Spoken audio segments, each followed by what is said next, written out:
Welcome back. Today I've got some creepy stories that have a lot to do with the woods. These allegedly true tales feature a werewolf, the Jersey Devil, camping stalkers, and one especially creepy lanky creature that wants to lure you into the woods alone. Prepare for nightmares, and remember, if you want your story narrated, share it with us at darkstories.org. Like and share this video if you support what I do, and be sure to leave any future video suggestions in the comments. Now, let's begin.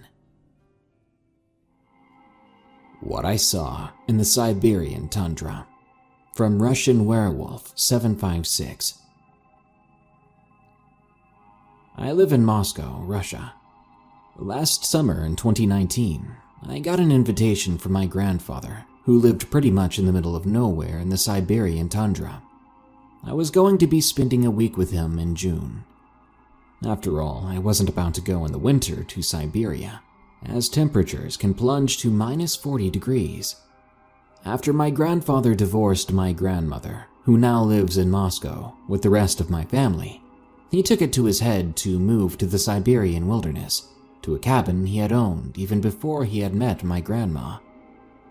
There he could hunt alone, explore the woods in peace.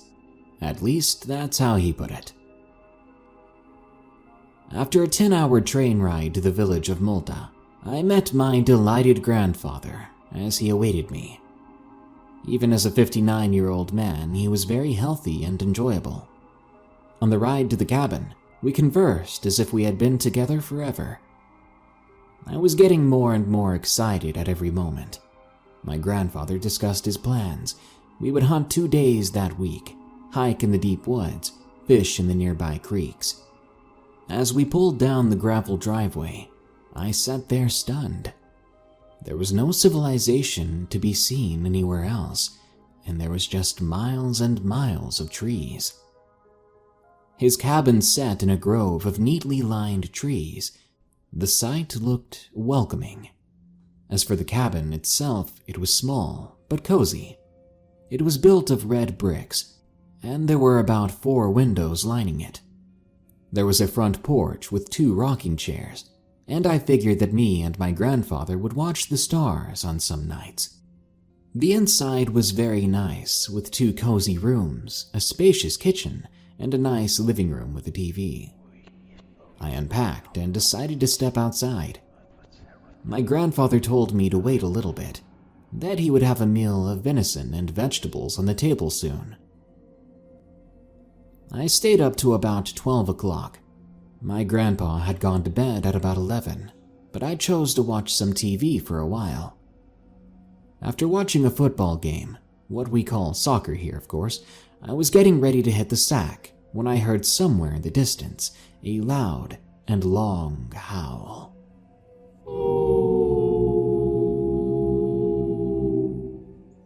It was like someone was being torn limb from limb, howling out in pain. But my grandfather told me that we had wolves in the area. All in all, it was actually exciting to hear one. But still, I felt something was wrong. But I pushed it to the back of my mind. The following day, my grandfather took me hunting for bighorn sheep. We traveled along the hills. My grandfather warned me to stay as close to him as possible. There were wolves and other predators about. I inquired about Siberian tigers, but my grandfather told me there weren't as many in the area. They were bound to be more north. After a long day, grandfather managed to bring down a buck. Not what we were hoping for, but good enough. We didn't spot any of these bighorn sheep, which was strange, as my grandfather put it.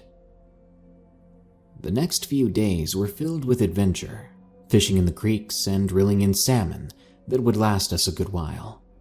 We trekked in the woods for most of the days, finally spotting bighorn sheep on a day that we didn't bring any hunting gear. On the second to last night I was to spend in that cabin, that was when all heck broke loose.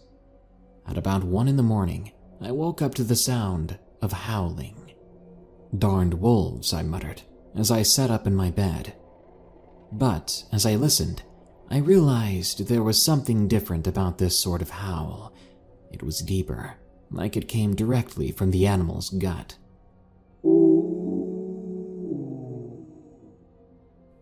If this animal was a wolf, it had to be a big one.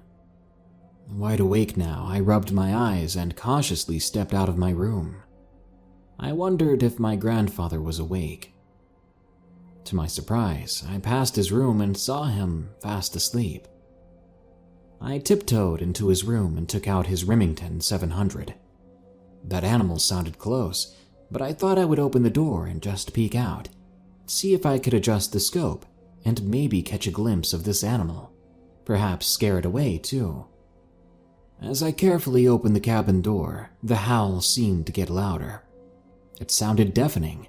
I was wondering how in the world my grandfather wasn't awake now. Silly me, I should have woke him up, but being naive and brave, I felt I could take this thing myself if it came down to it. As I fully stepped outside and carefully shut the door behind me, I saw that it was a full moon. The moon was very bright, illuminating the world in front of me. I noticed the area around was quiet. I then had a sudden urge to look to my left. I had this strong sensation something was watching me. There, to the left side of me, and merely poking out from behind a large birch tree, I saw a face. This face looked like a wolf's, but the problem was, it appeared a good 8 feet off the ground. The moon illuminated its eyes, which were glowing yellow. The head of the creature was pure white, and it was impossible not to stare at it. I raised the gun, but I didn't need the scope. I had a clear view of the creature in front of me. Then it stepped out from the tree. It was solid white all over, a good 7 or 8 feet tall. Sure, it looked like a wolf, but wolves don't stand on 2 legs. These legs were very muscular, as were its arms. The thing had claws that could rip off your flesh easily. Then the creature opened its mouth and howled, the same howl I had heard the previous night. It was so deep and guttural, I was so terrified that I just fired at it, not knowing if I hit it or not. I simply ran and opened the cabin door and shoved it back closed after going inside.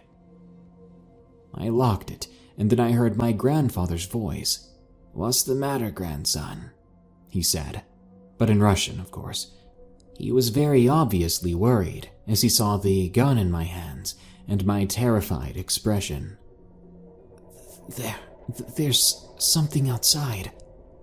I leaned on the door, trying to hear what was going on out there. Suddenly, I heard it.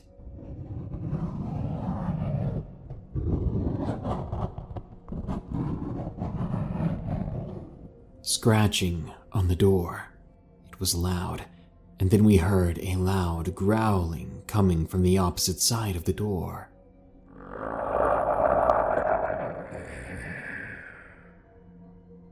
It sounded so low, and I thought it was trying to talk. I was shaking, almost falling to the floor, and my grandfather's face was pale. He returned with an AR-15 not long after. "What's it doing here?" I heard him ask himself. "Why?" I looked over to him. "What do you mean?" I then realized that the scratching and growling had stopped. It was all quiet, and then a couple of seconds later, we heard the howl again, but it sounded distant. "That thing, it has been here for as long as I can remember," my grandfather explained. "It's eaten sheep and deer and left their mutilated bodies near my house and by the tree line in the woods. It never leaves me alone." "Grandpa, I think we need to leave," I said. The two of us stayed awake for the rest of the night guarding the door. But when the first rays of sunlight streamed through the curtains, my grandfather told me to pack my things. He drove me to Malta, then stayed with me until the train that would take me to Moscow came. I tried to persuade him to come with me, but he insisted that the place was his home, and he had no intention to leave. When I arrived in Moscow, my family was surprised. Understandably so. I wasn't due to return for another day. I explained that Grandpa had some complications at the cabin, and it was for the best that I was sent home. I did tell them I enjoyed my trip, though, which was true until the last night. As for the end of this story, well, I believe the creature to have been a Siberian werewolf, a monster that has been seen in the Siberian tundra, according to my research. And as for my grandfather, I've talked to him on and off, but every time I pick up the phone he sounds, well, more sad, weaker every time we talk. I spoke with him a few days ago over the phone, but he barely spoke above a whisper. He told me everything was fine and that he was just feeling under the weather. I feel like this creature is getting the best of him, and I'm wondering if my dear grandpa will survive another month there. I need to do something, and fast. I feel scared for my grandpa's life, and I would do whatever it takes to make that thing leave my grandfather alone. My grandpa has so much to offer the world. Creature in Grand Portage, Minnesota, from Mel756. Let me start by telling you that Grand Portage is one of the most rural places in Minnesota, and it's at the northernmost tip of the state. The population is about 722, I think, at most, and it's on the shores of Lake Superior. It is indeed a very beautiful hamlet. We have hunting areas and great places to fish on the lake. In the winter, you can see the northern lights at times, which always keeps me and my family awake when we can see them. I live in a decently sized house at the edge of the woods and a couple of meters from the water. Every day you can either take a hike in the beautiful woods or go to the lake, which is the family swimming pool basically. As for me, I'm a 30-year-old mother with 2 children and a husband. We've lived in the area our entire lives. We've loved it forever and have no intention of moving, even after the most terrifying moment of my life. It happened one fall day around November. I think it was November. I had decided to take a walk in the woods by myself. It was around 6 p.m., and the sky was beginning to darken. I didn't mind. I had walked in the woods hundreds of times at dusk, or even the pitch-black night. Nothing ever happened to me. I didn't realize that that night would change my opinion of these woods forever. I zipped up my coat and walked outside. I breathed in the fresh air, and the crisp air made me feel at ease. My husband goes hunting and fishing in these woods from time to time, and he had taught me all the paths in the woods. I took the path leading to the deep woods, and I wasn't worried. As I said, I'd been taught these paths thoroughly, so I knew them like the back of my hand. As I was walking, I saw the occasional rabbit and chubby squirrel, and I was lucky enough to catch a glimpse of a doe and her fawn under the darkening sky. As I walked further into the woods, I suddenly picked up that all the sounds in the woods had stopped. No insects chirping, no footsteps of the nighttime animals. I was confused, but when I would hunt with my husband, he told me that it was because a predator was near. Coyotes, wolves, and the occasional bear. There were also moose in these woods, and since these woods sort of connected with a Grand Portage State Park, I was sure there were hundreds of them. Suddenly, I heard an ear-piercing wail. I had never heard something like that in all the years of my life. No animal in these woods could make a sound like that, not even one of those screech owls. I picked up on the smell of decay right after that, like rotting flesh and decaying fish. I pressed my fingers over my nose and gagged. There must have been a very dead animal around here. I realized then that I heard soft footsteps coming my way, but for right now they were to the left. I turned, but saw nothing. Gradually, the footsteps grew louder, and I turned to run, but tripped on a piece of bark. I then heard something that I would never forget. My 5-year-old son's voice was calling me from the right, just behind a couple of big oak trees. Mommy, is that you? Come here, I found something cool. I wrinkled my face in confusion. My son was obviously not out here. He was in bed at this time of night. Furthermore, he would not come out here alone. He would easily get lost or hurt in these woods. The voice repeated the same thing again, not changing in tone or speed. The voice was my son's, but it was all wrong, too. It seemed as if someone had recorded his voice and played it with static. I was panicking, and as I got up, the thing responsible for talking in my son's voice stepped out from behind one of the oak trees. It was about 6 feet tall, a bit taller than me. It was lanky, too. The thing's face was horrible. It had the deepest black eyes I'd ever seen, and I knew those 2 eyes were staring at me. It had no nose, but its mouth was huge. Its skin was pale gray with white. It had no hair on its head, and I could see ribs protruding from its sides. Its arms were super thin, as were its legs, but for some reason, it looked strong. Suddenly, it did what I could only describe as a smile. This smile chilled me so much that it felt as if 100 cold fronts were going over my body. The thing had jagged white teeth. Slowly, its mouth seemed to expand even wider, making its mouth almost too big for its face. Then, it did something that scared me ever more. It spoke in my 7-year-old daughter's voice, saying, Mommy, it's cold. Let's go home. I managed to let out a scream as I bolted down the path that led back to the house. I ran with everything I had, but I knew that thing was behind me because I heard raspy breathing along with rapid footsteps. It released a series of ear-piercing wails and shrieks, but I did not turn around. As I made it to the clearing, I heard the thing stop.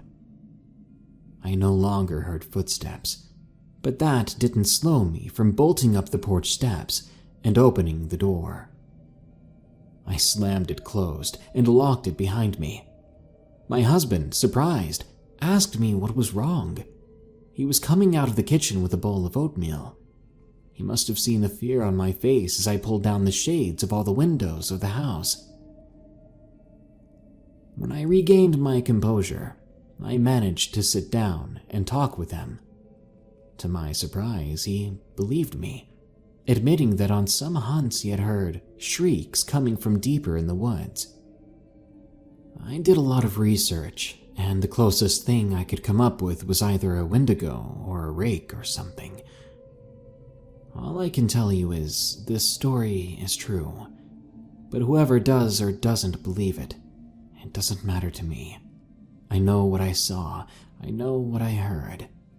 It wasn't a bear or anything of the like. I never go out at night anymore, and even in broad daylight, I carry one of my husband's hunting rifles, just in case. Something in the Woods of New Jersey, from DM517222. I used to live in Chatsworth, New Jersey. There was a forest nearby, about a 5-minute walk away from the house. It was 3 years ago when I was 18. I loved to go adventuring in it with friends, but once in a while, I would go in alone. This incident that would haunt me forever happened on a Saturday during the summer. On that occasion, I decided to go camping with my friends, whose names I'll just refer to as A and C. We hung out for a while at my house, playing video games and watching TV. I remember that A had this strange liking for peanut butter and oatmeal, so he went to the kitchen to make some, while C and I stuck to cold cuts and snacks. Eventually, after 2 hours of eating and playing video games, we started out towards the woods in my truck, joking and laughing. Entering the woods, we spotted a few snakes and deer. C even saw a rabbit. We eventually parked and started walking. After a full day of this, we were too tired to make our way back to the area that we were supposed to set up camp in, so we decided to set up camp where we were. We all had our own tents, so I decided to set my tent in a small clearing right by a small creek. It was only a 1-minute walk away from A and C, so I wasn't worried. Before we went to sleep, we sat around the campfire telling jokes and eating junk food. At 1 in the morning, we finally got tired enough to go to bed. I wish I could have kept that same good mood, but fate had other plans. I fell asleep at around 1:30 and slept until I was awakened. I heard splashing and a twig snapping outside. It was still dark out. I was immediately creeped out. I thought it may have been a black bear. Bears in general can be dangerous. I slowly worked up the nerve to look outside, and I saw a goat. It was a goat drinking out of the creek, but there was something weird about it. The goat had black patches on its back that looked like skin. At first, I thought it was hurt or deformed or even mangy or something, but seeing how calm it acted, I wasn't so sure. Then, in a split moment, it looked directly at me and gave out this crazy yelp that sounded like a cross between a bat chittering and a goat bleating. Then it unfolded these weird black patches, and I realized they were wings, like bat wings, and it began to fly. I screamed like a baby and ran to where A and C were sleeping to wake them up. At first, they were annoyed, and A said, "Poor baby, did you have a nightmare?" But then they saw the look on my face, saw how serious I was, and sobered up. They both got up, and I yelled at them that we needed to get out of there, that I would explain later. So we ran back towards the edge of the woods where my truck was waiting. I was sobbing the entire time. C offered to drive, and I got in the back seat, screaming at him to step on the gas. A got in the passenger seat. I had calmed down a little by the time we got to my house. C and A demanded that I tell them what happened, and I told them. They both insisted that I was either dreaming or just crazy, but I know what I saw. The next morning I got up, fired up my Mac, and did some research on what it could have been, and I'm pretty sure I saw the Jersey Devil. Just don't go adventuring in the Chatsworth woods. True Camping Nightmare from S.J. Teaser. This happened in 2008. I am a gay male, and at that time I was in a relationship. My boyfriend, Mark, was 35, and I was 30. It was July 4th weekend, and my boyfriend wanted to go camping. He always went every July 4th, usually going with his ex-wife and son, who's 7. However, now he's out of the closet and wants me to come along. A little about me. I'm definitely not an outdoors kind of person. I don't like dirt, I don't like bugs or wild animals, and the thought of not having running water or a roof over my head terrifies me. Yeah, I know, I'm spoiled rotten. As reluctant as I was, Mark persuaded me to go and reassured me that this would be a weekend to remember. Well, he didn't know how right he was. He told me he would be leaving Friday morning, which was the 4th, and would come back Monday morning. Living in a certain place in California, the nearest place to camp for us would have been the Santa Cruz Mountains. We were going to go off map in a more secluded area, to experience nature, and less people. We headed out Friday morning around 7. The ride was about 45 minutes to an hour. On the car ride there, Mark told me about these people that supposedly lived in the mountains. First thought that popped in my head was wrong turn or the hills have eyes. I told him that, and he chuckled, and said no, but there were similarities. He explained in great detail that these people were uncivilized, not socialized, and unlike the rest of us in society, and could possibly be dangerous if we encountered them. What are they, like cavemen or inbreds or something? I said. Very well might be, he told me, even though he had never come across any of them. He said that he knows they exist, and has even been told by his brothers that they're out there. Having just heard this, I flipped out, saying it's a good thing he just sprung this on me. Otherwise, he knows I wouldn't have come along, knowing this information now. He explained that he was just letting me know, not to frighten me, but to inform me. He promised that nothing would happen. Oh really, I said. And how can you possibly guarantee me that? I always come prepared, he replied. If you don't believe me, open that glove compartment. Opening the glove compartment, I noticed a leather case. I pulled it out and asked, "What's this?" But I think I knew what it was. I opened it, and right before my eyes was a revolver. So this is your guarantee, huh? Yeah, he said. You should have known on some level that I wouldn't take us out in the middle of nowhere and not have us protected. Well, I said, seeing it now, I guess it makes me very uncomfortable. Not to mention that if you did bring a gun, then there really is a chance that something could happen. He didn't respond. He took his hand off the steering wheel and grabbed my hand and held it tight. He looked over at me and said that he would never let anything happen to me, that this weekend would be for us to enjoy each other's company. And that's that. You'll see, he said. He did a good job of reassuring me, because I didn't think about the gun again. We made it to our destination not too long after that. All around me was just nature. Trees and trees, branches, rocks, and boulders everywhere I looked. I could barely see the sky from all the trees blocking out the sunlight. We began to unload everything from his Toyota Sequoia. I was impressed by what he had brought. It was a 2-room tent, a king-sized air bed, and a portable generator with 3 outlets to run power off of. Wow, maybe this won't be so bad, I said. He smirked that smirk I loved. Now that I think about it though, I think it was more of an arrogant smirk. Well, my cell phone didn't get any service out there. It was basically little more than an MP3 player. Mark explained that he used the power out here to get some work done during the weekend. He pulled out a laptop from the back seat of his vehicle. What am I supposed to do, play outside while you're working? I asked. Don't be like that.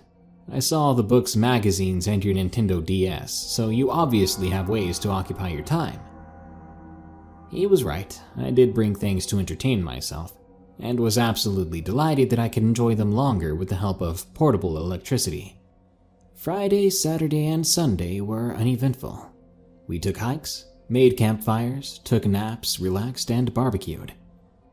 I really did enjoy myself. Until Sunday night. We were in bed and Mark was asleep. I was reading an R.L. Stine Fear Street book. I love those books, doesn't matter how old I get. It was then that I heard something in the distance. Now, I was kind of used to the little noises of animals like chipmunks and squirrels running around through the leaves, but this sounded more distinct. Footsteps, not that of a 4-legged animal. It sounded more human-like, as if someone was trying to walk as quietly as possible. No, I thought, this is just my imagination, from reading an Eerie book. I set the book down and began to strain my ears more. Closer, whatever it was getting closer. A bear, maybe. I looked over at Mark, who was sound asleep. I wondered what to do as the footsteps made it to the tent. Right above our heads was a zippered screen window that we had zipped closed, and that was where whatever it was outside had stopped. I held my breath. All I could hear was my rapidly beating heartbeat. I could hear someone breathing. It wasn't Mark. This was coming from outside. I wanted to wake Mark up, but I knew if I did, he would make some kind of noise, and that would alert whoever it was out there, telling them that we're awake. Then I heard a click. I knew that sound, the same click sound of a pocket knife. Oh my God, I thought. This is it. Some stranger's gonna kill us. Dang it, Mark, I thought. I knew this was a bad idea. I then heard a scraping sound running across the tent. It really was a knife, and they were rubbing it along the tent wall. Were they taunting us? I knew this person had to know one of us was awake. Why else would they do that to us? The sound of the blade went all along the side of the tent, then came back around to where we were, then started again. I decided to nudge Mark awake. "Mark," I whispered. "Mark." He started to groan, and I said, "Shh, be quiet, please. There's someone outside." I couldn't see his face or anything for that matter, because I had turned off the reading light. "There's someone outside," I whispered. "Look." I then saw a flashlight shining into our tent. Mark reached over to the side of the bed, grabbing his case and pulling out the revolver. He yelled, "Stop it! Whoever's out there, I have a gun!" The flashlight switched off, and whoever it was began to walk away. Not a hurried or panicked speed walk either, just casually strolling away without any light, and it was pitch black out there. Mark held on to that gun as I lay there in horror. It was just silent now. We didn't say a word to each other as we listened for any kind of sound outside. Somehow, after all that chaos, I must have fallen asleep, because I woke up to Mark shouting my name to come outside. I rubbed my eyes and looked at my watch. It was 6:15 in the morning. The sun was only just coming up. I darted up and ran outside to see what he was yelling about. I ran over to him to see him kneeling down beside the tires of his vehicle. They had been slashed. I walked all the way around and they were all slashed. The driver's side and passenger side windows had also been shattered. "What the heck?" I shouted. "What are we going to do now?" Mark grabbed my hand and said we're going to walk back to the main highway as fast as we could, before whoever did this comes back. "My wallet!" I cried. "I need my wallet and keys and my phone." My phone was still in the tent inside my bag. I rushed over to it, grabbing my messenger bag, but then I remembered my wallet and keys were left in the glove box. Crap. I ran over to the vehicle. I see that the glove box had been torn open, and everything in it was now gone. I started to cry. The situation was too much for me to deal with. My heart had sank into my stomach, and my knees grew weak. I felt as if I was going to faint. "Mark, they have my driver's license, my house key, my money, my bank cards," I cried. Mark cursed. It was so loud I heard the echo of it in the distance. "Let's go now," he said. "It's only about 1.5 miles to the highway. We're going to have to flag someone down or find a call box since my phone is dead." "Don't say dead," I told him. Weak and scared, I started walking with him down the dirt road we drove just a couple of days prior. As we walked, I could sense that there was someone near us. I had that feeling of being watched. I kept thinking to myself, please let us get out of here in one piece. "Mark," I began to say before he stopped me, putting his fingers to his lips. He said, "I know. I don't think we're alone either. I can hear leaves crunching out there. I think we're being followed. Just keep moving, and know what I told you on the way here. I mean it. I'll do whatever I have to do to protect us. I won't let anything happen to you." Thank goodness for that gun, I thought. But I wish we weren't in this predicament to begin with. Speed walking for a while had me tired and thirsty. but I was beginning to hear cars in the distance. "We're almost there," I said.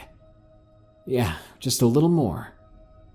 We finally made it to the highway, and I pulled out my phone and finally had signal. Not much battery, but just enough for us to call the police. They were there in less than 5 minutes.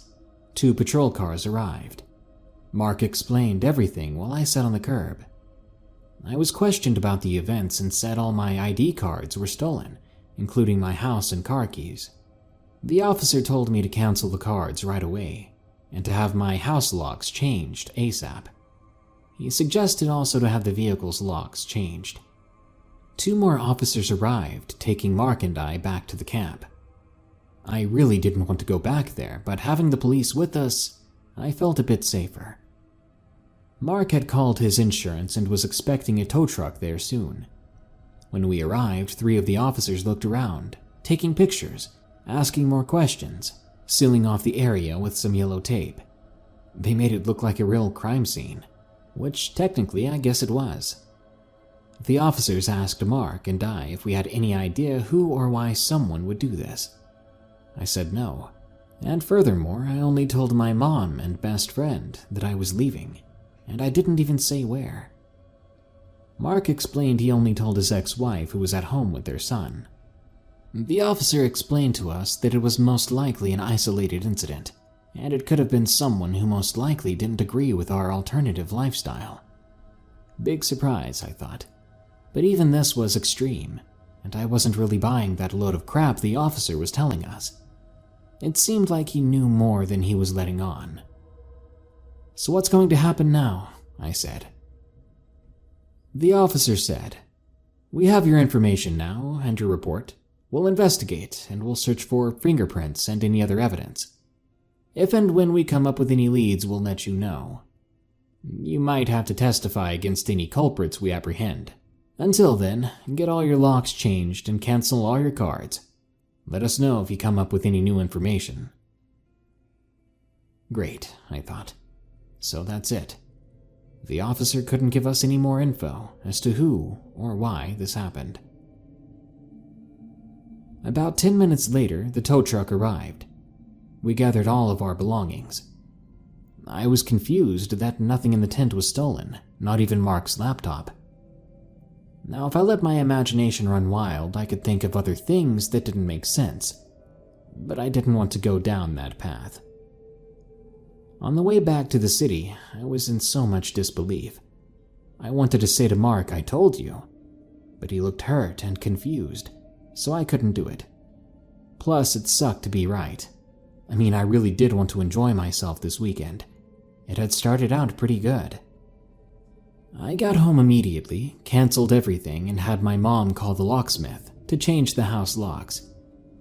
I made an appointment for my car to get the locks changed and left it in the garage.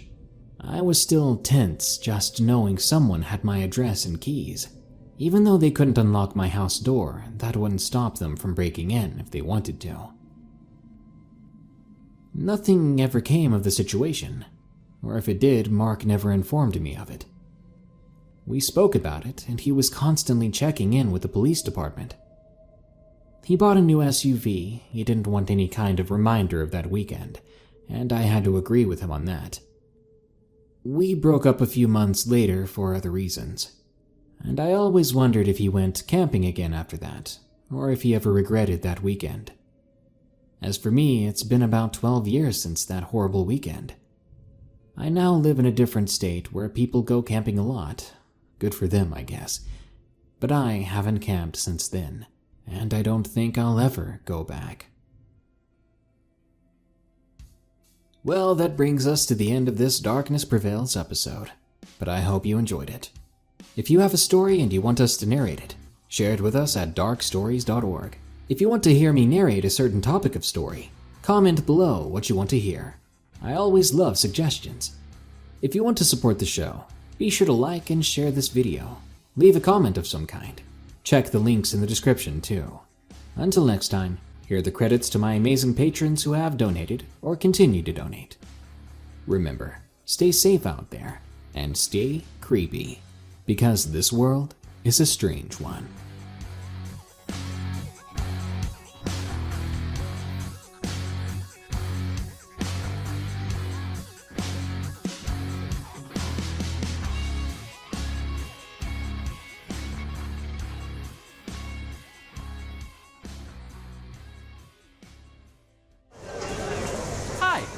to Dead and Roasted. What can I get you? Yo, unless I've gone completely senile, and that might be the case, let's be real, I'm aging faster than Asmongold, I think this is our 200th episode.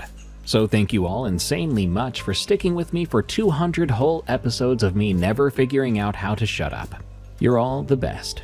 Quick warning though, I had a hankering for some school-related stories on this one, and I feel like school is kind of like work for people who don't have a career yet, so it counts.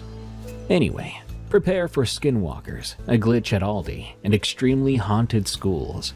These are tales from the break room. And you should leave us a review or follow us on Spotify or Apple Podcasts. Thank you.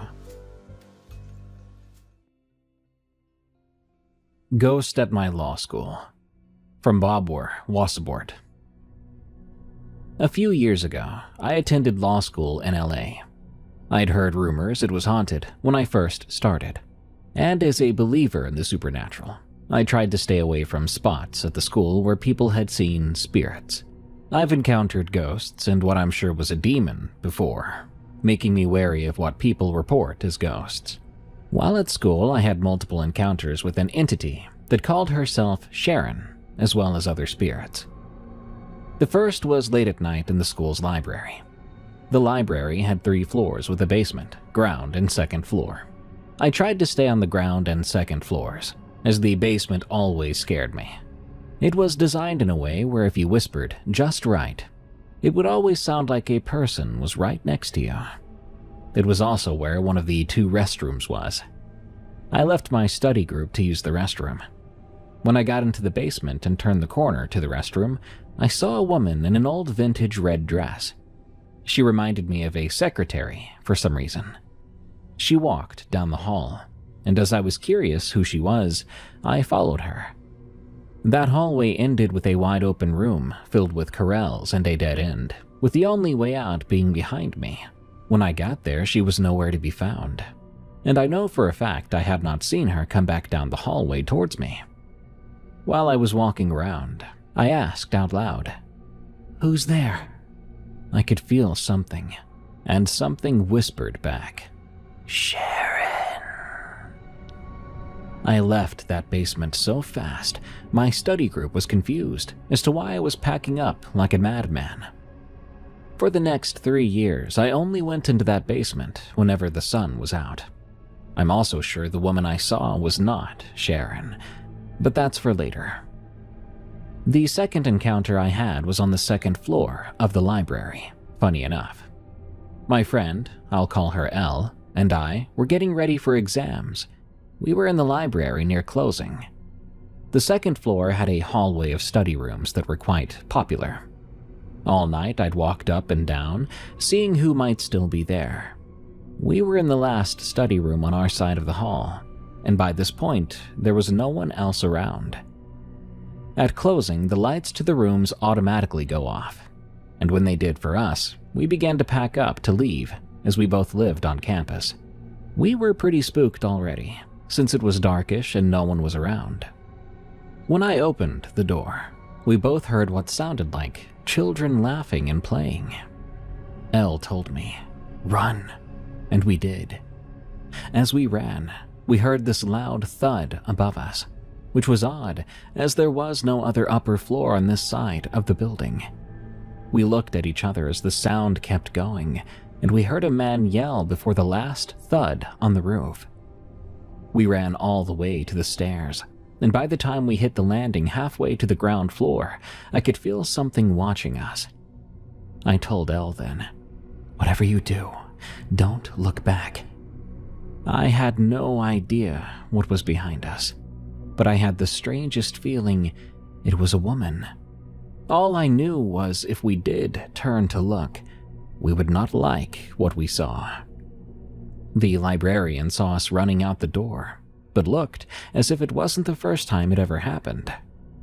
After that, Elle and I never studied till closing again. The last major encounter I had was during finals of my first year. Like I said, I lived on campus, and I was close with a lot of the other students who did as well. I had an open door policy where no matter what time it was, people could stop by, and many did, like Elle or another friend I'd grown close to. One night, I was woken up by my doorbell. All the apartments had these obnoxiously loud bells that filled the room. It was unmistakable. I looked at my phone and saw it was 3 a.m. I was confused, but thought maybe Elle or my other friend were up late and were freaking out over our first exam that week. When I looked through the peephole, there was no one there. That should have been my first clue. When I opened the door, I had the distinct feeling of someone walking past me. I thought it was strange, but I've never been so wrong in my life. When I sat on my bed, I experienced something I'd only encountered one other time, when I had run into what I was sure was a demon. My vision split. I was looking through my eyes and the eyes of another person, but from the corner of my room. Something was looking at me. I could feel her anger and hatred, and it was focused directly on me. I could then see a woman in all white with long black hair staring at me, but also I could see myself on the bed. I was terrified, almost rooted in place. I was raised Catholic, and I kept a rosary on my nightstand. In that moment, the part of my brain not paralyzed by fear willed my hand to grab it, and I began to pray. I've prayed 1,000 times in my life, but this time I felt as if I was praying for my life. A part of me knew this was Sharon. It was familiar somehow. I prayed for 30 minutes. The whole time I felt as if I was in a tug-of-war with Sharon's will. At some point, she vanished, and my vision returned to normal. I felt exhausted though, but I was too scared to fall asleep. I don't remember falling asleep, but I know that I woke up to my doorbell again. When I looked this time, it was my friend, Kay, at the door. I let her in, but when I looked down, there was a bare footprint on my door seal. The outlines of toes were unmistakable, and Kay saw them too. They weren't there the day before. My parents came by that day, and I believe my mother and I share this ability to sense the supernatural. When she walked into the apartment, she looked at me like something was off. When I got a moment to speak to her alone, she asked if something had been in my apartment, and I told her yes. The next 3 years, I had multiple other smaller encounters with Sharon, but nothing like that night. I've only been that scared on 2 other occasions with the supernatural. I still have that rosary within reach of my bed years later, and it will stay there until I pass on to the next life. Something lives in the fields around my campus. From Danny D123. I've lived in Michigan my entire life. I grew up in the Metro Detroit area, went to high school in Saginaw, and now attend a small college in southern Michigan. I'm going to keep the name of the school itself private for the sake of anonymity. It's a small college, fewer than 2,000 students, sitting smack dab in the middle of nowhere. The closest major city is about a 45-minute drive away, and getting to campus means passing endless farm fields and small towns that don't offer much more than a Dollar General and a blinking yellow light. I don't mind this change of pace, though. I've lived in the suburbs and city my whole life, so it's been fun for me to live in a rural area for a change. The town is quiet, and the campus is beautiful in many ways, especially in the winter when the snow is falling. Because of where the college is located, wildlife regularly wanders through campus. Deer are the most common larger animal that comes through, and they've become so used to the students that you can walk within a few feet of them without them even lifting their heads. Most of the area's wildlife is harmless. Most of it, but not all. The first time I saw this creature, I was walking back to my dorm from the library late into the night. It was after 1 a.m, and the library had just closed. The snow was falling lightly, just enough to blur the edges of everything. My dormitory was located on the very edge of campus, about a 10-minute walk from the library. Beyond it were open fields, a patch of forest, and a small park owned by the college far off in the distance. As I walked along the sidewalk, beginning to wish I'd brought a heavier jacket, I glanced down the road toward my dorm. At first, I saw nothing out of the ordinary, only the snow-covered fields and the dull glow of a distant streetlight. But when I looked again, something was stepping out of the trees under the streetlight. At first, I assumed it was a dog of some sort. It looked like one from that distance. Maybe it was a stray or a farm dog that had gotten loose. But as it stepped fully into the light, I realized something was very wrong. It was enormous, larger than any dog I'd ever seen, and the way it moved wasn't right. It seemed to crawl on all fours, but not in the way a dog would. That was because whatever this thing was did not have regular front paws. What it had instead looked like oversized, heavily furred human hands. That was enough for me. I sprinted toward my dorm, slipping on the frozen ground, but managing to reach the door in record time. I never heard anything chase me, but I didn't look back. As far as I know, that creature never noticed me at all, but I wasn't going to sit around and wait for it to do that. For a while after this event, I tried explaining away what I'd seen. I told myself it was just exhaustion from studying, that the snow and darkness had distorted my vision, that it had been a normal, but oversized dog. However, nothing I came up with fully settled. Deep down, I knew what I'd seen could not be explained. But eventually, classes and exams pushed the memory of the encounter aside. Midterms turned into finals, and before I knew it, the semester was over.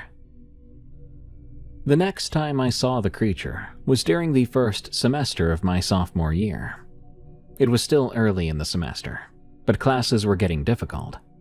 I was studying in my dorm room on the 3rd floor.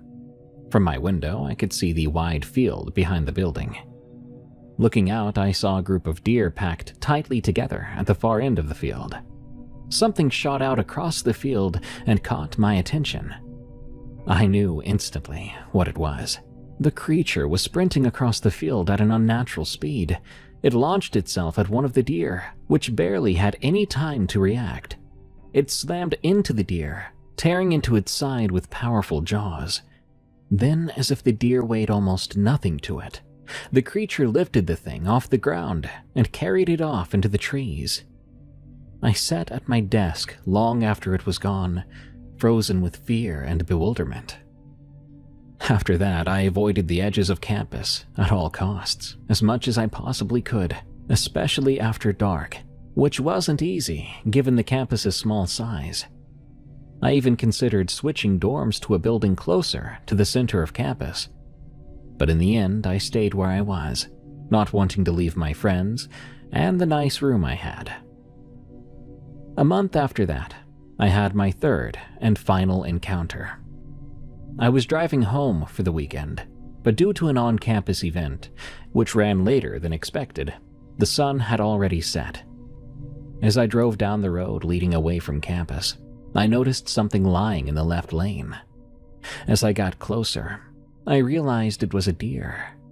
This deer, however, had not been hit by a car. Deep gouges had been torn through its side, as if massive fangs had ripped the flesh to ribbons. I slowed down, got over to the other side of the road, and passed it, feeling uneasy.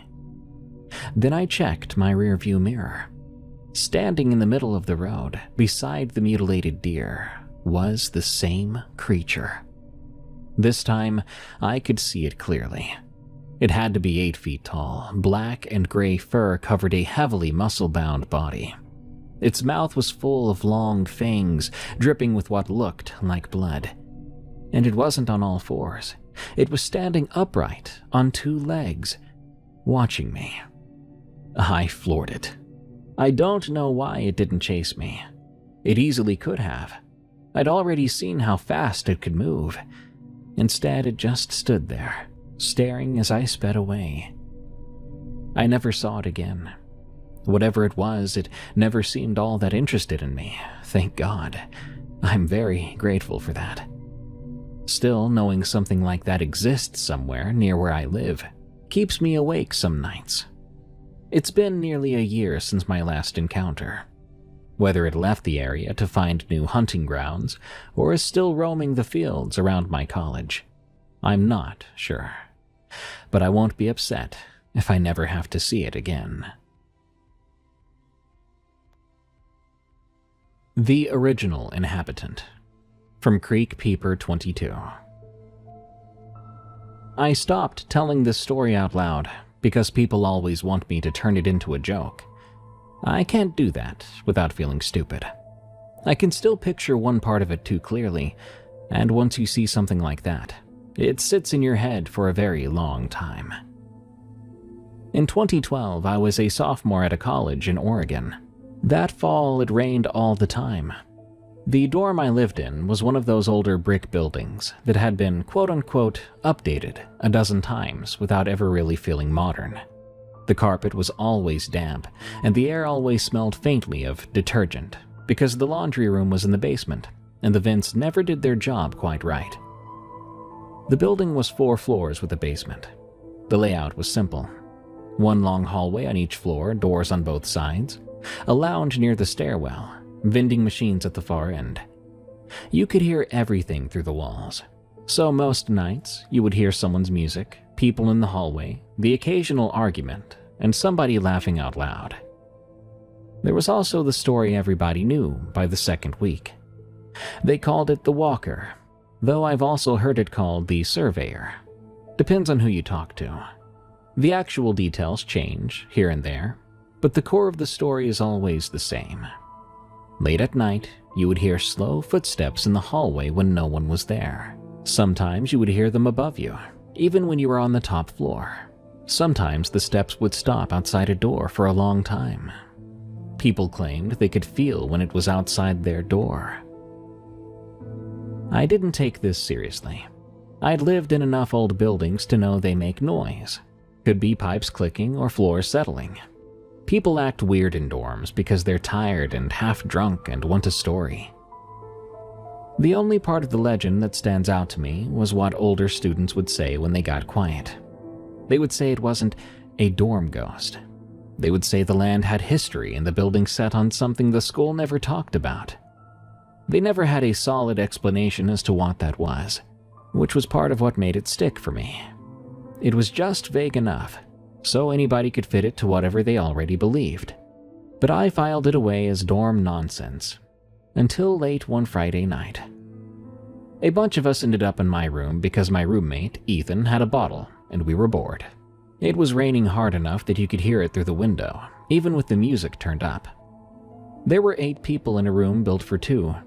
We had a laptop going with a playlist. We had cheap cups. Nobody was trying to be deep, and it was just one of those nights. Someone suggested Truth or Dare, because we were 19, and we were out of other ideas. It started out dumb and normal. Text somebody, do a shot, go ask the RA something stupid. People were laughing. It was loud enough that someone 2 doors down yelled at us through the wall. Then Nicole, who lived on our floor, said we should do a dorm dare. She said it like she was proud of herself for thinking of it. She asked if we'd heard the story about the 4th floor and the service hallway. Everybody had heard some version, but I hadn't heard all the details. Nicole said that there was an unmarked door on the 4th floor near the vending machines. Behind it was a narrow hallway used by maintenance. At the end, there was a metal door that was usually locked. The dare was to go there, knock 3 times, then ask, "Is anyone walking tonight?" I remember laughing, saying that sentence sounded ridiculous out loud. A couple people laughed at me, but Nicole did not. Ethan did, and that was the problem. Ethan loved dares. He loved being the guy who did the dumb thing first. So he said he would do it. I told him we were not doing that, but he said we were. 2 other people said they would come too, which made it feel safer. I ended up going because I didn't want Ethan going off with a couple of half-drunk guys to the 4th floor We left the room and the hallway noise dropped behind us. The dorm at night always felt different once you stepped out of a loud room. The lights made everything look washed out. The carpet was darker in the center where people walked most. You could smell wet shoes. We took the stairs up, 3rd floor, then the 4th. By the time we hit the 4th floor landing, the air felt colder. I noticed it right away. Ethan didn't say anything, but he slowed down. The 4th floor hallway was empty. No doors down, no voices, no TV noise. It wasn't dead silent because you could still hear the building, but it felt closed off. The vending machines at the end made their usual sounds. Nicole had described an unmarked door. There it was, beige like the walls, so I'd probably walked past it before without even noticing or caring. There was a faded sign on it that said, "Authorized personnel only." Ethan went over, pushed it, and it opened. Inside was a narrow cinder block hallway. Pipes ran along the ceiling. A single bulb in a wire cage lit the middle of the hall. The air smelled off, like mud. It didn't smell like a typical basement. It smelled more like dirt after rain. At the end was a flat gray metal door. No window, just a plate and a keyhole. Ethan turned, then grinned at us. But his grin looked a bit nervous. He went ahead and knocked 3 times. The knocking echoed down the hallway and came back in a way I didn't like. The sound felt bigger than the space should have allowed. Then Ethan said the line, "Is anyone walking tonight?" Nothing happened for a second. I almost relaxed. I nearly felt stupid for being so tense about it. But then we heard a footstep. It sounded like it was above us, which made no sense as we were on the 4th floor. Then I realized it wasn't above us, it was behind us, in the service hallway, coming from the direction of the door we had just used. Another step, then another. Slow steps, close enough that I could tell it was not the usual building noise. It sounded like someone putting their full weight down on each step. One of the guys whispered, "Stop it." He sounded scared. Nobody had done anything, though. Ethan took a step backward until his shoulder hit the metal door. I could see his throat moving when he swallowed. The footsteps kept coming. They didn't speed up, nor did they slow down. I turned to look down the service hallway toward the door we came in through. But it was empty. There was nowhere someone could hide. It was just a straight hallway. The light did not reach the doorway well, but I could still see the outline. Nobody was there. The footsteps stopped about 10 feet behind us, and the air grew freezing cold. It felt harder to breathe, not because I was choking, but because my body was trying to stay quiet. That's when the bulb in the wire cage flickered and went out. Ethan pulled out his phone and turned on the flashlight. The beam was shaky. It lit up the cinder block walls and the pipes. That's when I saw the handprints. They were on the wall to our left, wet and dark. They weren't dusty. They had edges. You could see finger shapes. They started at about waist height and continued upward in a staggered line, higher than any of us could reach without standing on something. Ethan whispered, "No." From the metal door in front of us, we heard a scratch. It sounded like nails dragging slowly across paint. Ethan stepped away from the door so fast that he nearly hit me. He swung the flashlight beam around, and it caught more wet marks on the pipes. Then, on the ceiling. I stood there staring at the ceiling, because my brain could not accept what I was seeing. The scratch came again, longer now. Then a voice spoke from behind us. It was quiet, but it wasn't far away. It was close enough to make my skin tighten, and it sounded exactly like the words, "You asked." Nobody moved for a second. Then Ethan grabbed my sleeve and pulled. We turned toward the exit door and started walking fast. We didn't run, and that wasn't bravery. It was fear. None of us wanted to make a mistake that felt like breaking a rule. When we hit the service door and pushed back into the normal hallway, the lights were on and the vending machines were humming. It should have felt normal, but it didn't. Wet footprints had appeared on the carpet outside the service door. Bare footprints. These were not normal. The toes were much too long. The stride between them was too long for a person walking at a normal pace. The prints went straight toward the stairwell door, which was about 20 feet away. Then they did something I still don't know how to explain. They continued up the wall beside the stairwell door. The wet marks went vertical, climbing from the carpet up the painted wall. The last print was near the ceiling, right at the corner where the wall met the ceiling tile. Then they stopped. Ethan stood staring with his phone light pointed at them, and his mouth was wide open. One of the other guys whispered, "I can't," and he started to back away. We went down the stairs. We didn't talk until we got back to our floor. When we got back into my room, everybody went quiet. They could tell by our faces that we were not joking. Ethan held up his phone and said he had an incoming call while we were in the service hallway. It was time-stamped, and there was no number. The screen showed a blank where a number should have been. Nicole even looked pale, and I realized she was not enjoying this. We tried to calm ourselves down by blaming each other, which is what people do. We said someone must have been messing with us. Someone must have planted something. Someone must have poured some water. Someone must have found a way to do that voice. But that doesn't make complete sense. We couldn't figure out how wet, bare footprints could appear and go up a wall.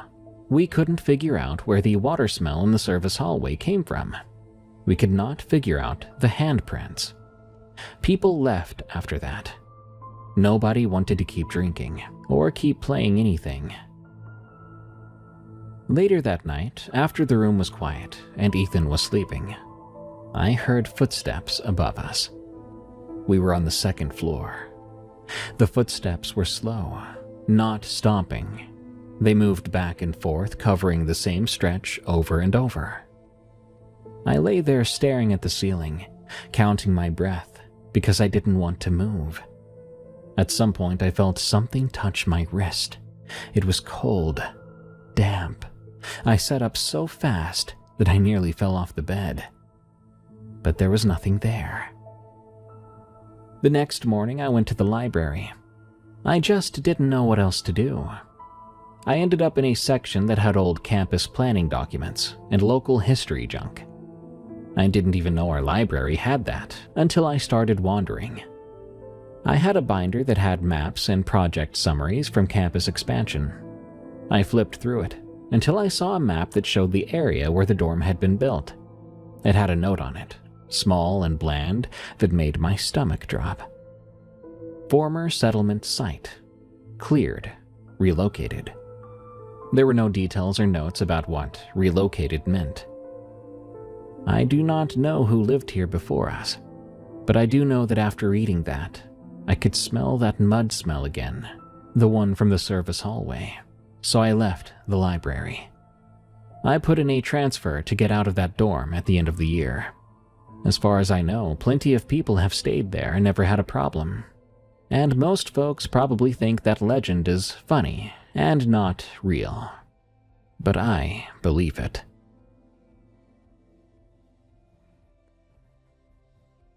The Echo of a Man, from Somnians. I lost my left hand when I was a kid. I say lost because it's the easiest way to put it without having to explain the whole story every time. It was an accident, and it was stupid, and it was fast, and it changed everything forever. I'm fine now. I've been doing two-handed jobs with one hand for most of my life, so I'm not here for sympathy. But it matters to this story because it affects what I notice and what I don't. And yes, it does take a while to write something like this up. I work at Aldi. I've worked there long enough that most things feel automatic for me. I know where everything is without thinking and what noises are normal. like when the freezer is about to throw a fit, or the way the floor squeaks when you walk on it after it's been mopped. I also know how people act when they come in and want to steal something. I know how people act when they come in because they're lonely or want somewhere warm. This happened 3 years ago. I still think about it sometimes when I'm closing and the store gets that empty feeling. It was late enough that the parking lot was mostly empty and the register area felt too bright compared to the rest of the store. It was one of those super slow nights where it seems like the clock is being lazy. A couple of people had come through and grabbing milk or beer, but that was it. If you've ever worked retail, you know what I mean when I say a slow day. It's not peaceful per se, it's kind of tense in a low-grade way, because you're just waiting for something to happen or half hoping nothing does. Could be a rush 1 minute or nothing. Around that time, a man came in. He didn't come in like a normal customer. He appeared older, maybe late 50s or early 60s, hard to tell. His clothes looked like they'd been slept in, all dirty and worn down. His jacket was too big and hung off of him like it belonged to a much bigger person. His hair was long and thin. He looked relieved to come inside after a long time outside. We get people like that sometimes. I'm not saying that to be cruel, it's just true. A lot of stores have to deal with it. The managers usually want us to discourage loitering. They don't want the store turning into a hangout spot. They don't want customers feeling uncomfortable. There are policies, but the reality is you have to use judgment. If someone comes in and it looks like they might buy something, you give them a little time. If they come in and just wander around or sit down or start to act weird, you have to decide when to step in. This guy came in and moved in a straight line. He walked through the entrance. He didn't look at the seasonal junk or the carts. He headed down the first aisle like he already knew where he wanted to go. He did not glance at the checkout lanes. He did not make eye contact with me. He didn't look around the store either. He walked like he was following instructions, like a pre-planned route. I watched him for a second because he stood out. I told myself it was nothing. People come in with their heads down all the time, so I waited. A few minutes went by, then a few more. The store was empty at the time besides me, one stalker somewhere in the back half, and our manager doing something in the office. It was quiet enough that I could hear the refrigeration units and the faint music overhead. Aldi music always feels like it's being played for nobody. I kept expecting the man to come up and check out with something small. That's usually the way it goes. They grab a soda, something cheap, a snack or a loaf of bread. But this man never came to the checkout. After a while, I started thinking about the other possibility. Sometimes people come in and they steal. Sometimes they come in and just wander because it's warm and bright, and they can pretend for 10 minutes that they're a regular person doing regular shopping. I waited longer than I usually would, because I didn't want to make a big deal if he was actually buying something. I also didn't want to be that employee who jumps on someone just because they look homeless. I've seen some coworkers I will not name do that, and it always feels gross. Most of the time it escalates for no reason. But he had been in there long enough that it was feeling odd. The store wasn't big. You can't wander around in an Aldi for 20 minutes without looping around. So I got up from the register and walked out from behind the lane. I went down the aisle he had gone down. I scanned the lanes between shelves as I walked, but I didn't see him. I went farther back, toward the middle. I checked by the coolers. I checked the aisle where the bread was, and the aisle with the canned stuff. I walked past end caps and looked down each row, but the man wasn't there. I felt a little stupid. I thought maybe he had come up while I was looking away, deciding not to buy anything, and left. People do that all the time. I walked back toward the front. The entrance door didn't make its usual sound, and I didn't hear it open. I didn't hear anyone around. The store still felt empty, like it was before he ever came. I got back behind the register and told myself he was just gone. I went back to staring at the lane, waiting for the next customer, thinking about what I still needed to do before close. A couple minutes passed. but then I saw him again. He came in the same way as before. Through the front doors, same speed, straight in a line down the first aisle. He didn't look at me and did not hesitate. I sat up a little straighter because my brain took a second to catch up. My first thought was, did he leave and come back in without me noticing? That is possible. I felt embarrassed a bit, thinking I might have missed him leaving in the first place. The door is very visible from the register, but you get distracted sometimes. You look down, you look at your screen, you zone out. Still, the way he entered again this time bothered me. I mean, people don't usually enter twice in a row with the same exact routine unless they're doing something, or maybe they forgot something. I watched him go down the aisle again. I told myself this time I would keep a better eye out. I still didn't want to jump to any conclusions. I'm not going to call my manager over a guy walking back in. He disappeared into the aisles again, and once more he never came to the checkout. This time I didn't wait as long. I gave it a few minutes, then I stepped out. I didn't feel angry, I just felt, I don't know, strange, uneasy. I didn't like the way he was going in the store, not making a sound, being hidden. The idea I was in here with someone else that I couldn't locate was kind of uncomfortable. I walked down the same aisle he had gone down. I got to the point where the aisle opens up into the cross aisle, and I looked left and right. I then saw him ahead of me, near the middle of an aisle. It was a quick glimpse, but it was him. Same jacket, same hair, and the same posture. He moved past the end of the aisle and out of my sight. I decided to follow. I wasn't chasing him, I was walking at a normal pace.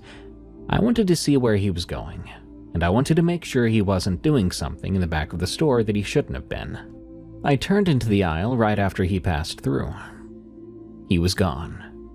That aisle had no customers, and it was just a straight side line. The shelves were full height, but you can still see down it. But there was no one at the far end. He hadn't gone out the other side because I would have seen him cross the opening.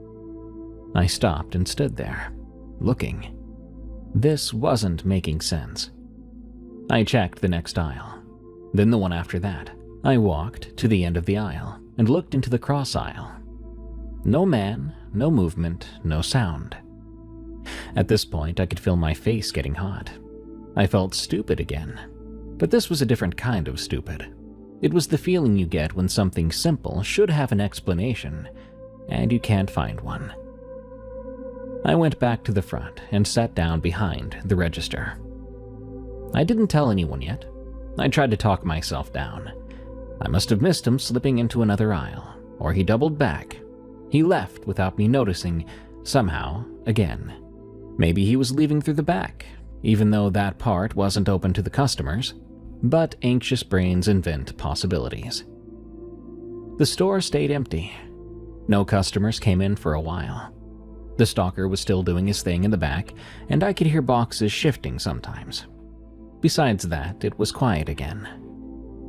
About an hour later, the same man came in a third time, and I kid you not, he had the exact same look, movement, direction, head down, everything. It was less like the same man coming in a third time and more like a video being played on repeat. No alteration, no difference in the way he walked in. I was flabbergasted. This time I felt my heart quicken. I put my hand on the counter and gripped it, needing to ground myself. I watched him go, and it didn't feel real. I waited, not moving from my spot, and I sat there for several minutes. But the man never came to the checkout. Then I decided to stand up on the counter. I was desperate to know what this man was doing, how he kept getting away. He had not come back out yet. I knew that for a fact. I'd been keeping a close eye on the entrance. When I stood on that counter and got on my tiptoes, I could see over every aisle. The man was not in the store.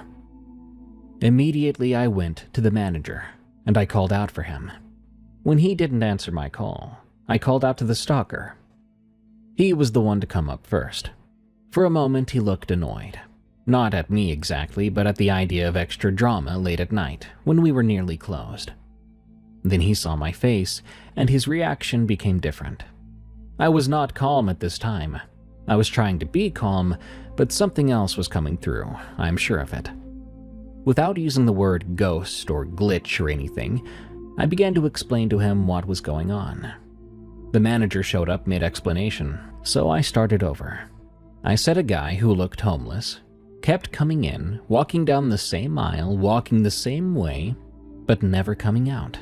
And it kept happening again and again and again. The manager told me to go take a smoke break. He said he would handle the register and the stalker would keep an eye out.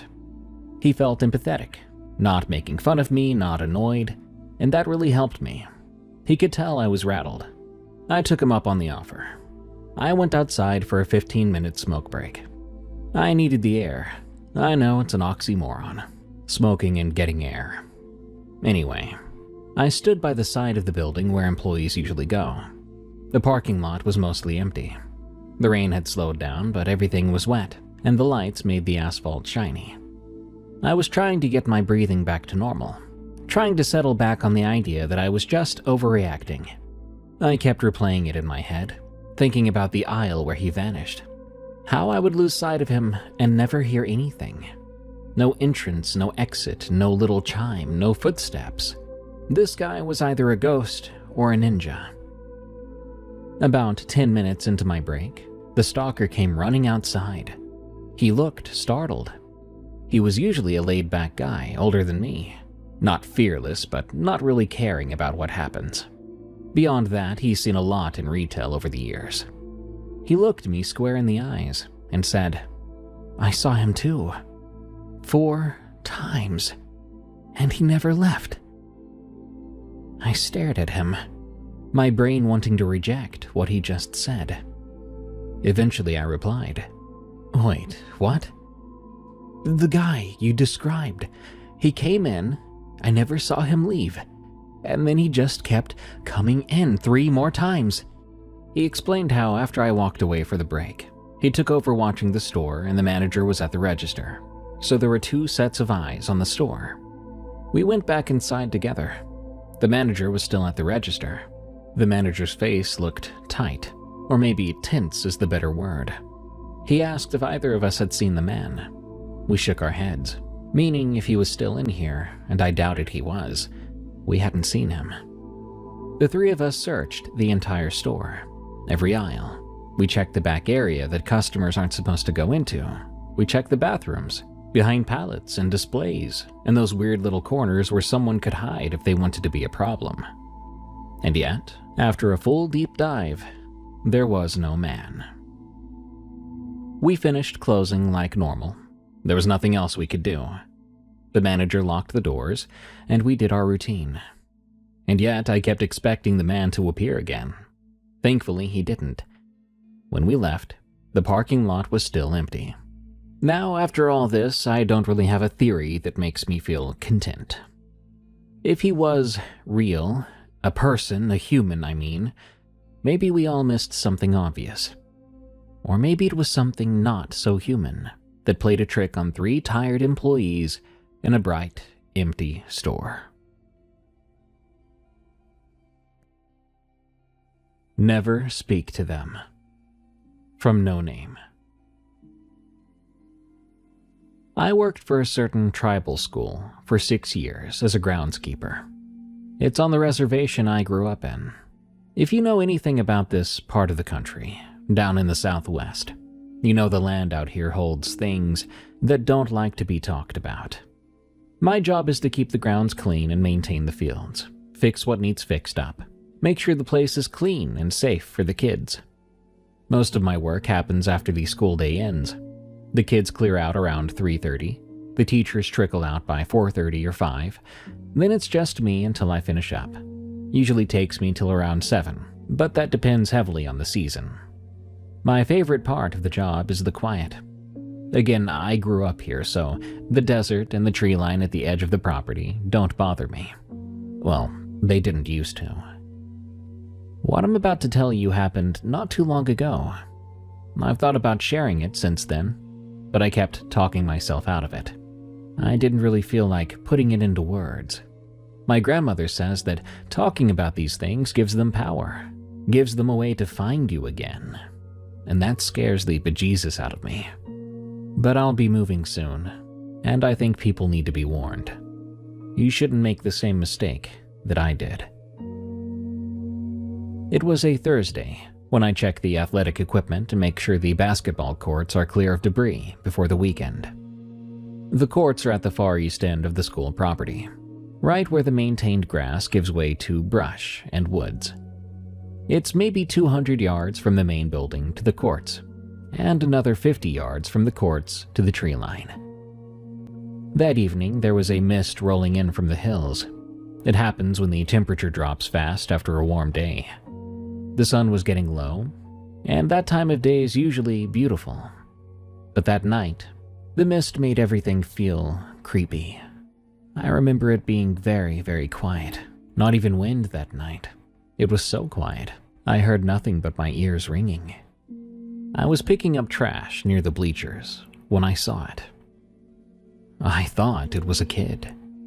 There was a small shape stepping out from the tree line, about 30 yards into the mist. A silhouette, really. I couldn't make out much more detail than that. Just this outline of what looked to be a child. Small, probably the size of a 7 or 8-year-old kid. I was thinking that one of the students had stayed behind and wandered off. I've had kids hide in the bathroom after school hours. Some have snuck off and fallen asleep, waking up well after the day had ended. They're often confused when everyone's gone. So I didn't panic. I set down my trash bag and started walking toward the courts. I called out to it. "Hey, what are you doing out there?" The silhouette reacted to my words, stopping instantly. I kept going. "School's over, buddy. You need to come back. I can call someone to pick you up." And then it laughed. I could never describe that sound in a way that makes you truly understand it, but I can say it was like a kid's laugh, a bit high-pitched and light, but it bounced around like it was coming from everywhere, from the woods, from behind me, from inside my own head. And underneath that laugh was something else, like a second, lower sound that reminded me of breathing or growling. Every hair on my body stood up. I stopped walking. I even stopped breathing for a moment. Because at that second, I remembered every story my grandmother ever told me, every warning from my elders, all the pieces of folklore I'd brushed off as superstition when I was younger, when I thought I knew better than everyone else. You don't speak to them. You do not acknowledge them. You don't give them your attention, because your attention is an invitation. And I had just called out to it, twice. The silhouette stood there for another few seconds. I couldn't see its face, couldn't see anything but that small dark shape against the gray mist. Then, slowly, it turned and walked back into the woods. I stood frozen until it disappeared completely into the trees. When I could finally move again, I walked back to the main building as quickly as I could. I had about an hour left on my shift. I spent it inside the building, finding busy work in the hallways and the gym. I mopped floors that didn't need any more mopping, and I checked locks that were already locked. Anything I could do to stay inside, stay in the light, stay away from the windows that faced the tree line. The whole time I felt watched. You can call it paranoia, but it felt more like knowing, like I knew something was coming or waiting. By the time 7 p.m. came around, the sun was almost completely down. The parking lot had one working light, and it barely covered a quarter of the gravel lot. My stupid self had parked the truck near the far end. I always leave the closer spots for teachers and visitors to be nice, but that day I regretted it. I walked to my truck with my keys in hand. I didn't dare look at the tree line. I kept my eyes straight ahead. I got to my truck door, unlocked it, and climbed in. Then I pulled the door shut behind me. And the second I did that, something landed on the roof of my truck. The entire vehicle rocked. The impact was so hard I thought the roof might cave in. I yelled, and I slammed my hand down on the lock button so hard I thought I broke it. Then the other sounds started. Scraping, clawing sounds, like something with long, hard nails trying to dig through the metal above my head. I could hear it moving and shifting its weight, dragging something sharp across the roof in long strokes. It wasn't frantic. It was steady, just working its way through. I couldn't even move. I sat there with my hands locked on the steering wheel, staring straight ahead, too scared to even turn my head. I thought about just starting the truck and flooring it, but I couldn't even move my hands towards the ignition. Then I thought about my phone. Could I call someone? What could they even do? And wouldn't that require further acknowledgement? Suddenly, the scraping stopped. For a few seconds, there was nothing, just silence and my own breathing. Then I heard it move to the front of the truck. The hood dipped slightly under its weight. It was right there, right on the other side of the windshield, but it was too dark to see anything clearly. Just a shape, a mass. I squeezed my eyes shut. I couldn't help it. I didn't want to see it. I was just too scared. I was shaking so hard that now I was shaking the truck. Or maybe it was still the thing moving. I couldn't tell. Suddenly, it jumped. I heard it leave the hood with a sound like a coiled spring releasing. My eyes flew open just in time to see something land in the gravel about 20 feet ahead of my truck. It was lit for a moment by the distant parking lot light. Primarily what I saw were legs. Legs that were extremely long and thin, unrealistically so, bent backward, like an exaggerated version of dogs' legs. They were much too thin and bony looking to even be able to walk. And yet it moved, bounding and leaping and covering ground faster than anything I'd seen move at that size. It was gone into the darkness in less than 2 seconds. I sat in that truck for about 20 minutes before I could make myself turn the key.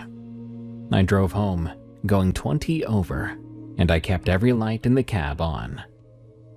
When I got home, I didn't get out of the truck until my brother came outside to see why I was just sitting in the driveway. I told him I was okay, but I didn't tell him what happened, not until after I went to see my grandmother the following day.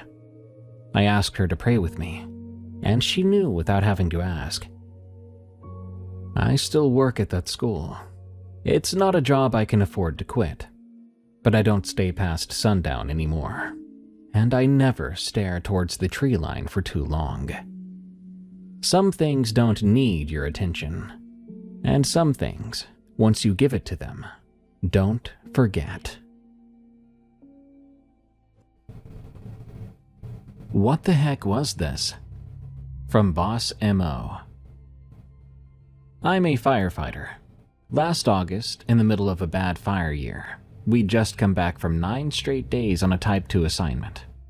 The other 3 guys on my crew were out cold by 9 p.m., sprawled in the bunk room at our suppression crew station in Northern California. I've never been able to sleep right after a deployment. Too much adrenaline and too many days of irregular hours. So I was sitting in the kitchen with the lights off, scrolling through my phone and drinking water. My way of winding down. The 2-bay garage was open to the night, because it always was in the summer. The building doesn't have AC, and the bays turn into ovens otherwise. Around 11:30, I heard something from the garage.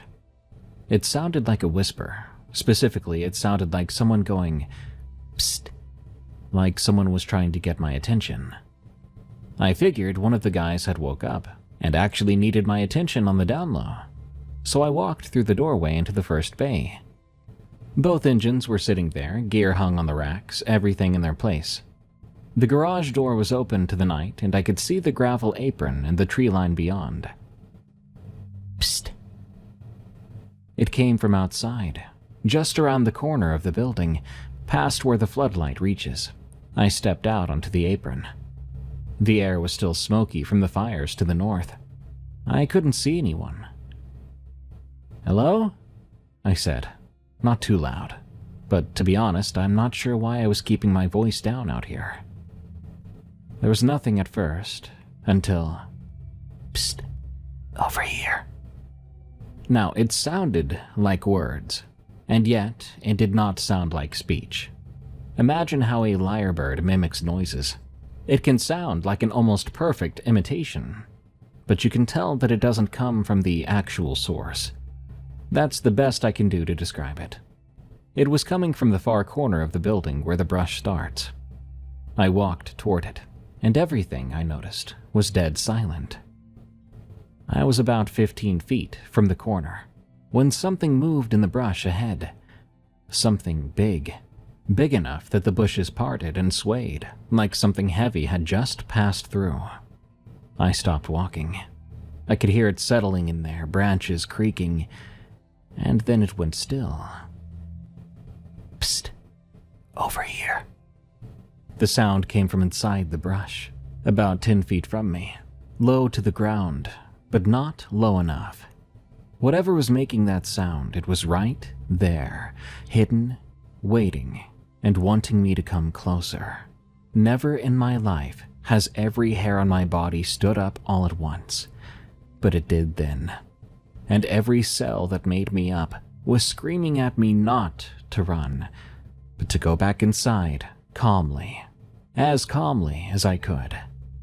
So I started to back up, one step at a time, never turning around, until I hit the gravel apron and the floodlight was on me again. Then I went inside and pulled down the garage doors, and I sat in the kitchen until sunrise. Later on, I told the guys about this, but they joked about it and poked fun at me for getting scared of a mountain lion or a bear. Doesn't matter. I don't sit in the kitchen with the garage doors open at night anymore. A series of stories from Rosie's Choices. I got myself into babysitting and got really popular among the neighborhoods. All the popular parks, clubs, and local stores. I usually get evening calls for parents who need a night out, but occasionally I get called during the days. Here are some stories I've collected. I babysat a little one that I'll call Alex. Alex was a toddler and didn't know how to speak clearly yet. It was during the day and they woke up from their afternoon slumbers. We decided to go to the park. Fortunately for us, there were other children Alex's age at the park. We took some toys and the children were having fun. This park was a cute little place, just down the street from the house. I like to use this park whenever I babysit in the area. This park is divided by a standard metal fence, like the ones you see in the baseball batting cages. On the other side of that was a house. The first few times we went there, I didn't think much of the house. Maybe that I'd hate all the park noise sometimes, if I'd lived there. The more I sat across from that house, the more it creeped me out, though. I didn't say anything to anyone about that. If I talked to a parent, it's just playground banter. If it's with kids, it's sandbox banter. There was a small window on the top floor of the house. The lights were always off there, or at least very dimly lit. You could almost see the dark wallpaper with a few picture frames on the walls. On that day, Alex was happily throwing a ball against the fence. I was encouraging them to throw the ball higher. They were trying, then suddenly stopped. Slowly, they looked up at the window and pointed, then began to cry. I held them and consoled them, trying to figure out what happened. The window that they pointed at, there was nothing there. That room was dark.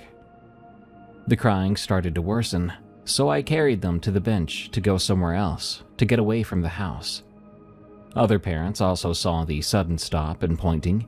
They came over and told me that that house always creeped them out too. But admittedly, they didn't want to sound crazy, so they hadn't said anything until now. One other nanny came with us to a local children's store to look at some toys and books. She told me to be careful. Kids are more vulnerable to certain things. We never know how, if, or when they'll come into contact with unexplainable things. I worked at a private residence for the first time. I was there for a week to cover their sitter's vacation. They were coming back from a family trip and asked me to come in the day before to collect the keys and get a tour. I met the house manager. She showed me the routine, the nursery, and the child's bedroom. This particular family was very detailed and had a routine. I felt very unsettled for some reason, but I blamed it on nerves. But even that was odd for me because I've babysat for ages, and I usually didn't get nervous like this. We stood by the doorway of the nursery. She asked me, "How are you feeling so far? Are you getting it?" I replied, "Yeah, it seems pretty straightforward. I think I've got it. Guess I'm just a little nervous at a new house." "No, it's definitely the house. This particular part of the house is worse. You'll see," she replied. "Oh, can't wait," I laughed. Then she stopped me. "To put it bluntly, there's like this old man spirit here. He's grumpy, but he loves kids, never harms kids. But the adults he likes to bother. He might play some tricks on you." She looked at me intently. I looked back, waiting for the joke to reveal itself. But she was serious. I laughed anyway. I haven't noticed anything yet. I guess he's filling me out so far, huh? We both smirked a little, and I said my goodbyes before leaving. When my first shift started, I did what was on the agenda: to set up the nursery for maximum exploration. It was such a beautiful morning. As I was pulling up the blinds, a toy on the opposite side of the room fell on the floor from a shelf. I looked around and even poked my head outside the door. No one there. I noticed, too, that the lights often flickered, which was odd considering it was a newer house. When I asked the housekeeper and the chef, they mentioned things like that often happened in that particular part of the house. They said I should be thankful it's only a week-long contract. Experiencing toy dropping, things going missing, and lights flickering was enough for a lifetime. A friend of mine needed to leave for a while for a personal emergency, and I stayed over to take care of their kids in their house for a bit. The oldest took care of themselves, and the youngest was 3 and full of energy. The grandparents came over for the weekends. They gave me the weekend to settle in, since this was very last minute, and the grandparents didn't have the energy to do it for that long. They went out for the day, and they said they may come back late. I've known this 3-year-old since he was in the mommy's tummy. I've hit the auntie status. He was so excited that I would be staying with him. This was during the wintertime. It got dark before 6 p.m. I was listening to a podcast, settling into my bedroom. I had the door open, and in the corner of my room I saw a shadow running into the closet. I snuck in and said, "Boo!" but there was no one in there.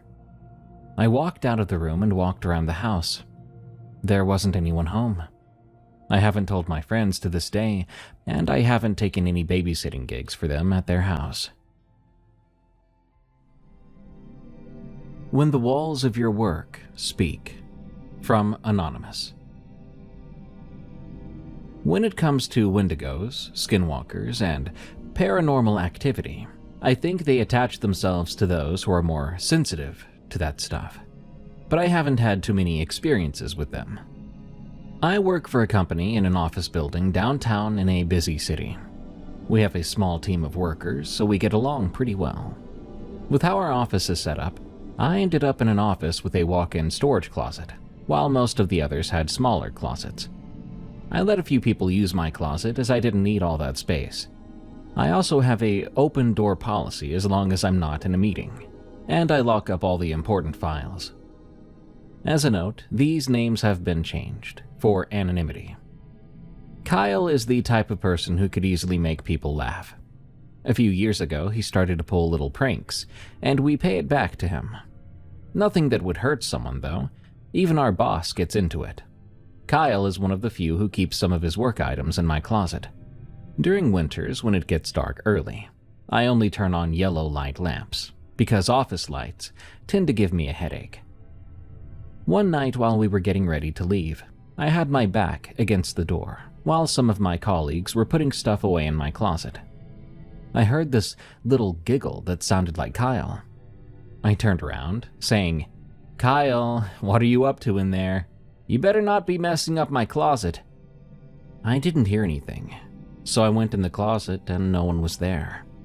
I chalked it up to Kyle possibly talking nearby my office somewhere. As I was closing my closet, in the corner of my eye, I saw this shadow run out of my office. This shadow was too clear to be mistaken for my eyes playing tricks. I looked out of my office and there was only Sarah, who was at the end of the hallway locking up her office. She saw me as she began to walk down. She asked, "Are you okay?" Did you see Kyle? I think he's playing with me," I said with a laugh. "Oh, he left a little early today." "Why, what did he do?" she asked with a smile, like she suspected another prank story. "Really? I don't want to sound crazy, but what? What happened?" She sounded concerned now. "I heard a giggle in my closet. It sounded like him. Then this shadow ran out. That's why I poked my head out of my office just now. I thought I'd see him," I said. She looked at me like she didn't really believe me, then said, "Probably Light's playing tricks on you, or he's gotten you on edge. But no, he's not here right now." She waited for me to grab my bags and we left together. A few weeks later, I went to our community workstation with an armful of stuff and forgot my ID badge, which works as a card key to enter certain areas of the office. I asked Kyle, who was walking past my office at the moment, if he could grab my badge from my desk for me. He came out and told me that it wasn't there. At first, I thought he was playing around and laughed. "Kyle, are you being serious?" He replied, "Yeah, there's no badge on your desk. All seriousness." I went back and it really wasn't on my desk. I remember taking it off to readjust my clothes and leaving it on my desk. I checked my bags, the floor, my drawer, the closet, my jacket pockets, and retraced my steps where I'd been in my office. I know it had to be in my office somewhere. I had just used it before this. I couldn't find it all morning, so I let management know it had gotten lost. Everyone asked Kyle if he took it, and he said he really hadn't touched it, and that he wouldn't go as far as to ruin someone else's work, which is true. He hasn't done anything that could jeopardize people's work. For the rest of the day, I'd been locking my office door whenever I left. A few of us went out for lunch, and when I went back to my desk, it was sitting exactly where I'd left it when I first took it off. I asked the office manager, Candace, if she or our boss dropped it off while we were out.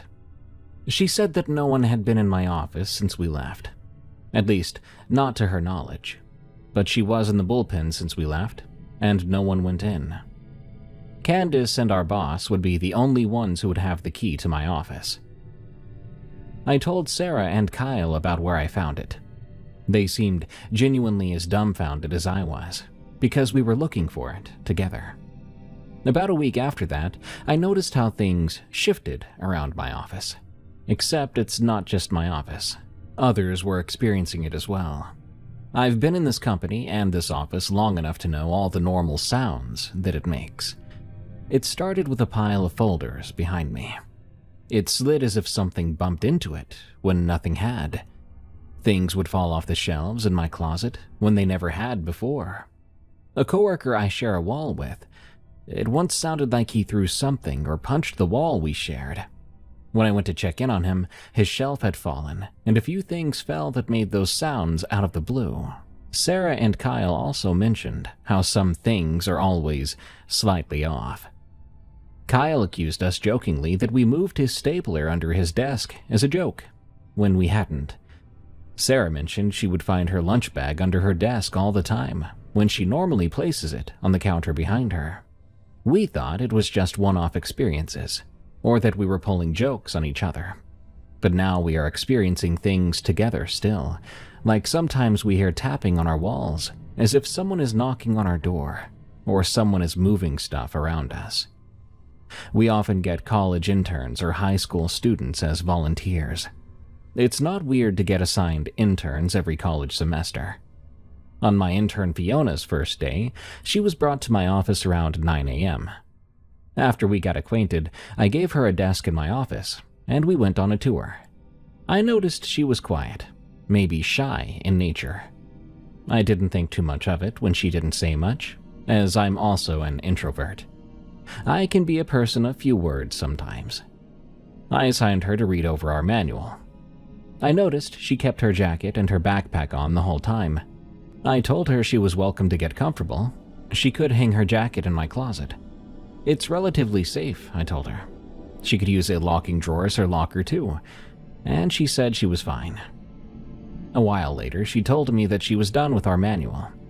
I gave her easy first day tasks, mostly to get her familiar with the office layout. One of those tasks was to take some documents to the boss's office, which was at the other end of the office.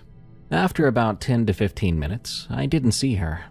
I called my boss and asked if she got there all right to drop off the documents.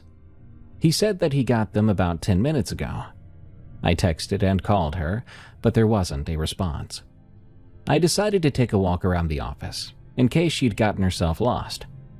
I was talking to one of my colleagues when I noticed Fiona turning into the hallway to the washroom and emergency staircase. I excused myself and headed to that hallway. When I got closer, I called her name. "Fiona!" I didn't get a response. I opened the emergency exit door.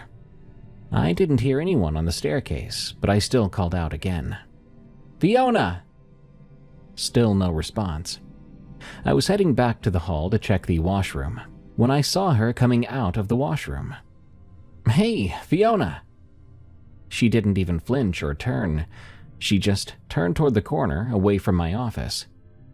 When I also turned the corner, she wasn't there anymore. There wasn't anywhere she could go from there other than other offices. If she wanted to leave, she'd need to wait for the elevators. Kyle, who was standing in front of his office, asked what I was doing. "Have you seen Fiona, my intern? She's wearing her jacket and her bag still," I asked. "Yeah, I saw her turn the corner and I haven't seen her since," he said jokingly. "Did you make her feel so miserable that she just left?" "Ha ha, Kyle," I said while going back to my office. I approached Candace. "Did you see Fiona, my intern?" "I saw her going into the kitchen. I followed her in there to show her how the kitchen works. But when I went in, she wasn't there. And I swear I saw her going in, but not coming out." She looked at me, puzzled. There's only one way in and out of that kitchen. Candace is really strict about how organized and clean our work kitchen is. If anyone even breathes towards the kitchen, Candace would know about it. So I know she was as lost as I was about it. I put a work blast out, asking to direct my intern towards me when they saw her. A few minutes later, Candace came in, saying that her school had contacted us. She was out of her intern program. The receptionist said she signed out without saying anything or making eye contact. Sarah also mentioned how she would see her one second and not the next when we were talking about how strange it was.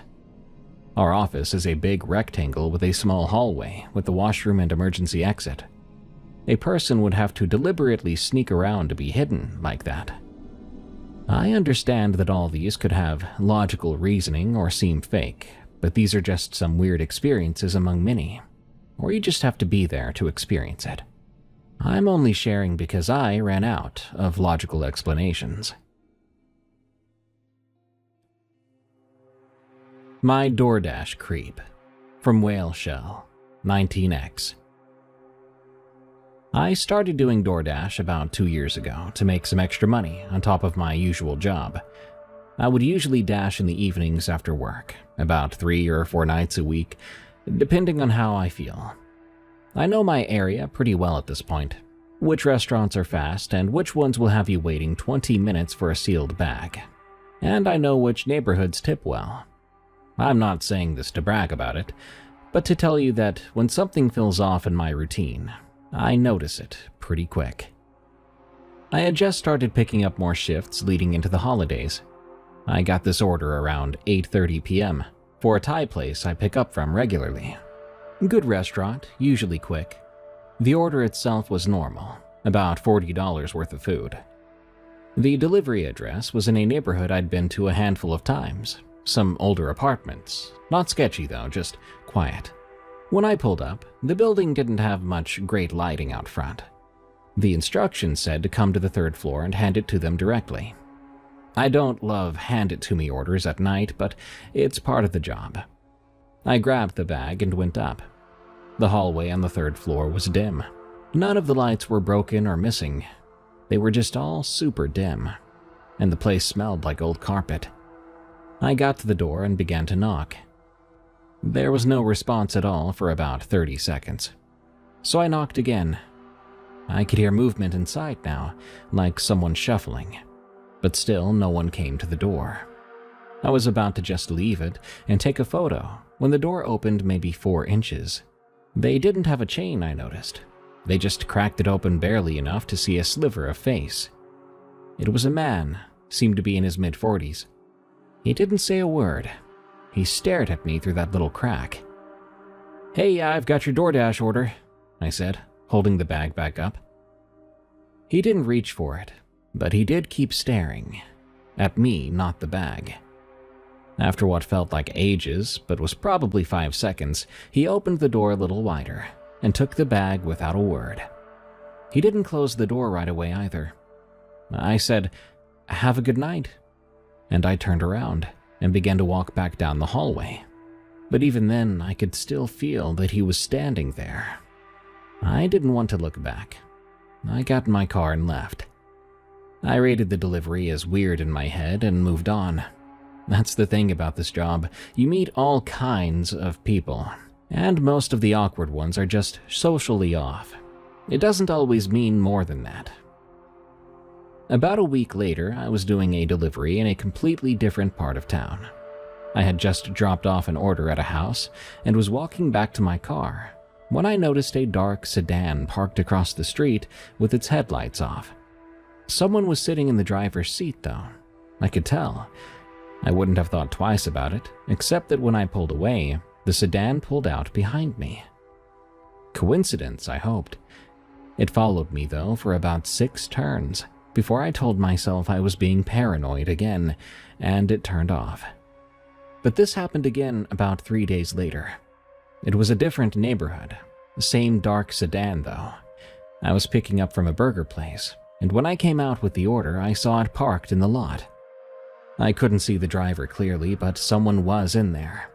I did my delivery and even took a weird route home, turning randomly through side streets.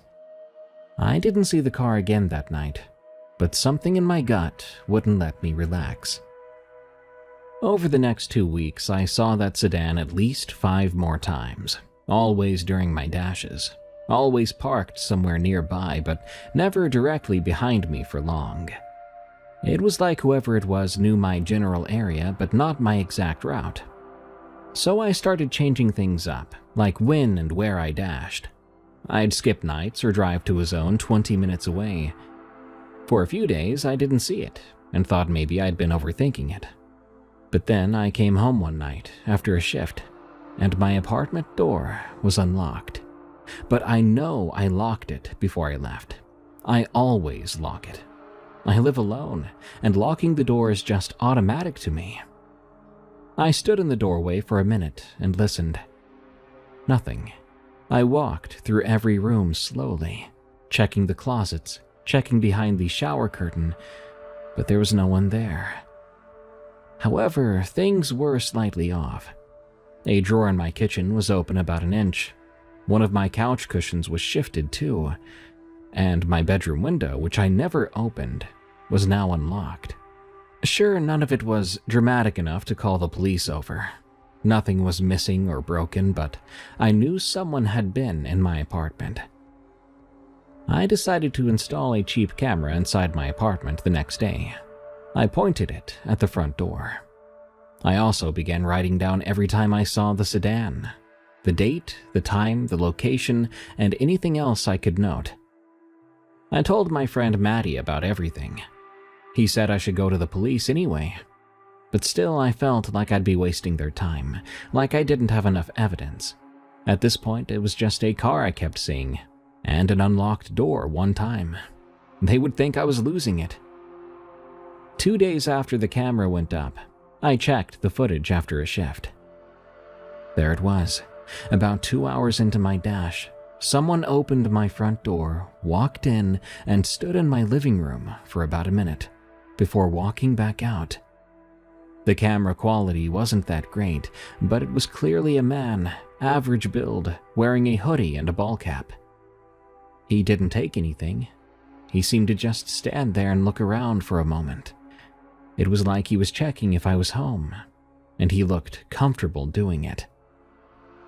I went to the police that night. I showed them the footage, my notes, and everything, and they took my report. They told me they'd look into it, and to call if anything escalated. They also told me to consider changing my locks, which I did the next morning. But honestly, their response did not make me feel much safer. A report is just paper. I kept door dashing, but truthfully, I was on edge every single night. I would check my mirrors all the time. I would sit in my car for a few minutes before going inside, watching the street. The sedan showed up twice more over the next week. Once near a Chick-fil-A I pick up from a lot, and once parked on my street. On my street. That made me feel very sick. I called the police again about the car being on my street. They sent someone to patrol the area, and by the time they got there, the car was long gone. I followed up on the report twice, but nothing came of it. There were no leads or plates they could run, nothing they could do. I had to break my lease to move to a different apartment across town the following month. I didn't tell anyone the new address except Maddie and my family. I changed my dashing zones completely, and I stopped dashing at night for a long time, only doing lunch shifts on weekends. It felt like I was starting over, and I hated that. I was angry about it. It's been about 5 months now, and I have yet to see the sedan again. I haven't had any signs of someone being in my apartment either. I did eventually go back to evening dashes, just in different areas. I don't know who this guy was, or what his problem with me was, but I'm glad it's over, for now. The most unsettling man I've ever met. From Piece of Reese. I'm going to keep this vague on purpose. I won't be naming the facility, the state, or the man. People I work with know this story, and they'll know it's me writing this. But I'm not putting details out there that could come back on my career. I've been in corrections for going on 11 years, county level, and after that much time you see a lot, and you've heard a lot. Most of it you forget because you have to. But this one I can't forget, even though I've tried. We process a high volume of people. DUIs, domestics, warrants, the usual rotation. You learn real fast not to take anything personally in here. These guys will say the worst things imaginable to you because they're angry and drunk and sometimes scared. But it rolls off. That's the job. But every now and then you get someone who unsettles you in a way that has nothing to do with what they did on the outside. It's something about how they carry themselves on the inside. He came in on a Tuesday night. I was working intake. The charge was aggravated assault, which we get plenty of, so nothing about the booking stood out on paper. Arresting officers brought him in, and he seemed cooperative. He was polite even. That's not unusual either. Plenty of people are calm during booking because the adrenaline is gone and reality is setting in. But this wasn't the same as that. He wasn't calm like someone defeated. He was cozy, even. Like he'd been there before, except he hadn't. He didn't have any priors. I ran him myself to check. During processing, he made small talk. He asked me how long I'd been doing this, and if I liked it. Normal enough questions, but he asked them more like my doctor asking if it hurts. As if he already had some idea and wanted to see if I'd confirm it. I gave him short answers and moved him along. He looked me right in the eyes the entire time. There was no ounce of anger or hatred or anything. He just locked in, like he was trying to read me. A little weird, but fine.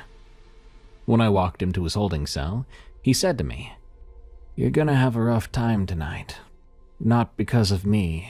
Someone on B block is going to give you problems around 2:15. A medical issue. You should check on him before that." He said it so casually, like telling me the weather's gonna get bad or that there's traffic on the highway. I said something like, "All right, thanks for the heads up." I was being sarcastic. At about 2:10, an inmate on B block had a seizure. He'd never had a seizure before in his life, nothing in his medical history. I wasn't even on B block. I heard it on the radio. I stood there for a second and felt every hair on my arms stand up. Then I told myself it had to be a coincidence. People have medical emergencies in here all the time. There's no way a man in a holding cell on the other end of the facility would know about this. I put it out of my mind, or I tried to. He was with us for a few days before his hearing. In that time, I interacted with him maybe 4 or 5 more times. Beyond the weirdness, he was a model detainee. No issues with other inmates or with staff. He followed every instruction immediately. But he talked. Not excessively and not loud, he'd just say things. Things that made you stop for half a second too long. I was doing a routine check and he was sitting on his bunk, hands in his lap, totally relaxed. He said then, "How's the daughter doing with the new school?" I don't wear a ring, I don't have photos on me, I have never once discussed my personal life with any inmate ever. I have a daughter, and at the time she had transferred schools about 3 weeks before this. I didn't respond. I kept walking. My hands were shaking a bit, and I was angry. I told my sergeant about the comment. He said the guy probably overheard staff talking or got information from another inmate who knew someone who knew me. That is possible. It's a small area. People talk. But it didn't feel like that, and I couldn't really explain why. The next day I was escorting him to a meeting with his attorney. He was cooperative as usual, walking ahead of me, and out of nowhere he said, "Davis is gonna quit, by the way. Probably by Friday." Davis was a newer CO, a young kid who seemed like he was adjusting fine. He hadn't had any complaints, and we didn't have any of him. I just ignored him, not responding to the comment. Thursday evening, Davis put in his resignation. When someone asked why, he said he'd been thinking about it for a while, and just couldn't do it anymore. He hadn't told anyone he was considering it. Word started to get around among the staff. A couple other COs had their own stories too. One CO said the man told him his wife was going to call him during the shift with good news. And she did, about an hour later. She'd gotten a job offer. Another CO said the man told him to drive safe on Wednesday because of black ice. And that officer ended up hitting a patch on his way home that night, nearly crashing into a ditch. And what gets me is the guy isn't like some kind of mystic sitting there being cryptic and spiritual about it. He was witty and sharp, and he would say these things with a little smirk. He'd work them into normal conversation like it was some joke.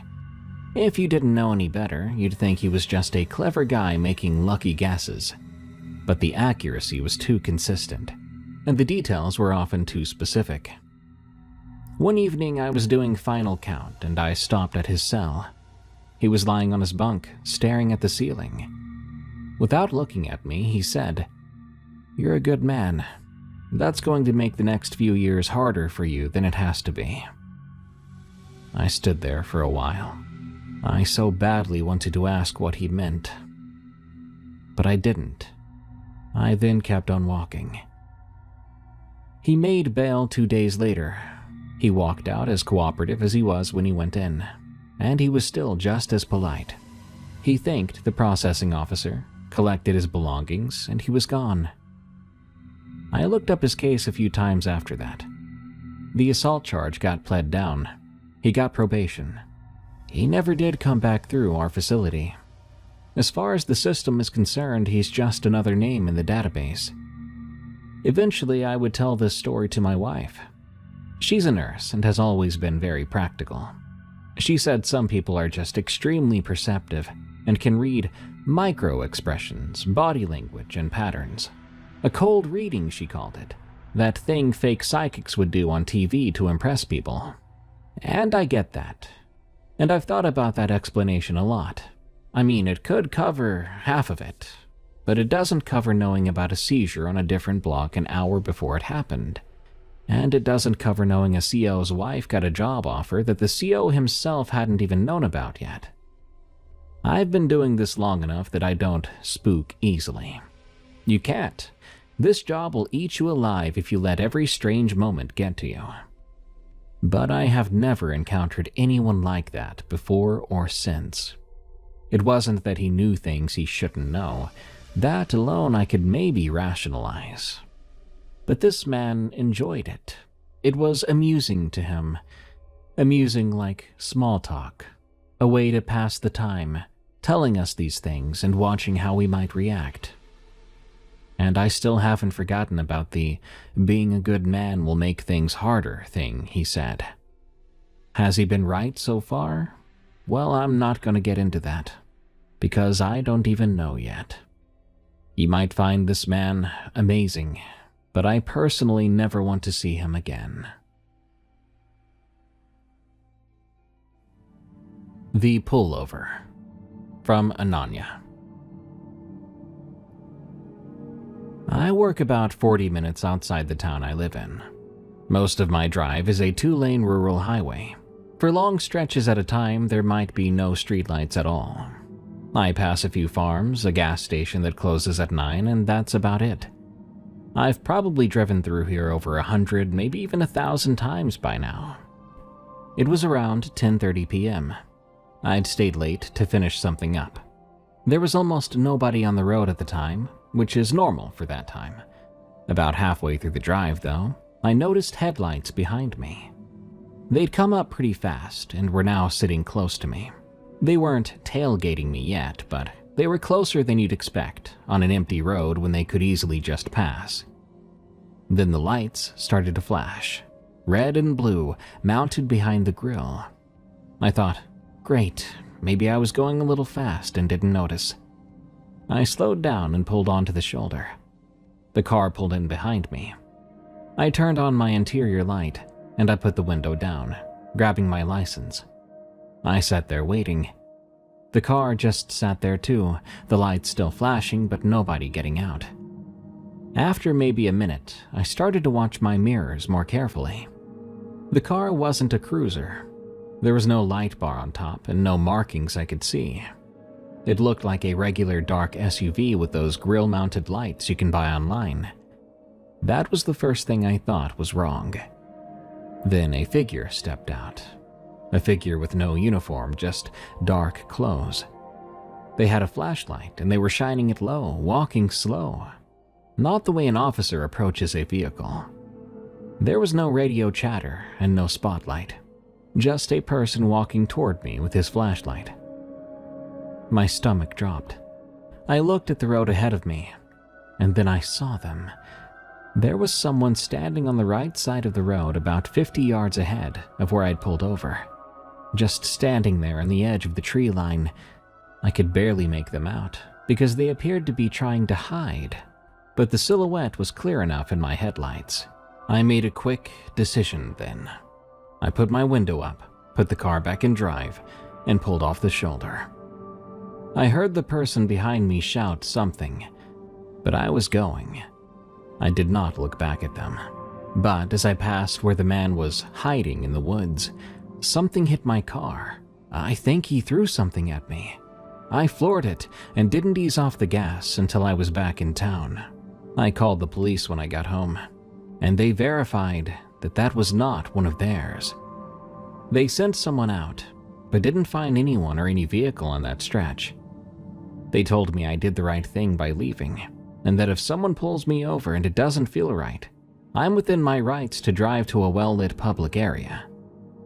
The officer I spoke with said they'd had similar reports on rural roads in the county before. These days, I take a different route.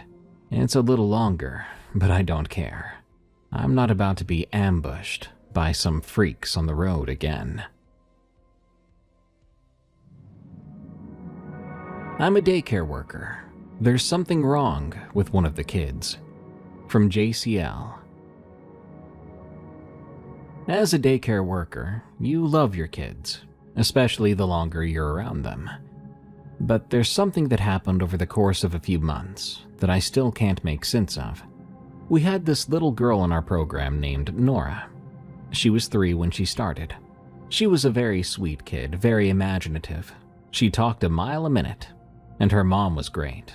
She was always on time for pickup and packed good lunches, always asking how Nora's day was with actual interest. It seemed like a normal, loving family, at least from everything I could see. Now, Nora had a habit of talking to herself during free play. Nothing crazy for her age. Kids often have imaginary friends. They might narrate what they're doing, or even have full conversations with just stuffed animals. That's healthy, normal stuff. But after a few weeks, I started to notice that Nora's conversations had a consistency to them that stood out. It wasn't babbling. She would talk about specific things, and she left spaces for responses, and she would laugh at things that no one said. She'd set out 2 plates during pretend kitchen, always 2, and say, "Here you go, Callie." I asked her once during snack time, "Who's Callie, sweetheart?" "My sister," she said. I didn't think much beyond that. Nora was an only child according to our information. Kids invent siblings all the time. I just said, "Oh, that's nice," and I went on with my day. Over the next few weeks, Callie came up more and more. Nora would get upset if another child sat in a specific chair at her table, because that's where Callie sits. During nap time, she'd scoot over on her mat and whisper. One afternoon, I heard her say, "Callie, stop, you're cold." She didn't seem scared, just annoyed. My coworker, Diane, noticed it too. She mentioned that Nora had told her Callie doesn't go home with her, that Callie stays here. That's when the weird feeling about this whole situation started. Imaginary friends usually follow their kid everywhere. This one apparently lived at the daycare. I brought it up casually with Nora's mom at pickup one day. I said Nora had been playing with an imaginary friend named Callie, and that I thought it was quite cute. But her mom's face did something I can't fully describe. It didn't fall, exactly, but it kind of froze. She recovered quick and smiled, saying, "Oh, she's got quite the imagination." She changed the subject to what Nora had for lunch and left. It was fast. Too fast. I let it go. It wasn't my place to push. Things got stranger after that. Not with Nora, but with the daycare itself. Toys would be out in the morning when I opened up, and I don't mean messed up or scattered. They appeared carefully placed, as if a kid had been playing with them and left them out neatly. There would be a few crayons on the table, a picture book open on the floor, the toy kitchen set with a pot on the little stove. I assumed the closing staff just missed them during cleanup, but when I asked, they swore everything was put away. Our closing checklist is thorough. Every bin gets checked, every surface gets wiped. This happened 3 times in 1 week, and by the 3rd time I began to take photos of how I left the room at close, comparing them to what I found in the morning. Things were being moved. I knew for sure now. Diane started to feel uneasy too. She told me that during nap time one afternoon, she counted the kids on the mats and got 21. She counted again and got 20. She said she was probably just tired, but she looked rattled telling me about it. Then there was the night that changed everything for me. We had a parent event one evening. A sort of open house, so families could see the classroom and meet each other. It wrapped up around 7:30. Afterwards, I stayed behind to clean up and reset the room. Diane had already left. The building was empty at the time. I had the lights on in the main room and the hallway, but the rest of the building was dark. I was wiping down tables when I heard a giggling sound from the hallway that leads to the bathrooms. It was clearly a child's laugh. Clear and close, no mistaking it. Someone was in the building with me. I stopped and listened, but I didn't hear anything else just yet. I told myself it had to just be pipes or the building settling somehow, maybe my brain playing tricks. I went back to cleaning, but then I heard it again, this time closer, right around the corner. I walked to the hallway. The lights were on, but the bathroom doors were open and dark inside. I looked down the hall. There was nobody there, but the air felt different, heavier even, and much colder. I turned back toward the main room, and I saw her. There was a child standing in the far corner of the classroom near the toy kitchen. A little girl, maybe 3 or 4 years old. She was standing there facing the kitchen set, like she was in the middle of playing. She had dark hair, and she was wearing what looked like a light-colored dress, but there was something wrong. She was incredibly still, absolutely motionless. Kids that age don't sit that still. They shift and fidget and run around, but this child was motionless. I couldn't move. I stood there with a wet rag in my hand and simply stared at this child that shouldn't be there. My chest was so tight, I could hear my own heartbeat in my ears. Eventually, I said, "Hello?" And my voice sounded like it belonged to someone else. She turned her head towards me, just her head, slowly. Her face was pale, and her eyes were open, looking right at me now. But behind those eyes there was nothing. No anger or sadness, just nothingness. I dropped the rag and grabbed my keys and my bag, and I left. I ran to my car and called Diane, telling her everything. She said to me that she believed me. The next morning I called our director, and I told her what happened. She's a kind but practical woman. She said it was probably a shadow or exhaustion from the event. I wasn't going to argue with my boss. About a week later, I looked something up that I probably shouldn't have. Nora's enrollment file had her mother's full name. I searched online for the family, and I eventually found something. An obituary from a few years before Nora was born. A baby girl, and her name was Callie. She had died at 11 months. The cause of death was not listed. I never said anything to Nora's mom, and I'm not going to. That poor woman lost a child, and whatever is happening at the daycare isn't hurting anyone. Nora's not scared. She talks to her sister like it's the most normal thing, and maybe for her it is. But even so, I'm not about to stay alone in that building anymore. I just won't. When I have to close, Diane closes with me every time now. These experiences have stopped now. Maybe it's just a gap in encounters. I am happy for Nora that she gets to see her sister. As long as Callie leaves me alone, we won't have a problem.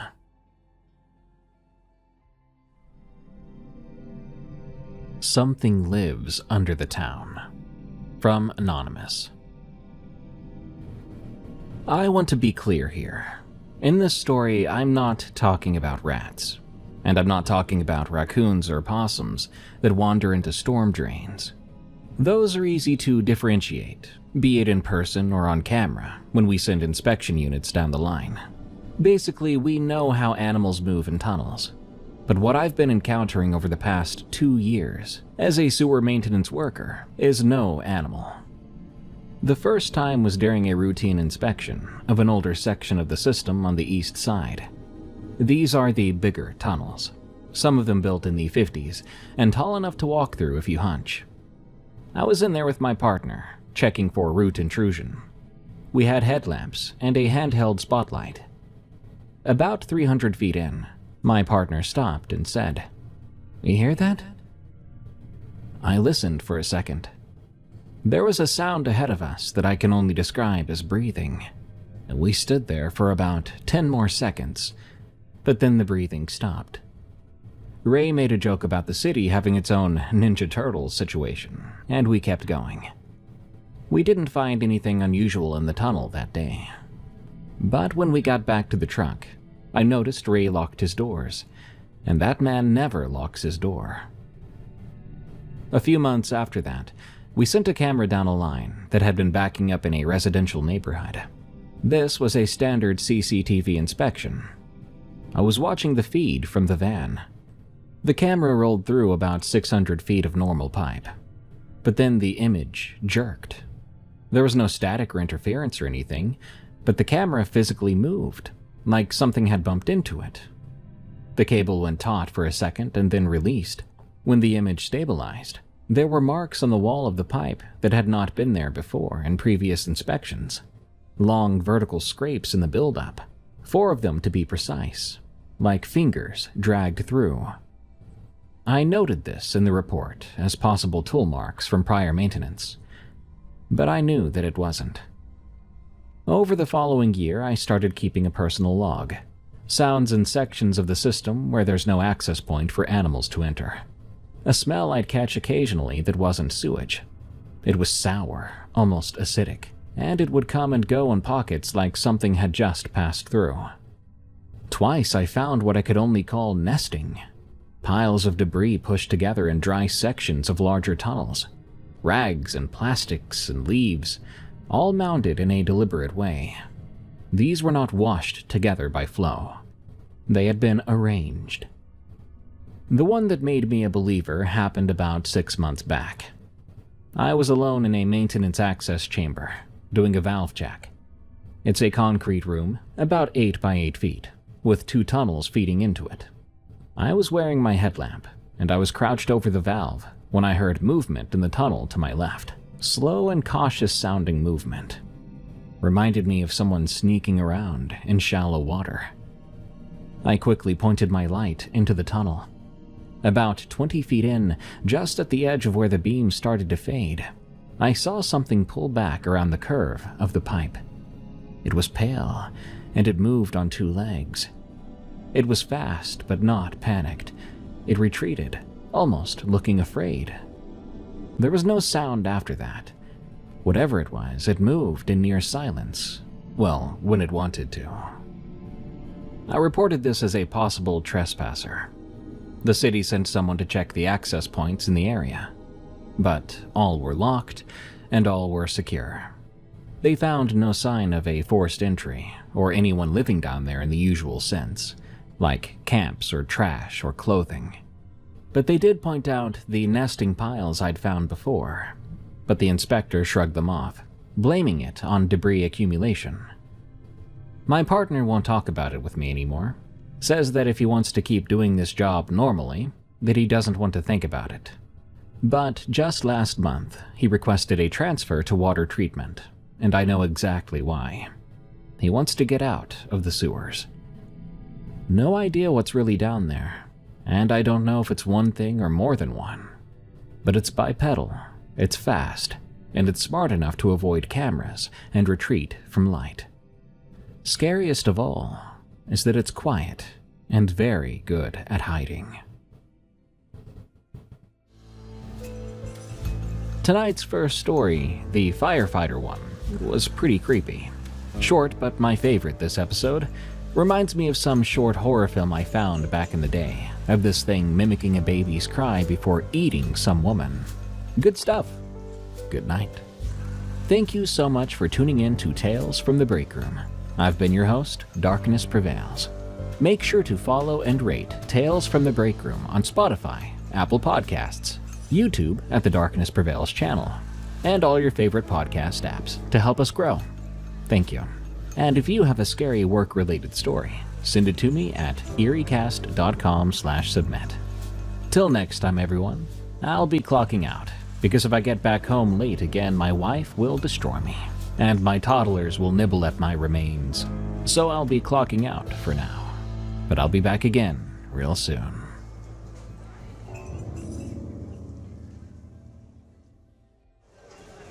Hi, welcome to Dead and Roasted. What can I get you? Deer are such strange creatures, aren't they? They eat grass, taste delicious, go crazy from wasting disease, and now they're spreading ticks that cause you to be allergic to meat for the rest of your life. Poor things have gone from beautiful critters to creepy creatures within a decade. Because of that, we've had to discontinue our deer egg and cheese biscuits because it's just too risky. Luckily for you, I can still tell you about today's scary work stories, featuring such creepy deer, dog-sitting disasters, and the most disturbing forest in America. These are tales from the break room, and you should follow and review us on Spotify and Apple Podcasts. Thank you. Dog Sitting in a Haunted House, from Cricket Girl 20. I recently began dog sitting for a family friend, only doing so when she's at her part-time job. One day, while I was dog sitting, her dog Pepper was lying on the couch next to me, while the other dog, Ray Ray, was lying on the floor next to my dog Bear. Suddenly, I heard a thud coming from the upstairs bathroom. All three dogs perked their heads up, and I stood up to go check. I didn't find anything out of place in the bathroom, so I simply told myself, "Take it easy, you're in a house you've never been in before." Despite being a firm believer in the paranormal, I did not want to entertain the idea of a ghost. As I returned to the living room, I noticed a dark shadow dart across the wall. I rubbed my eyes and said, "Snap out of it." To my relief, the rest of the day passed by without any further incidents, and my friend returned a few hours later. 2 days after that, I found myself once again taking care of her dogs. As I sat on the couch, my gaze shifted towards the TV screen, and to my surprise, I saw a figure standing beside the couch in the reflection. Startled, I quickly turned my head, only to find nothing there. Still refusing to entertain the thought of a ghost, I chose to ignore it and distract myself by watching YouTube videos about dogs. After some time, I decided to get a glass of water. I made my way towards the kitchen, and I suddenly heard a faint humming sound coming from the laundry room.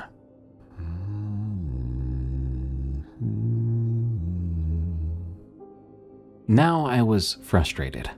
I couldn't help but shout out, "Could you please just stop?" I was surprised yet relieved when the humming ceased, so I returned to the couch, patiently waiting for my friend's return. A week after that, I encountered the most terrifying incident at her residence. While preparing a snack for myself, I noticed a candle slowly moving across the counter all on its own. Just in time, I resumed enjoying my snack and returned to the living room. However, my peace was disrupted by thumping sounds emanating from the storage room. Annoyed by all this unusual activity, I decided to investigate. As I approached the storage room, I forcefully swung the door open and was startled to find a man vigorously hammering the wall. I was paralyzed with fear, and it was only when I heard the barking and snarling of the dogs behind me that I realized they were there. Suddenly, the man just vanished into thin air. I was filled with horror. I rushed back to the living room, where I encountered my friend.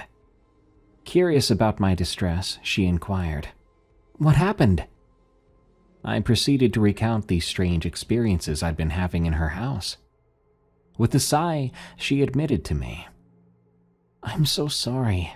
I should have informed you that this house is haunted. Occasionally, I hear noises and catch glimpses of shadows, but I've never seen this man you described. Pepper and Ray Ray sometimes react to something as well, something that I don't or can't see. She embraced me and apologized once again. Eventually, I stopped dog-sitting for her, as she made the decision to return home due to her mother's illness. Despite this, we still maintain contact, and she continues to express remorse for subjecting me to such unsettling experiences. I've never disclosed to my friend the words that man spoke before he vanished. Yes, he said something. He uttered, "She made me do it. She made me with this hammer." Subsequently, I began inquiring about the history of the house, and a man informed me that his great-uncle and aunt actually resided there in the 1940s. One day, his great-aunt infuriated him to such an extent that his great-uncle, in a fit of rage, took her life using an old-fashioned hammer. Following this tragic incident, his great-uncle penned a note absolving himself of blame, stating that she had coerced him into committing the act.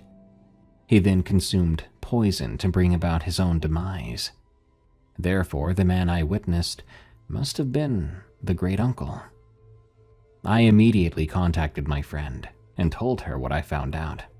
She was unnerved and expressed even more regret, mostly for the aunt. Every time my friend comes over, she passes by the house occasionally and still feels a shiver just from glancing at it. She mentioned that the house appears deserted, except for a few stray cats who have made it their home. One day, she decided to step out of her car to sneak a peek inside through the window, only to spot a dark shadow standing in the living room. Startled, she quickly ran back to her car and drove away. For those listening or reading, I would recommend doing some research on the history of any home you plan to move into, especially if you have a belief in the paranormal. Landlords and realtors may not always disclose if any negative incidents occurred in the house. Additionally, it's important to pay attention to your pet's behavior, as they may react to things that are invisible or inaudible to you. Animals tend to be more sensitive to paranormal activities compared to us humans. Prioritize your safety and ensure there are no negative occurrences associated with the house before embarking on any remodeling projects for your new home. I should have listened, but I didn't. From Jason R.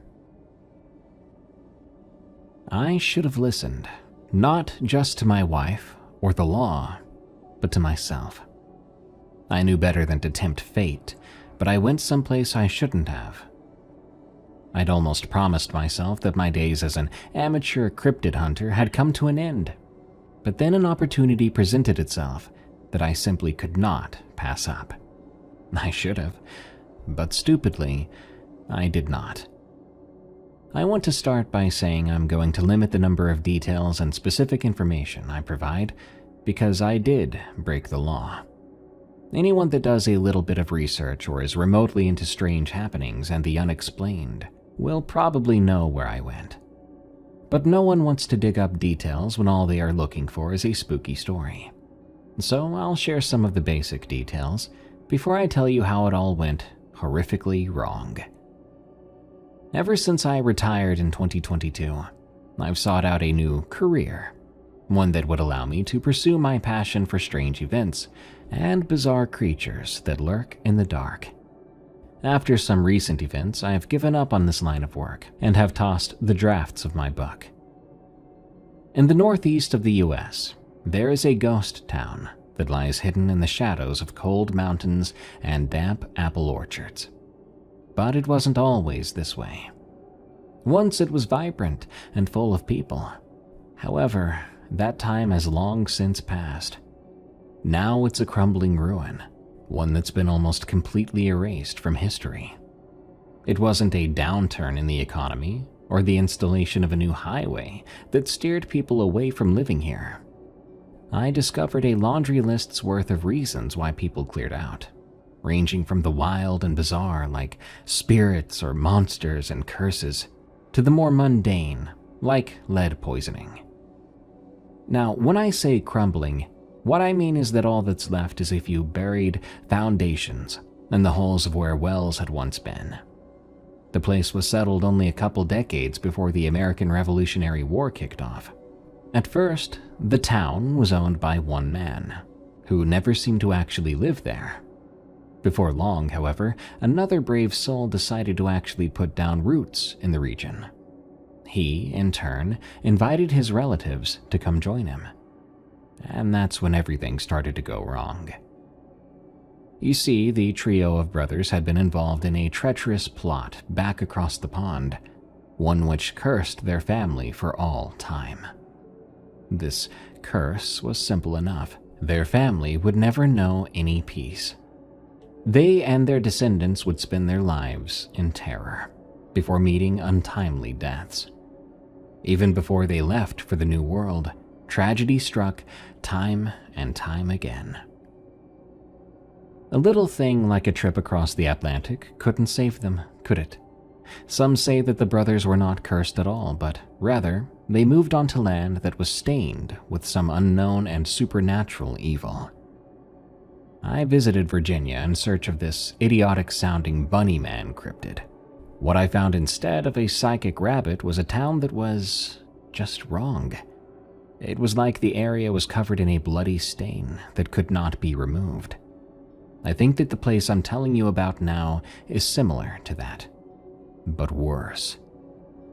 Like much of the region, the private property on which the old town once stood is overgrown with trees and brush. There are rocks and boulders everywhere you go. You can pick out the area where the town once stood by its semi-level nature. Again, I don't want to mention the place by name, but it couldn't have been given a more foreboding moniker if the people who once lived there tried. Anyway, back to today's history lesson in misery. As families are wont to do, the brothers got married, and their family expanded into a small community. Now, I mentioned that the area is covered in trees, but this doesn't adequately describe just how dense the foliage is. It's like sunset takes place in the middle of the day.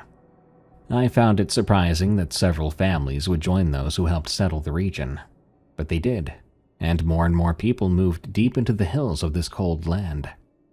The town, I think I'll just refer to it as the town, to make the anonymity somewhat easier, was never what one would call lucky. Besides the deaths, there were the others. You see, there were these mysterious creatures, sometimes spotted just beyond the tree line, and wherever they were seen, madness soon followed. Cynics will try and tell you that illness, death, and people losing their minds happen every day at all points across the globe, and they're right to say that. But when it came to the town, the numbers far exceeded virtually every other town in the US at that time, and ever since. For reasons that have not been explained, several of the town's original settlers moved away. They went on to have rather boring lives before passing away of natural causes. When I discovered this, it kinda convinced me that whatever was going on up here, it wasn't a curse. But one settler, I'll call him Mr. J, stayed behind. And he went mad before eventually becoming destitute and living on the charity of those who still remained in the small community. This all took place prior to the beginning of the 19th century. The spread of madness continued, as the dying began. As he descended into madness, Mr. J's good friend, Mr. G, was killed at his neighbor's house. His neighbor in turn also went insane.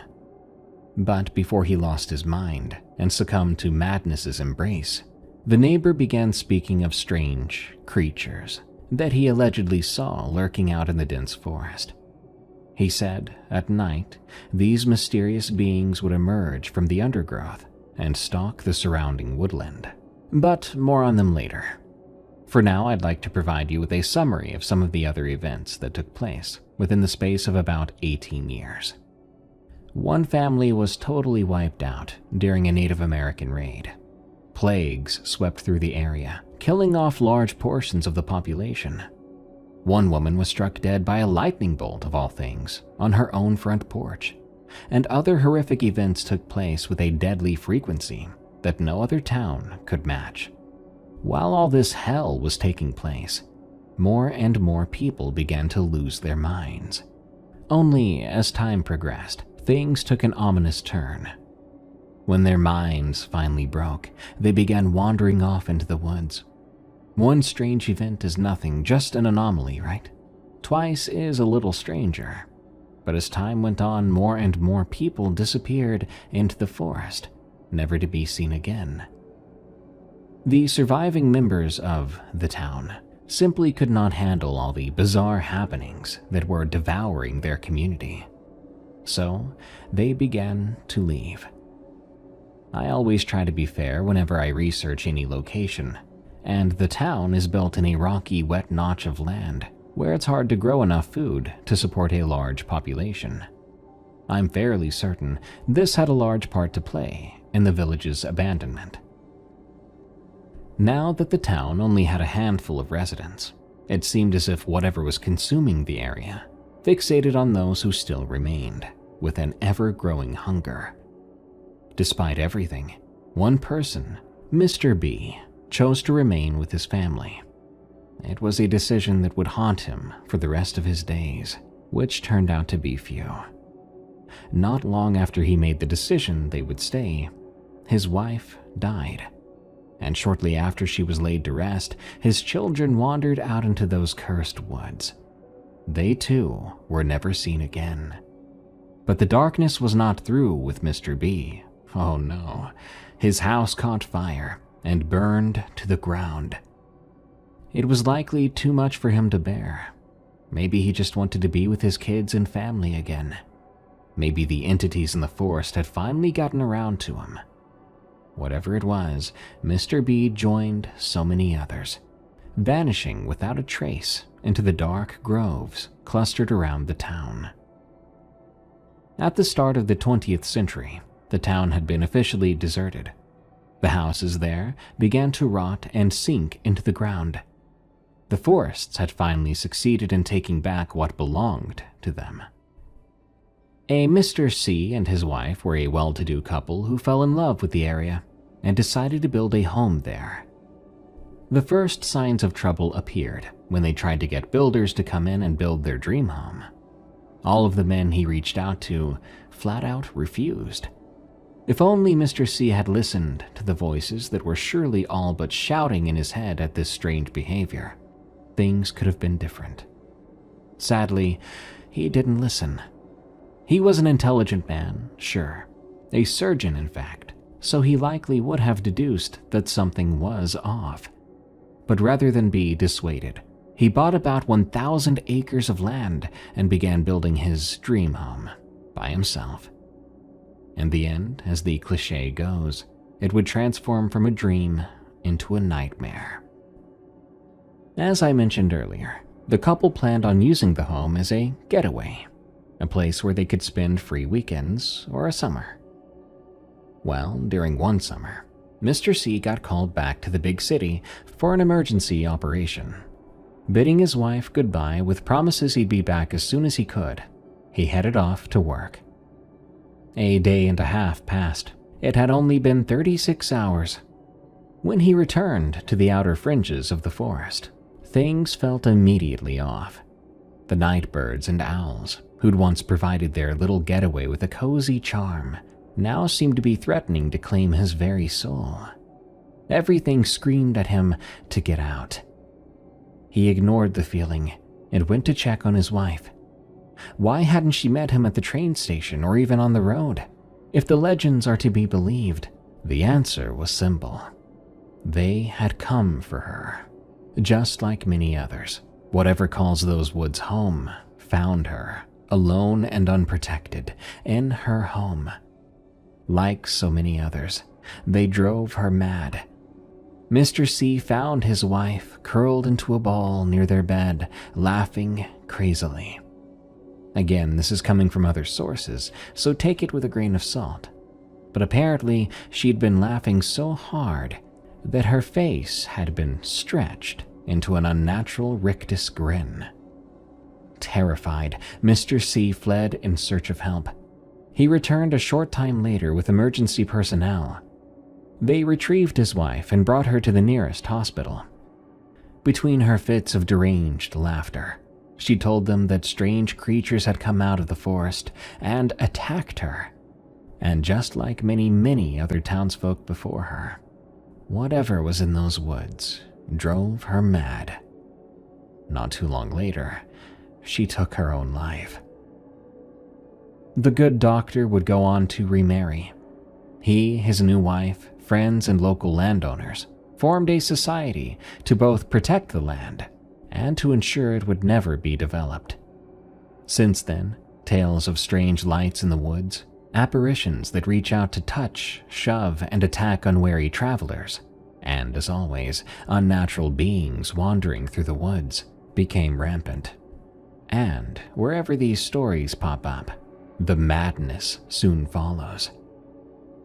Maybe that's what convinced me, or deluded is probably the better word, to steer far off the course my wife and I were on, to sneak onto private property to have a look around. Yes, I know. Stupid, right? But it all began as a quick peek into what sounded like the mines of Moria. No big deal. What it became was something far more horrific than I could have ever imagined. God only knows why, but my wife loves me, so she made sure there was someone along for the ride to protect her dim-witted husband. My wife and I picked up a little German Shepherd puppy a while back. We named him Fievel. Yes, I know that's the name of a cartoon mouse, but it fit him somehow. Anyway, she sent me on my way with our happy little pooch and a kiss. Excluding having a wet nose occasionally shoved into my face or rubbed onto my hand, the first leg of the trip was pretty nice. The winding roads are idyllic, if lonely. As I said before, the tree cover is unimaginably thick where we were at. It was only 11 a.m., but it felt like it was 8 at night. The temperatures seemed to drop the further we ventured in. Even more troubling was how Fievel started to behave. He went from slobbering and panting happily to nervously twitching around, tucking his head below the dash. I didn't notice this until later, actually. My mind was too focused on finding the boogeyman to notice at the time. But after what happened, later, I realized he was scared. Sure enough, we got to where we were heading. And by where we were heading, I mean I got out of the car every so often and wandered around a bit, before getting back in the car and driving further down the winding road. Now, this is the part of the story where I'm supposed to say that Fievel became more agitated the further we went. Except that's not what happened. No, once the little guy got quiet, he stayed that way. I should have listened to what he wasn't saying, but I didn't. Like I said, it's dark out there, and the further we went, the darker it seemed to get. That's why it was so easy to see the lights. People always describe eyeshine of whatever monster that they'd caught sight of as having glowing red or yellow eyes. At first, I wasn't even sure what I was looking at. For a moment, I considered that they might be lightning bugs. But then I reminded myself, lightning bugs give off a greenish-yellow glow. But these, they were blue. And before anyone suggests they were eyeshine, at that time I wasn't shining a light, and they were off to either side of the road. The one thing I forgot to mention is that some accounts say that something else has seeped into the town. Lead. Either that or some other toxic substance. This would explain the madness, the visions of strange apparitions, and so on. As terrible as that is, and as perfect an explanation as it could be, it doesn't account for the people who did not spend a lot of time there, and it doesn't account for what happened to Fievel and myself. I promised myself that I'd file this event away in the darkest part of my mind, forever. But most of you, just like me, probably frequent other channels that post scary true stories. I saw a story about blue-eyed devils. I thought other people have experienced the same thing I did. Unfortunately, the video detailed Sasquatch spotted on Edwards Air Force Base. This isn't what we encountered, not by a long shot. But that video was what motivated me to finally write down what happened to Fievel and me. "What's wrong, boy?" I asked my forlorn little friend. He didn't make a sound. Occasionally, he would flick his head this way and that, before finally staring out the passenger side window. Fievel's silence became so unnerving, I was finally starting to think about turning us around. It was around this time that I became aware of something fluttering at the back of my mind. A yearning or desire? I'm not sure what it was. I only knew that I wanted to go outside for a walk. So I stopped the car. I opened the door, and I went out for a stroll. I only know this because 15 or so minutes later, I found myself walking along the roadside. I'm not sure what snapped me out of my trance. Was it my phone? Maybe a call or text came in and the beep snapped me out of it? My feet felt wet, which is what prompted me to look down. From the knees down, I was splattered in mud. What the heck happened to me? I thought. I didn't have any answers or guesses. All I knew was I wanted to get out of there as fast as possible. The one stroke of good luck I had throughout all of this was I knew which direction to take to get back to my car. I sprinted until it felt like my lungs would burst before I caught sight of my car's dim lights flickering off in the distance. Seeing their brief glow filled me with hope, and I started to run even faster. Somewhere mid-stride, I realized that Fievel had not come with me, so I ran even faster than that. But it was already too late. As it stands, this story is probably going to cause Darkness Prevails more than a few problems, given what happened to the town's former residents. I'm not sure he can even use it. So I'm going to try to make what I found back at my car as safe as I can. Warning to those who are animal lovers, and those sensitive to violent imagery. I found my dog. Something had gotten hold of the poor boy, and torn him to pieces. There was blood everywhere I looked. My little Fievel had never given us anything but love, and I had led him here to this unholy tract of misery. I don't know what came over me at that moment. I kept thinking about what had befallen so many people who had come to this miserable place. Did I? Yes, for a moment I thought I might have been the one responsible for my dog's death. But my hands, my physical hands, were clean. I couldn't find any blood or bruises or scratches. But I couldn't go back to my wife in the state my car or myself was in. So I used the handy wipes I kept in our automobile to clean up our car. It kept getting colder, but after all of this I was immune to it. The cold was the last thought on my mind. I just kept wiping and crying. Every time I came across another piece, I would pick it up and place it in a tarpaulin we had in the trunk.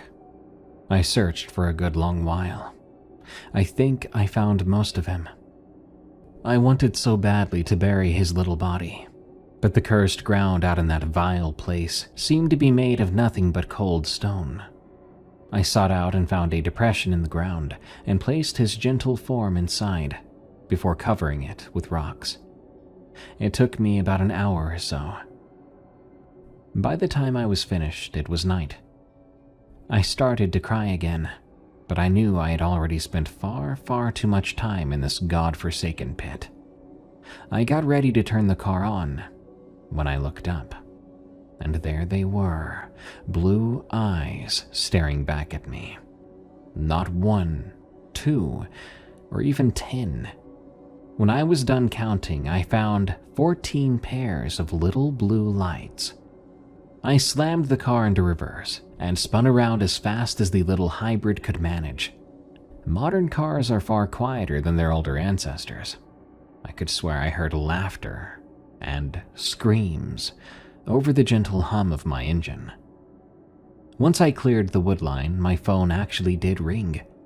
It was my wife. I had no idea what I was going to tell her. How could I possibly explain this horror to her? She's such a gentle soul, and through my negligence and stupidity, I had taken something precious from her. "What do you mean he's gone? Where is he? What have you done to—" She stopped herself from saying what she was thinking. Instead, she gave me a look that I will never forget or recover from. It wasn't exactly rage, sadness, or confusion. The look on her face was sheer disappointment, and it was clear she no longer trusted me. We returned home without our little friend, our Fievel.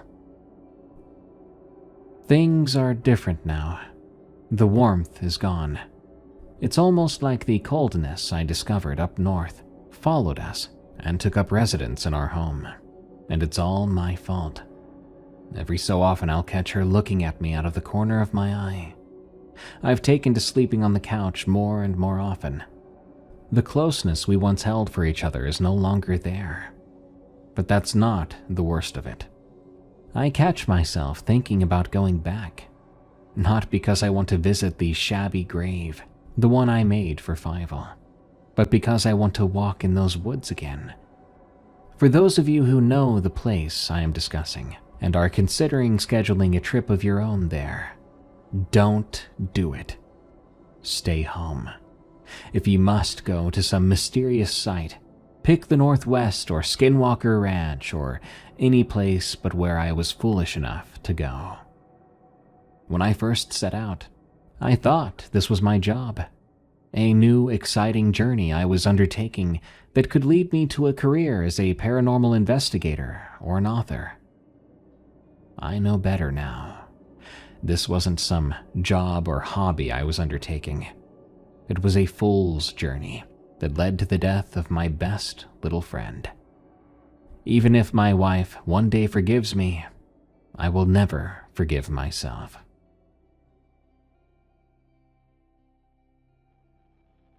When Deer Hunt Dogs, from Sarah M.J. For the last few years, I've been babysitting for this family named the Morgans, ever since their daughter Ellie was born. The Morgans are friends of my family. To me, they're like extended relatives, rather than employers or friends. The arrangement I have with them is great. They usually call me whenever they need a date night or had to work late, and I'd come over to watch Ellie and take care of their two dogs, named Moose and Sadie. Moose is a chocolate lab with more energy than sense, and Sadie is a border collie who's probably smarter than me. The best part about babysitting for the Morgans was that they have this beautiful 2-story colonial tucked back on about 2 acres of property. Their backyard is huge, bordered by dense woods on 3 sides, with an 8-foot privacy fence separating their manicured lawn from the wild forest beyond that. I always loved babysitting there. Ellie was one of those eerily quiet toddlers who would play contentedly with her blocks for hours, and the property was just gorgeous. During the day, if you're on the other side of that privacy fence for whatever reason, you could usually spot or hear deer grazing at the tree line, sometimes as many as 6 or 7 at a time. The place was peaceful. That was before a certain spring. The first time I heard the howling, I had just put Ellie down for the night. It was around 8:30 p.m., still light enough outside that the shadows weren't too deep yet. I was letting Moose and Sadie out for their evening bathroom break when I heard the howl, which didn't sound like any coyote or wolf or dog I'd ever heard before.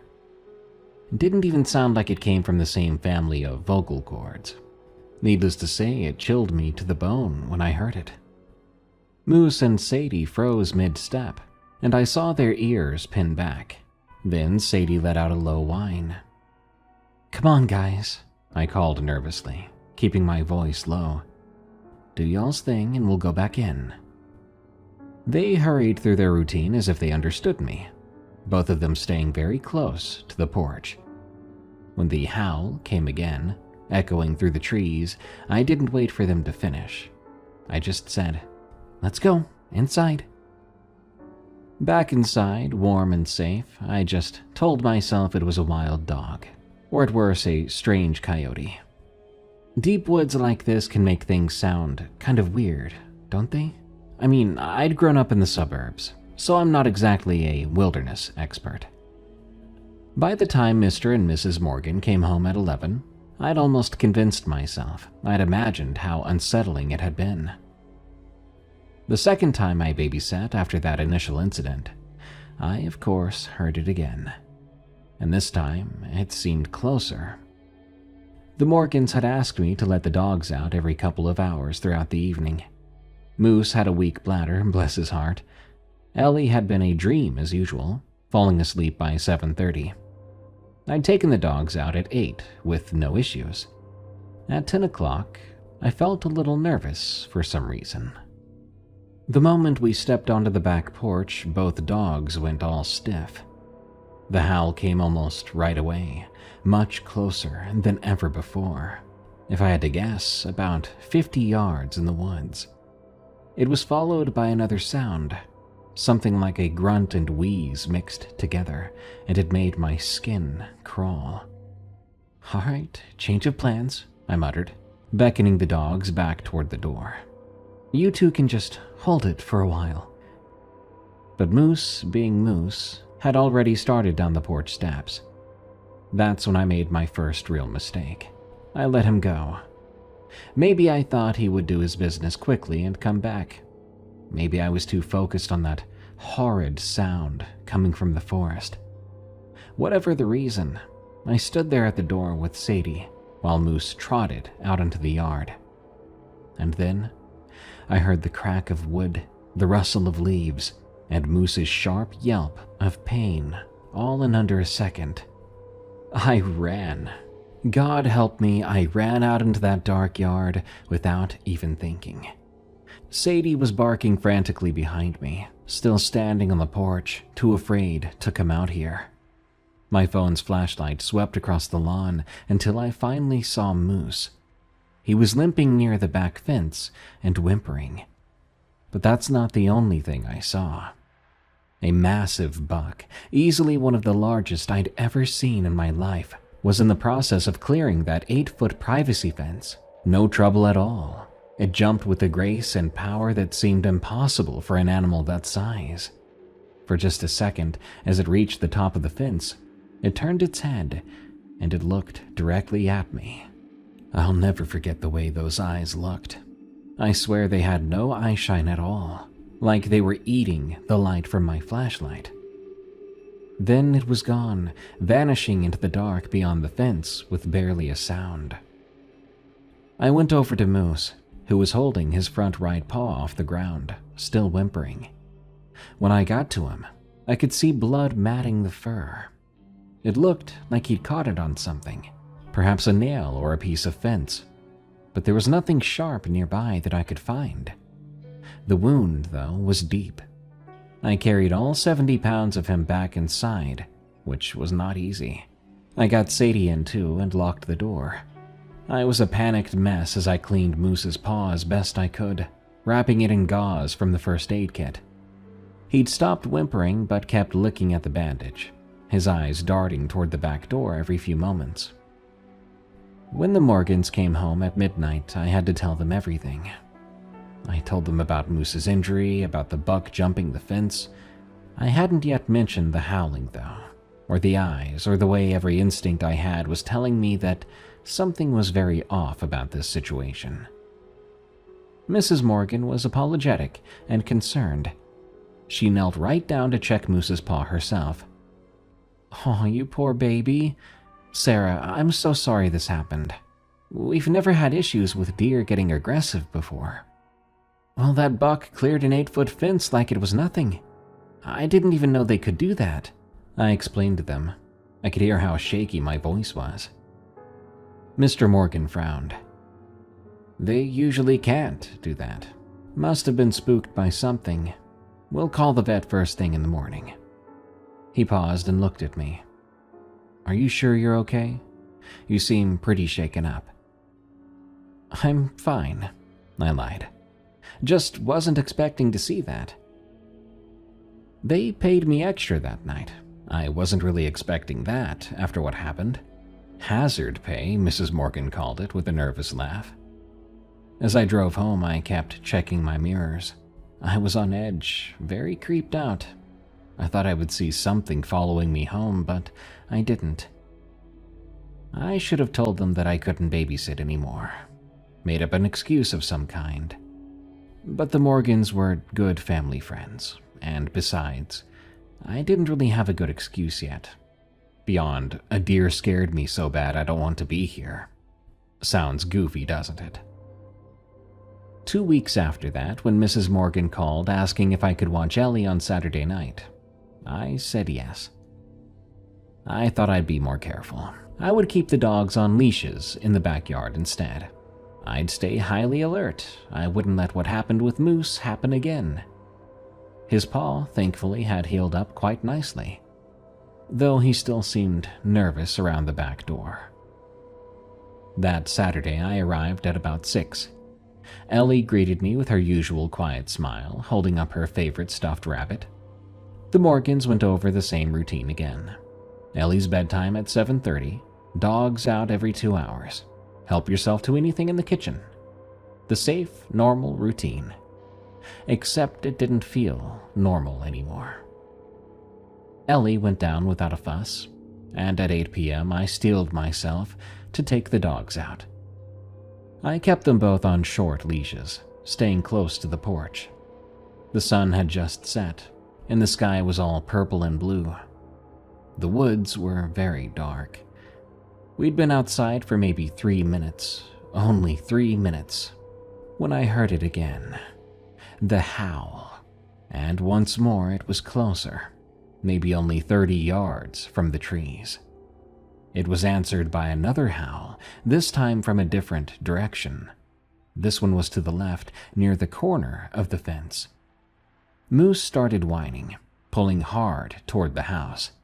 Sadie's body tensed up, and she was ready to run. But she wasn't looking at the woods. She was staring at something in the yard itself. I looked to where she was looking, and I felt my stomach sink. There at the far end of the lawn near the fence stood a deer. Even in the faint light from the porch, I could tell it was the same buck from before. It was huge, with a rack that had to be at least 12 points.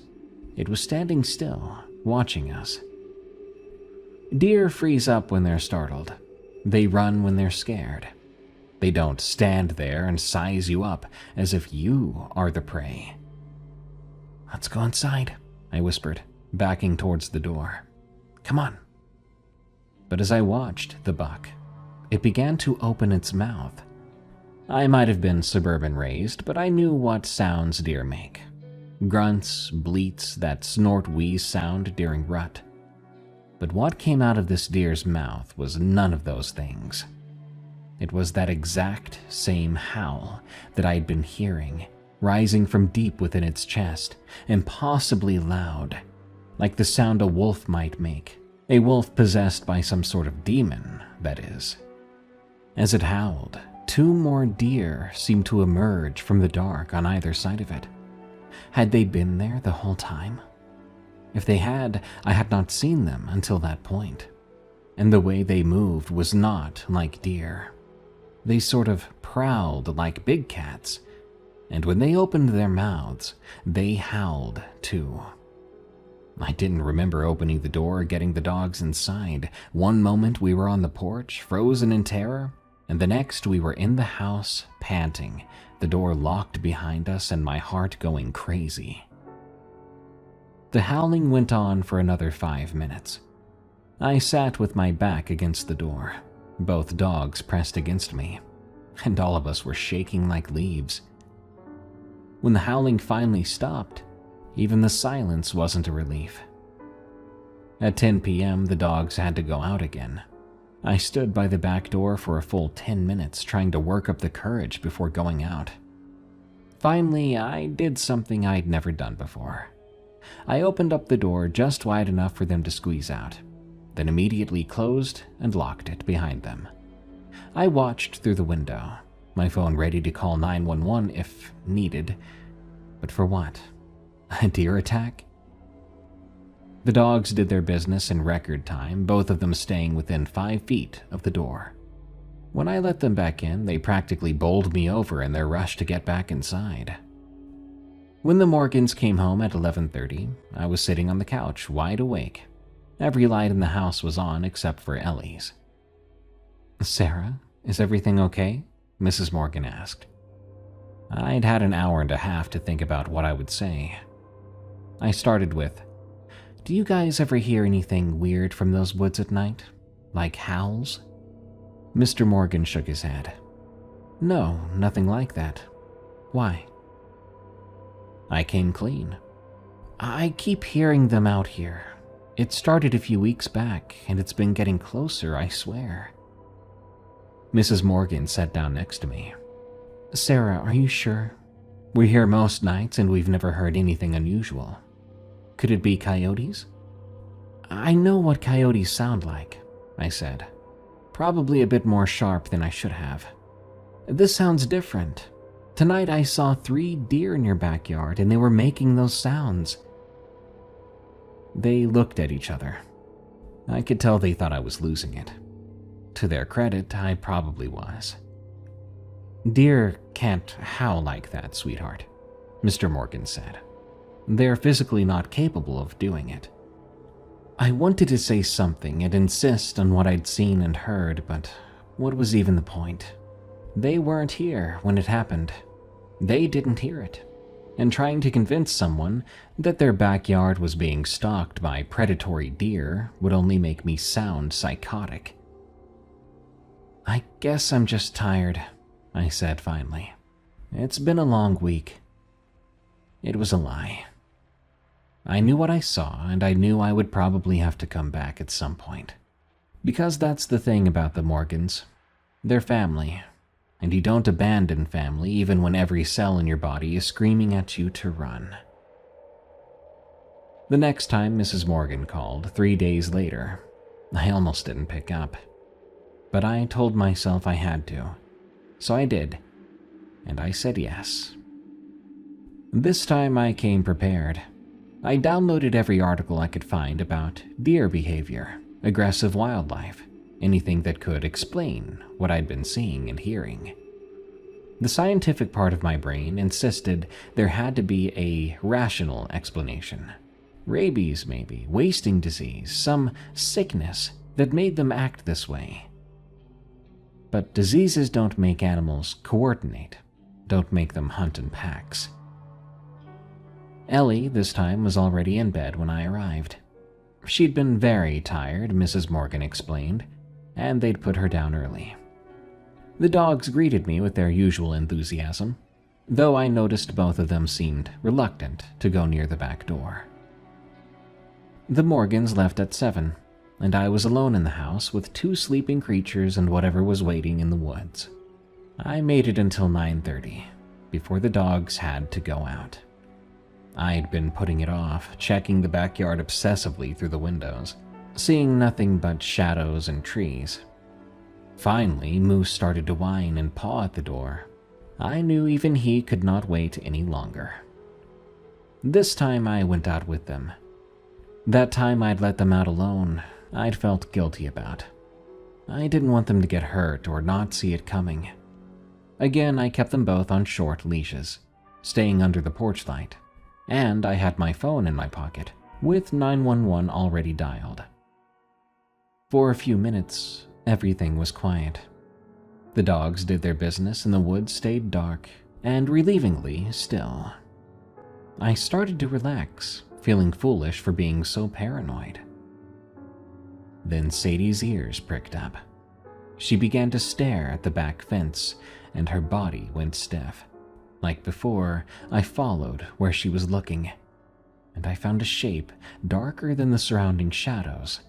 But this was on the other side of the fence, the 8-foot-tall fence.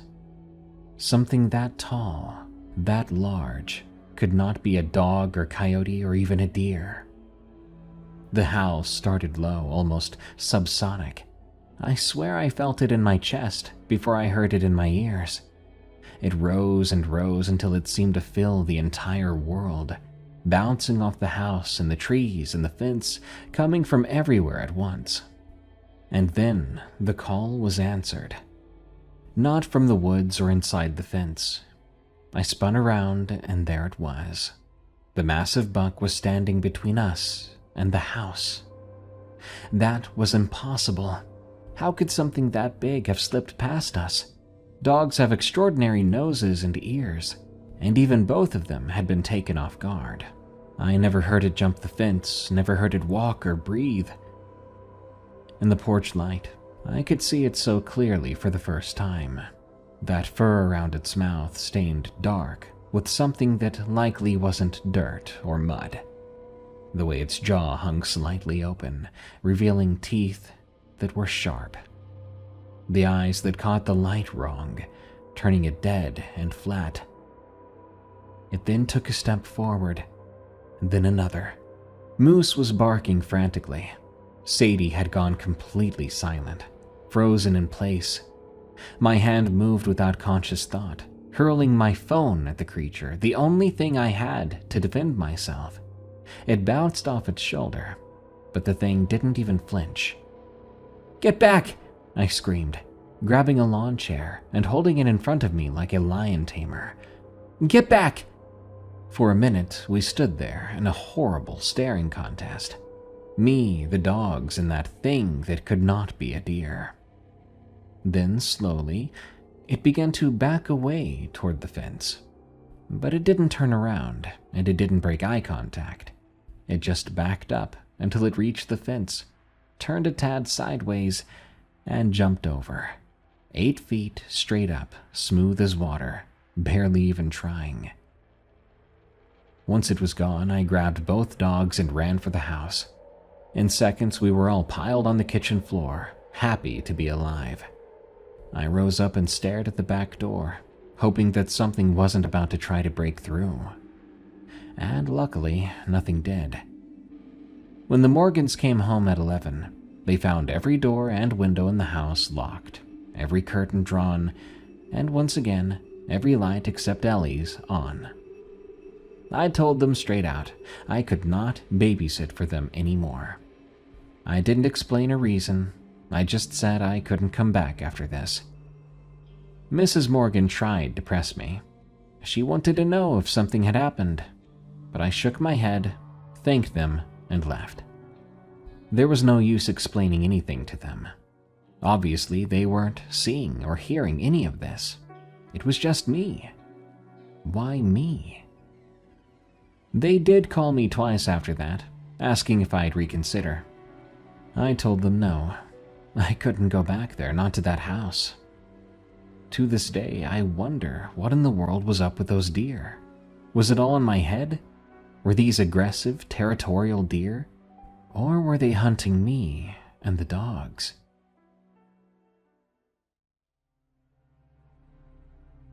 The Fridge, from Snippet. At one time, my husband was a maintenance worker for the city we live in.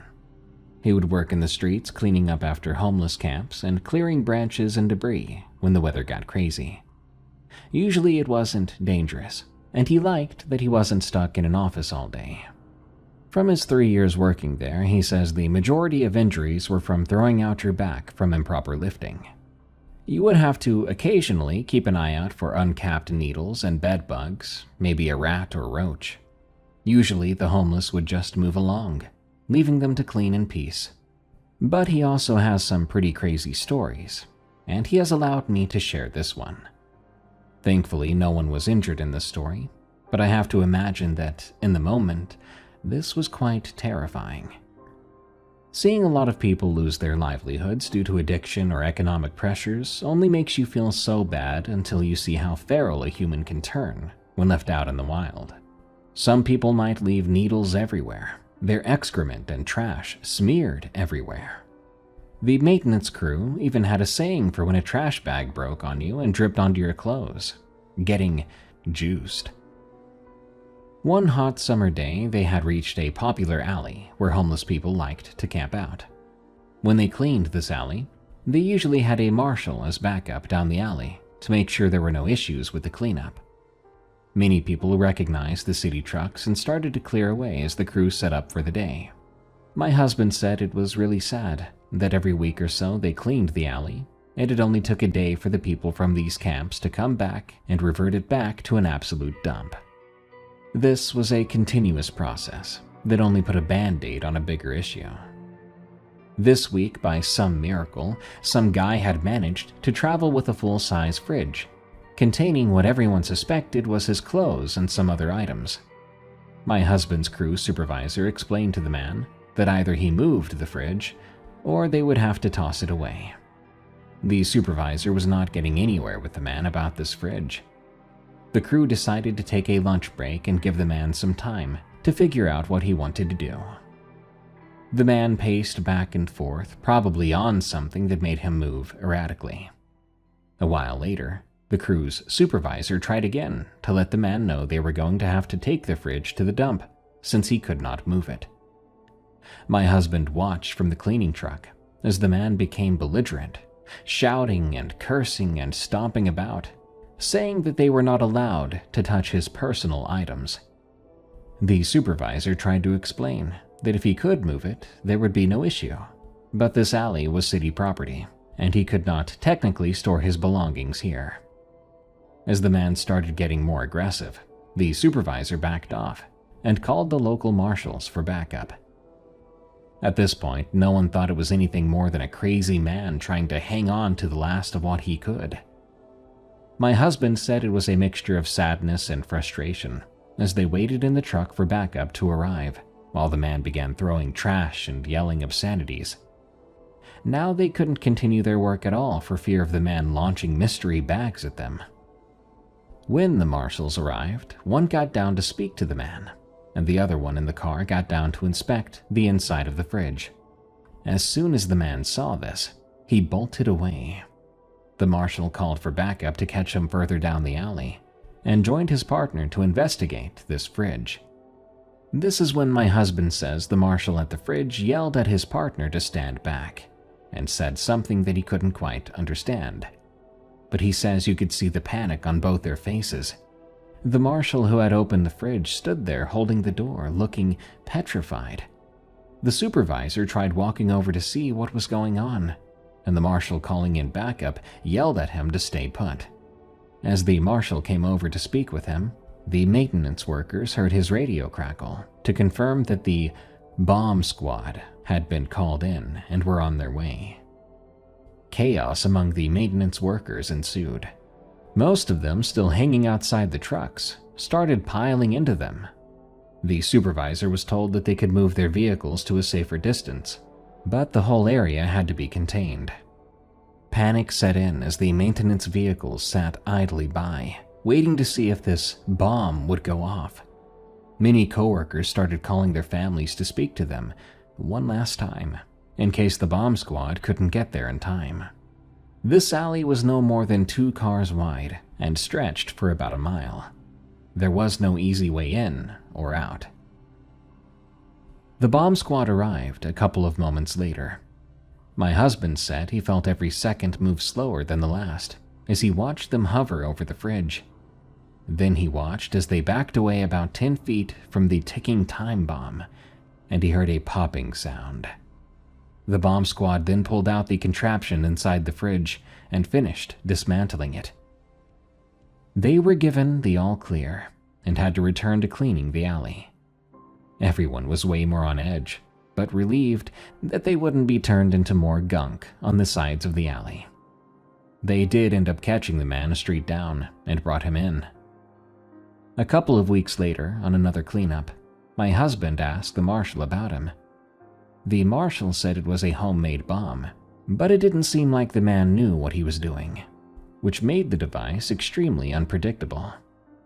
The man was arrested and hasn't been seen around the cleanup since then. My husband didn't stay in that department much longer and has not encountered another bomb fridge since. Lunch Demon, from Everybody Grandma. My niece is getting married pretty soon, and she asked me to help with the catering. She's doing it at her fiancé's family's farm, with about 80 people total. I told her I'd handle the mashed potatoes and gravy because I can do that in my sleep at this point. And she laughed, saying, "Aunt Barb, you've been feeding kids slop for 20 years. I think you can handle real food." I didn't take offense. She's not wrong about the slop part, honestly. But here's the thing. When she asked me, my first thought wasn't about the food or the logistics or any of that. My first thought was, thank God it's not at the school. You see, I need to get this out somewhere. I almost told my sister about it last Christmas, after I'd had too much wine, but I chickened out. She would have thought I lost my mind. I think I've told my husband most of it over the years, but not all of it. And I'd like to keep it that way because he worries enough about me as it is. What with my blood pressure and my knees and everything else that starts falling apart once you've hit your mid-40s. I work in food service at an elementary school. The building is very old. Very, very old. As in, you can tell they've painted over the same walls about 15 times. And there's that specific smell that old schools have, like chalk dust and maybe floor wax. And another smell underneath that you can't quite name. The cafeteria is downstairs, partly underground with those sad little windows up by the ceiling that let in a bit of light, but not much. I remember my first day, walking down those stairs, thinking about how it feels like a basement that someone tried to dress up as a lunchroom, which is basically what it is. Now, I grew up Catholic. Not that I go to Mass every Sunday anymore, but it's still in there, you know? My mom had holy water in a little font by our front door, and we blessed ourselves going in and going out. I got confirmed, did the whole thing. I believe in God, and that means I believe in the other side too. The enemy, or whatever you want to call it. I just never thought I'd have any personal experiences with that side. That was for movies and stories and those people on TV who are probably making half of it up anyway. But I don't think I'm making this up, even though I really wish I was. The school kitchen is attached to the cafeteria, obviously. Behind the kitchen there's storage access and a walk-in cooler. And then there's this big supply closet. When I say big, I mean real big, like at least 30 feet deep. Shelves going way back into the dark because there's only one light. This single bulb on a pole chain right when you walk in. So the front part is lit okay, but the further back you go, the darker it gets. We keep stuff we don't use much back there. Big institutional cans of things, extra trays, holiday decorations for the kids. For years, I never thought twice about going back there. You just grab what you need, you get out, and you're done. The woman who trained me when I first started was named Dolores. She's retired now, moved to Florida to be near her grandkids. But I remember one thing she told me that I didn't quite understand at the time. She said, "Barb, if you ever feel like something's not right back there, just leave. You can get what you need later, or send someone else." I tried to ask more about it, but she kind of waved her hand and said, "You'll know if it happens." I thought she was being dramatic. After all, Dolores could be dramatic. Okay, so the first thing I need to tell you about is Lupe. Guadalupe, but everyone calls her Lupe. She's been working there longer than me. She's maybe 60 now, a little Mexican lady who barely comes up to my shoulder, but she works harder than anyone I've ever met. She never complains even when her feet are killing her. She does a lot of the soup and stock work because she's really good at it, and she seems to enjoy it, which is more than I can say for the rest of us when it comes to stirring giant pots for hours. We've got these tilting kettles for making stock and soup in big batches. The big ones that hold about 40 gallons, if I recall. There's a wheel on the side you crank to tilt it for pouring. You have to be careful with them because 40 gallons of boiling liquid can do a lot of damage if something goes wrong. Last March, Lupe was working one of the kettles, chicken stock. I remember because the smell was really nice that day. She always made it better than the recipe called for. I was at the prep station cutting carrots or celery or something. I don't remember that part, but I do know that I was about 15 feet away from her. She had just stepped back from the kettle to grab a towel off the counter, just a few steps back. And that's when the wheel started turning by itself. I saw it. I was looking right at it. Nobody was touching that thing. And it started to turn, and the kettle started tipping, and all that boiling stock began to pour out onto the floor right where Lupe had been standing only seconds ago. She screamed, I screamed, the stock went everywhere, splashing, steam coming up off the floor, and Lupe slipped, trying to get away from it. She went down hard and some of it got on her leg. She was out for almost a month with those burns. But here's the thing. If she hadn't stepped back right when she did, if she'd been standing where she was, that stock would have poured directly onto her whole body. And people can die from burns like that. I looked it up later. The maintenance guy said the locking mechanism probably failed. Said the vibration from the walk-in cooler might have caused the wheel to turn. I just nodded and said yeah, that must have been it. Not sure what else I was supposed to say. Lupe came back to work eventually, but she wouldn't go near those kettles anymore. Someone else took over the stock duty, and nobody really talked about what happened. But I saw her face when she came back that first day. She looked at that kettle like it was a person who had tried to harm her. Now on to the second thing. We have 6 big commercial ovens along the back wall of the kitchen. Old, but they work fine. We get them serviced regularly. I'm always the one who checks the knobs after lunch service, and I check every single one. Make sure they're all off. It's just something I do, probably borderline OCD about it, honestly. So we're cleaning up after lunch, and I start to smell smoke. Not like the typical burnt cheese or whatever, but actual smoke. I look over, and there's gray smoke coming out of oven number 3. I'd checked that knob maybe 20 minutes earlier. It was off, and I know it was off. I yelled for everyone to get back, and I grabbed the fire extinguisher. When I opened the oven door, smoke poured out, and inside there were actual flames. Something was burning in there.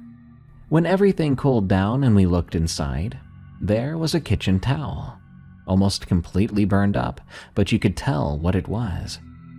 Nobody had put a towel in that oven. I asked everyone. And why would they even do that? Even if somehow a towel got in there by accident, the oven was off. Again, I checked it. The knob was in the off position when I opened that door. Towels don't walk into ovens and catch fire by themselves when the oven isn't even on. One of the other women, her name's Patrice, has worked there as long as me. After everyone else went home that day, I asked her straight up. I said, "Patrice, what do you think is going on in this kitchen?"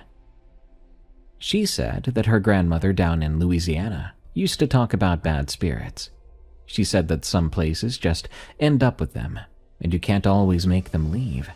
You just have to live with them and hope they don't decide to get serious.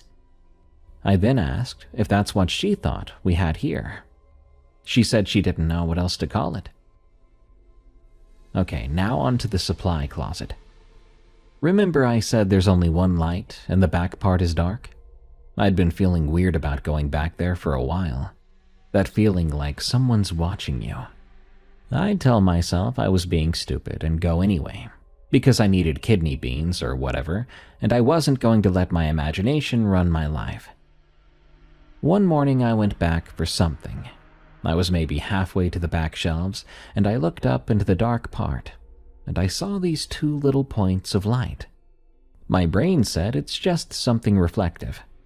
Probably metal on a can or something catching the light from the bulb. That made sense to me.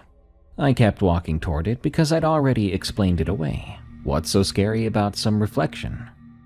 I got maybe another 5 feet, and those 2 little lights blinked.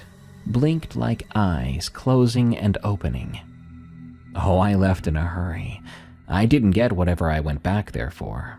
I made myself go back later with Patrice, and there was nothing there. Just shelves and cans and boxes.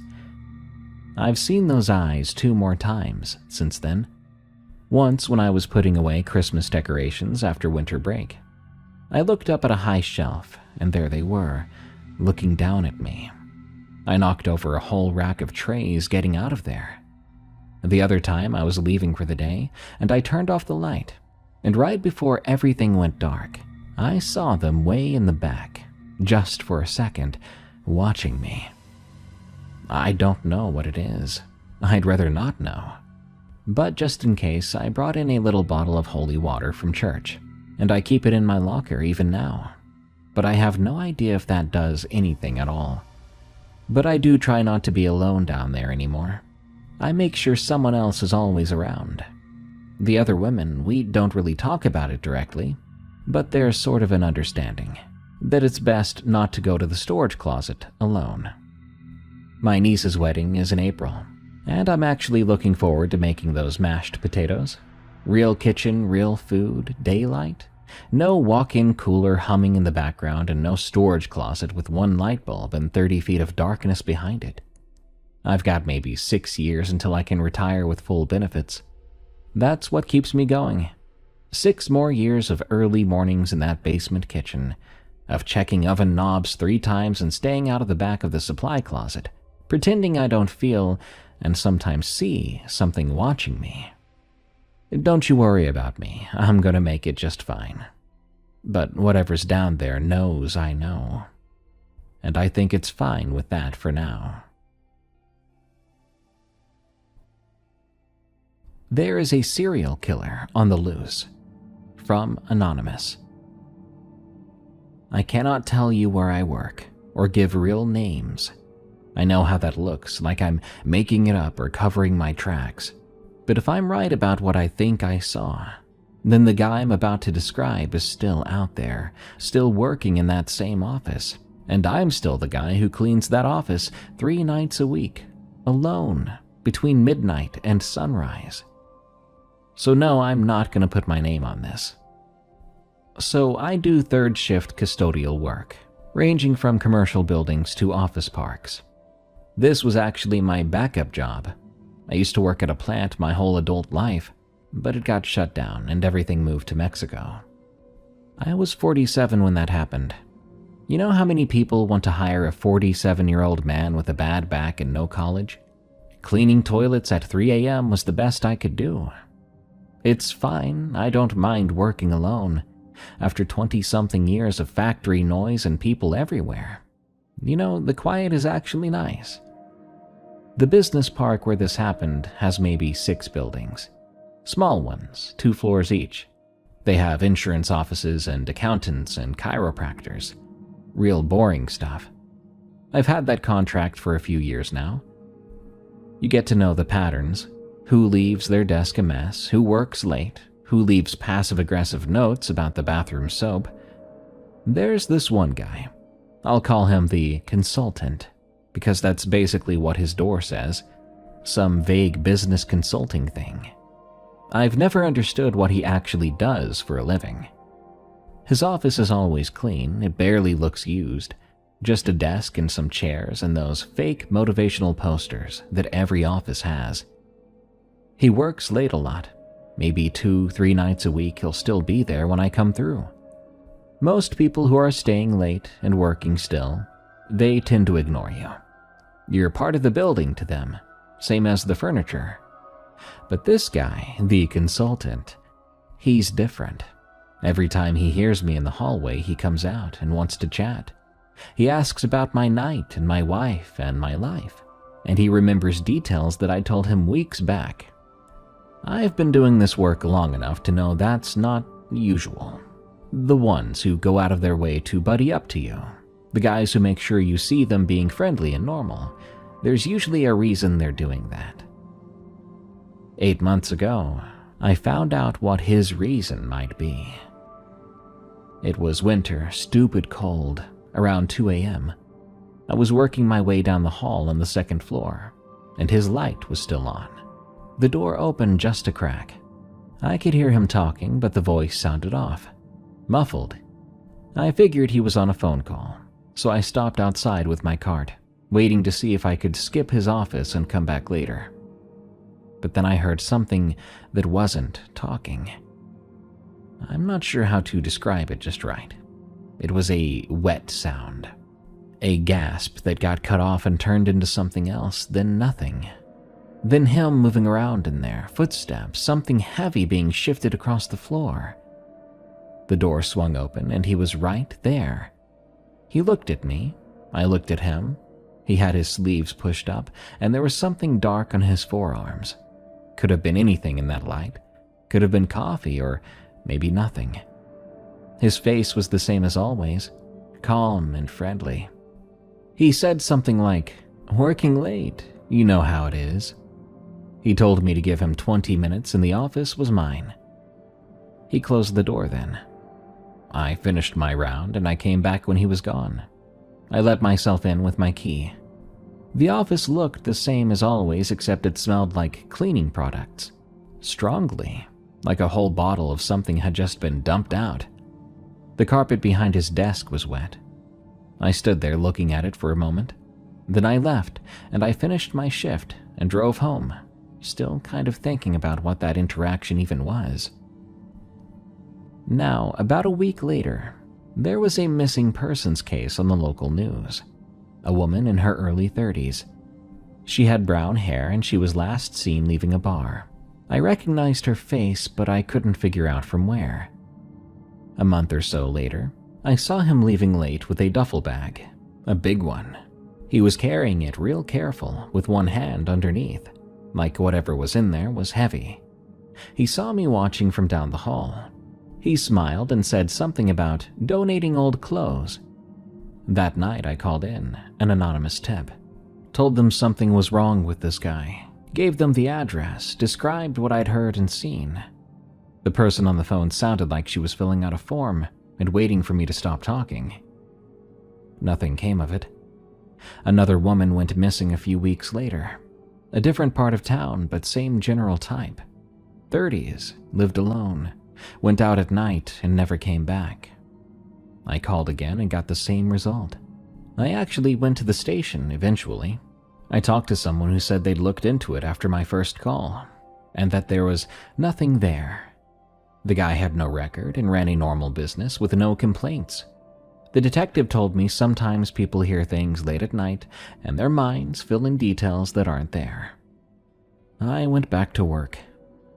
Not too long ago, they found a body in a pond not far from the business park. Woman, mid-30s, strangled.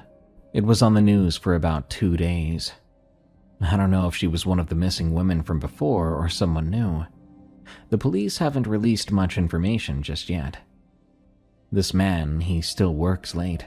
He still comes out to talk to me when he hears my cart in the hallway. He still smiles and asks how I'm doing. I keep thinking about how easy it would be. The building is empty at that hour. Nobody around, just me and him and whatever's behind that door. I can't quit. I'm 54 with a bad back and a wife whose medication costs more than our mortgage payment, and it's getting more expensive every year. This job has insurance. I can't just walk away from that. So I show up and I empty his trash and I vacuum his carpet. I smile right back at him when he smiles at me. And I guess all I can do is wait for the next body to turn up. Maybe when they find enough of them, someone will finally listen. Or maybe they won't. Maybe I'll keep cleaning his office until I retire or die, whichever comes first.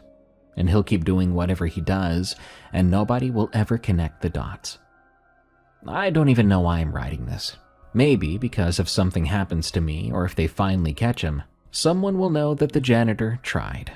That I saw something and I said something and nobody cared. The Stranger. From Panama Guy 776. My brother-in-law keeps asking me why I won't take solo calls anymore. He thinks I'm being lazy or trying to stick him with the overnight and weekend stuff, now that he's bought into the business. I told him it's an insurance liability thing, which isn't totally a lie, but it's not the real answer. Now, I've been doing this plumbing work, going on 15 years. I started as an apprentice right out of high school, because college wasn't for me and my dad knew a guy. I worked my way up, got my license. Eventually, I went in on a small operation with my brother-in-law about 5 years back. We do okay. Residential mostly. Some light commercial.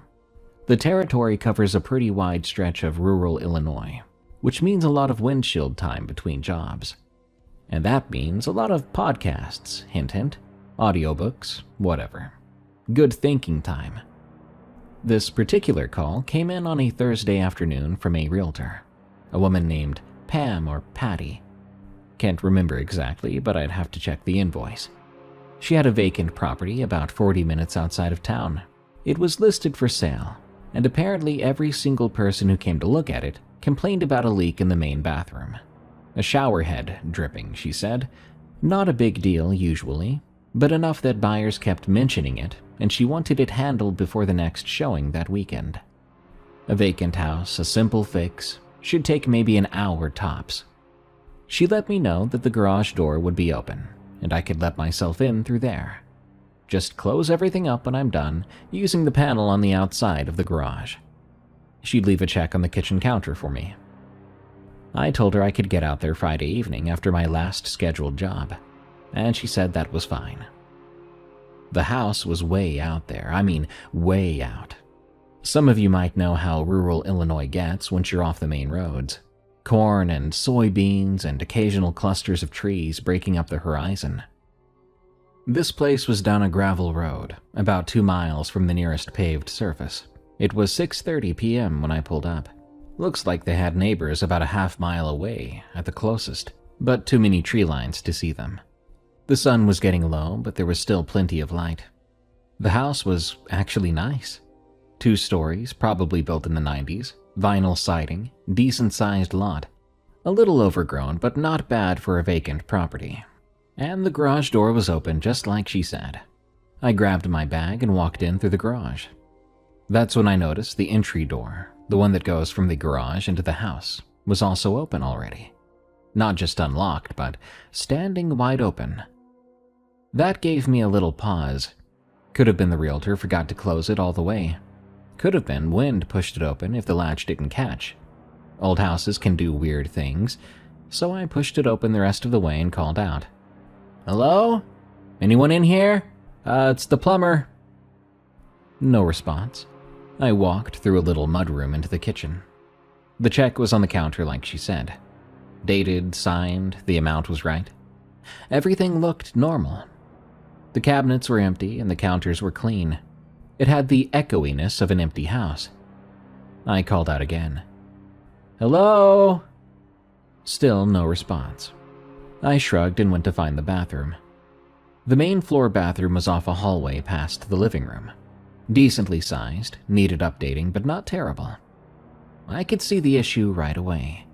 The shower head was dripping steady, and it was not just an occasional drop, but a thin stream. It probably needed a new washer, maybe a cartridge replacement. An easy fix. I set my bag down and I got to work. Now here's the thing about empty houses. They can make noise. You'll often hear settling pipes and wind outside, animals in the walls or attics sometimes. I know this, I've worked in hundreds of empty houses, and I don't get jumpy about normal sounds. The sounds I started to hear were not normal sounds. About 10 minutes into the job, I heard something from upstairs. A creak, then another, like footsteps, but not all the way. So it made me think the house was settling. Sure, that sounded right. I stopped what I was doing and just listened. There was nothing else, so I went back to work. A few minutes later, there was movement in my peripheral vision. Out in the hallway just past the bathroom door, I turned my head and there was nothing there. Just the empty hallway and the living room beyond it. I'm not a nervous person. You can ask anybody who knows me. But something about that movement bothered me a bit. It didn't feel like a shadow shifting or light changing. It felt like something pulling back. Like something had been there and moved away right as I turned to look. I put down my wrench and walked out into the hallway. I looked both directions. Then I went to the living room, checked the kitchen, even opened a couple closet doors. Empty. Nobody there. I stood in the living room for another 30 seconds, just listening. The house was quiet except for that dripping, which I could still hear from the bathroom. Get it together, I thought. Then I went back to work. I was almost done. I had the shower head off and was replacing the cartridge when I saw it again. Movement past the doorway. But this time I didn't just catch it in my peripheral vision. This time I saw it directly. A shape, a person, moving from the hallway toward the stairs. I dropped what I was holding and called out, "Hey!" I didn't get a response, but I did hear footsteps, definitely footsteps, going up the stairs. Not fast, not running, but walking, like whoever it was did not care that I'd seen them. I should have left right then, grabbed my crap and left out the door, calling the cops from my truck. That's what a smart person would have done. But instead, I followed. Honestly, I don't know why. At the time, I was thinking this was some squatter who didn't know anyone was coming. Someone I could just tell to clear out while I was there. Maybe I thought it was a teenager messing around in some empty house. My mind was trying to make sense of it. The stairs went up to a landing and then turned. I went up slow, one hand on the railing. The light was different up there, much dimmer. The sun had gone down more than I realized while I was working, and the upstairs hallway was full of shadows. "Hello? Someone up here?" Nothing. There were maybe 4 doors off the hallway, all of them open. Bedrooms, a bathroom, what looked to be an old home office. At the end of the hall was a larger room with a big window. One of those bay window setups with a bench seat built in. The window faced east, and the moon was up, nearly full, casting light into the room. I walked toward it. I'm not sure what I was expecting to find. Maybe to look out the window and see someone running across the yard. Maybe to find an open window where somebody had climbed out. But I was not expecting what I actually found. The room was empty except for the built-in bench and some curtains that had been left behind. The moonlight came through the window bright enough that I could see pretty clearly. And there, against the wall to my left, maybe 6 feet away from me, someone was standing. They were pressed flat against the wall, arms down to their sides, completely still. They were in the shadow just outside where the moonlight hit directly. I think they thought they were hidden from view. That's what gets me the most. They were standing there like a kid playing hide and seek, like if they just stayed still enough, I wouldn't see them. But the moon was bright, and my eyes had adjusted, and I could see them just fine. The outline of a person, head, shoulders, arms, legs, just standing there against the wall, not moving, not breathing as far as I could tell. I couldn't see their face. I couldn't tell if it was a man or a woman. I couldn't tell anything about them except that they were there, and that they'd been watching me. They'd been in this house with me the whole time I'd been working downstairs. My whole body wanted to run. My muscles were screaming at me to start running. But something else kicked in, some instinct I didn't know I had, and whatever it was, it told me that if I ran right now, they would know that I'd seen them. And I did not want to know what they'd do in response to that. Would they chase me? Were there more of them somewhere in the house? I didn't know anything except that I needed to not be there anymore. So I pretended.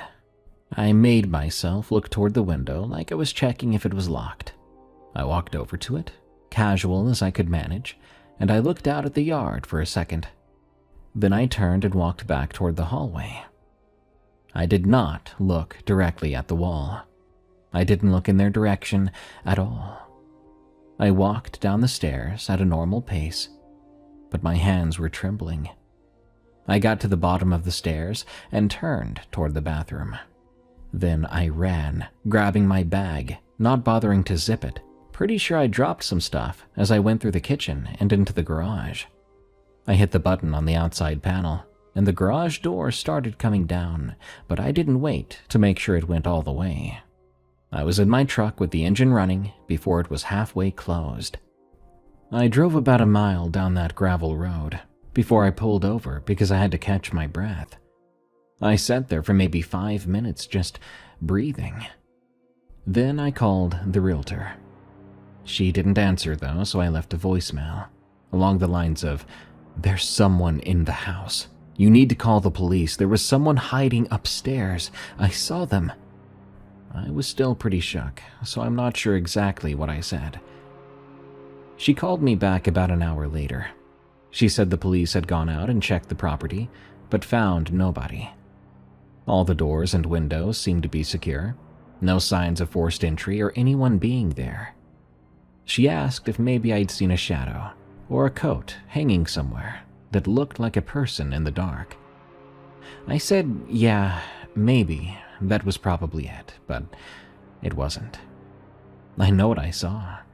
There was someone in that house, someone watching me work and would run upstairs to hide again if I looked. A person, a stranger, who stood 6 feet away in the dark, hoping that I didn't see them. But when the cops came, they were gone. I still think about what would have happened if I'd reacted differently. What if I'd yelled or confronted them, or tried to run right away? Think about the type of individuals who might hide in empty houses in the middle of nowhere and watch strangers work. What kind of person would that be? And would it be the kind of person you really want to confront? So, moral of the story is my brother-in-law can think whatever he wants. Can you tell me what this was? From Peter. My English is not perfect, so excuse me if some of this reads strangely. I had a friend check the grammar, but some things I could not translate exactly how I wanted to say them. I work for a company that maintains electrical infrastructure in rural areas. I won't say which country because I don't want problems with my employer, just in case. Somewhere in Central Europe is enough for you to know. The area where this happened is mostly forest and farmland, with small villages spread far apart. Some of these villages have maybe 200 people, some even less. In winter you can drive for an hour and see nobody else on the roads. This was last November. We had storms that knocked down trees and damaged lines in several places. I was sent alone to check a section of line that runs through forest about 40 kilometers from the nearest town of any real size. The job was just to drive the access road along the line, checking for damage, and to mark anything that needed repair crews. The road, however, was not paved. It was just gravel and dirt, wide enough for just one vehicle. The power company maintains it, but only just. In autumn, with the rain, it becomes mud in places. You need the right vehicle or you'll get stuck. I'd started early in the morning and worked my way along the line for several hours. By afternoon, I was deep into the forest, maybe 15 kilometers from the nearest village. The sky was heavy with clouds, and it was getting dark earlier than usual. I decided to check one more section, then I would head back. I stopped the truck near pole number 247, because I could see from the road that something had struck it. Not fallen completely, but it was leaning now. I got out to take photographs and notes for the repair crew. Around then, I heard something moving in the trees. I guessed it was deer. We have tons of deer in these forests, and they move through the underbrush constantly. But this sounded a bit different, a lot heavier than what I was used to hearing with deer. And it was coming toward me, not running away like deer do when they hear a vehicle. I stopped, and I listened. The sound kept coming. Slow steps breaking sticks on the ground. Something large was pushing through. I could not see anything yet, because the forest was thick in that area, and the light was already dim. To be truthful, I'm not someone who frightens easily. I've worked in these forests for 11 years. I've encountered things like wild hogs, wolves, even a bear once about 6 years back. You learn to be calm and to assess the situation, to know where the real danger is, and when there is no danger. But this felt like danger, so I moved back toward my truck. I thought I would get inside and wait for whatever animal this was to pass, but the sound then changed direction. It was moving to cut me off from the truck. So that's when I decided to hide instead of run. There's this maintenance shed about 20 meters from where I was standing. A small metal structure, about 3 meters by 3 meters. It was where we keep some equipment and supplies. The door had a padlock, but luckily I had a key. I went to it as quickly and quietly as I could, unlocked it, went inside, and pulled the door closed behind me. This shed had no windows, just metal walls and a metal door with gaps at the bottom and around the frame where light comes through. I stood in the dark in that little building, and I listened closely. For maybe 2 or 3 minutes, it was silent. I was hoping then I'd overreacted. It was just a boar or a deer, and my mind had made it into something worse. But then the footsteps came. They came right up to the shed. These did not sound like animal footsteps. It wasn't 4 legs, but 2 that I heard. Heavy legs that circled the shed very slowly. Was this a person? I thought. Why were they here? Why were they doing this to me? I wondered. I held my breath. Through the gap at the bottom of the door, I could see the thing's shadow moving. Something was definitely walking around the shed. It would pause on occasion, then start walking again. I pressed myself against the back wall and waited. I watched as the shadows of the footsteps stopped at the door. I could hear it breathing then, right on the other side, deep and slow. Something was standing right there, only centimeters from where I was hiding, separated by only a thin metal door. I looked through the gap, carefully. I saw 2 legs, but they were not human. They were covered in dark fur or hair. I couldn't tell which, but that was no person. They were so long and thin, and there was something wrong with the knees, like they were broken. The feet were large and ended in claws, not toes. I didn't move, and I tried not to breathe. I stood there watching those legs through the gap at the bottom of the door, and I prayed to God that the lock would hold if it tried to get in. It stayed at the door for a very long time. Really, it might have been just a couple minutes, but time does weird things in such moments. I could hear it sniffing out there. Reminded me of a dog, like when a dog tracks something. It knew I was in there, it had to.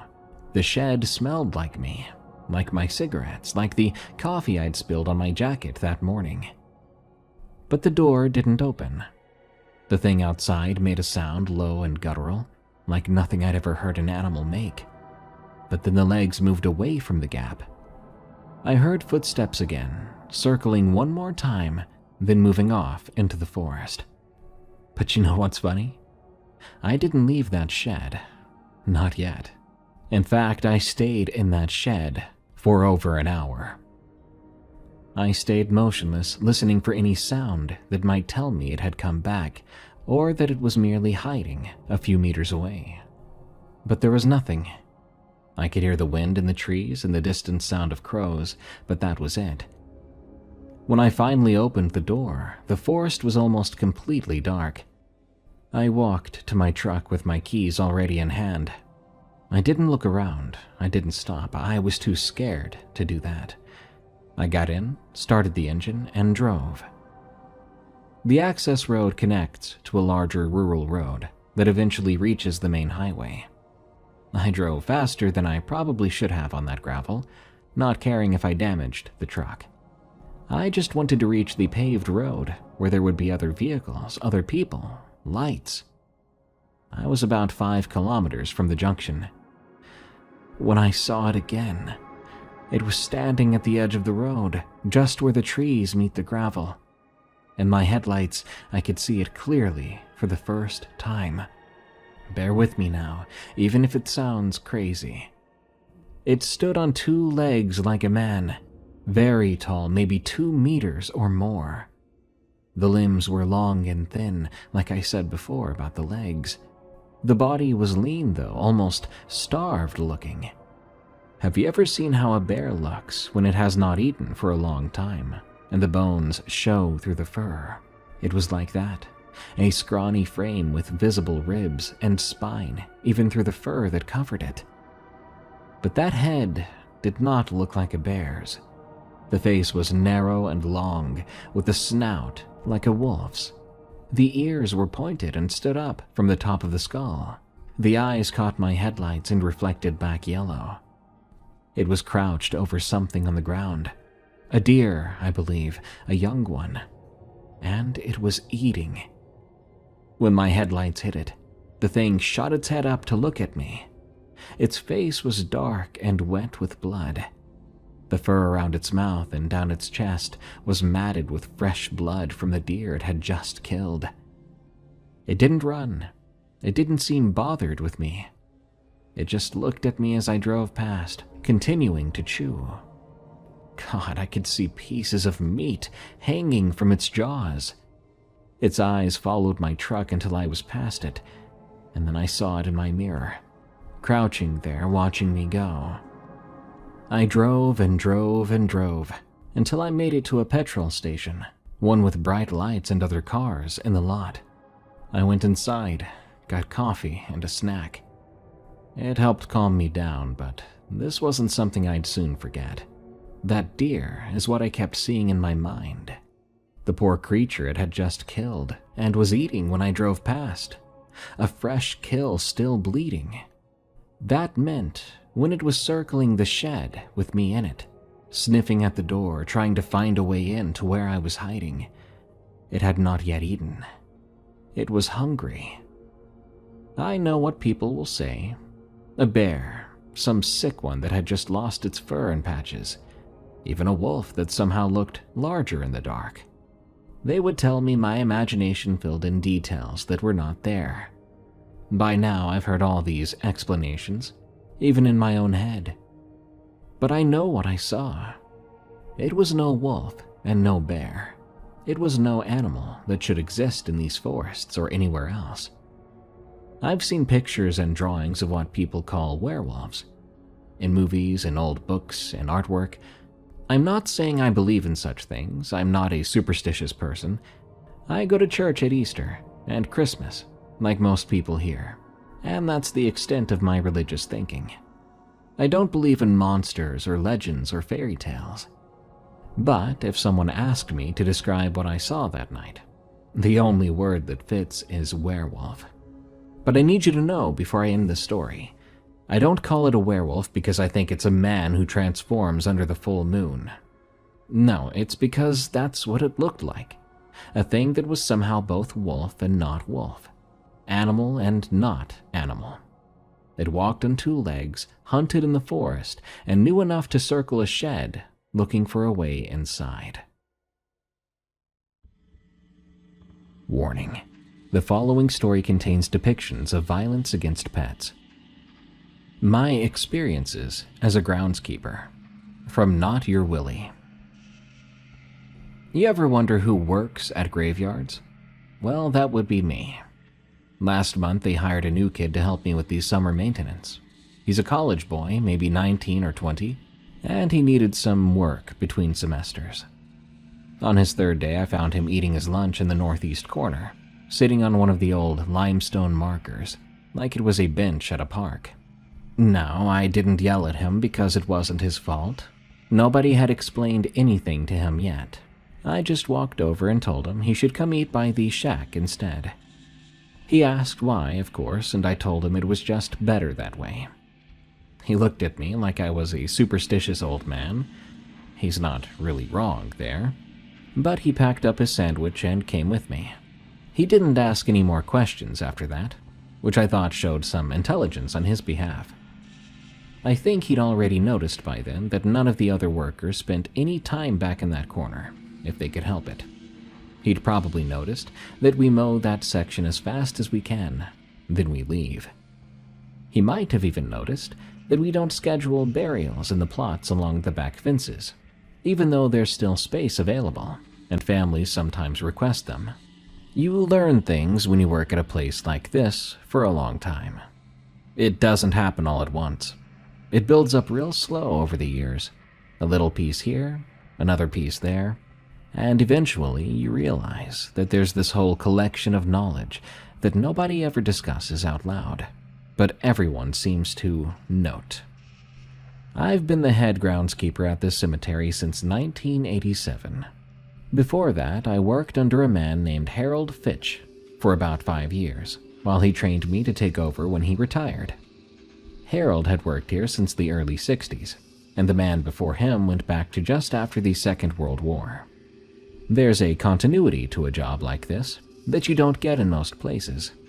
Things get passed down. The northeast section is the oldest part of the grounds.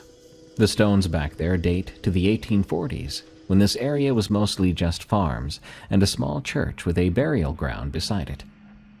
Most of those old markers are rough-cut limestone from local quarries, and they've weathered so badly over the years that you can't read most of the names anymore. Some of the plots don't even have visible markers now. You can only tell where they are by the shallow depressions in the ground where the earth settled after the wooden coffins rotted and collapsed underneath. I don't know exactly what's wrong with that section. I've never seen anything I could point to and say, "There, that's what it is." But something is off about that ground. I've known it since my first year here, and nothing in the decades since has changed my mind. Harold was the one who first made me aware of it, though he never explained it directly. It was fall of my first year, and we were working late because an afternoon burial had taken longer than expected. The sun was getting low, and Harold told me to take the shovels back to the shack while he finished tamping down the new grave. The shed sits at the edge of the property, right up against the tree line that separates the northeast section from the woods beyond. I walked over there without thinking anything of it.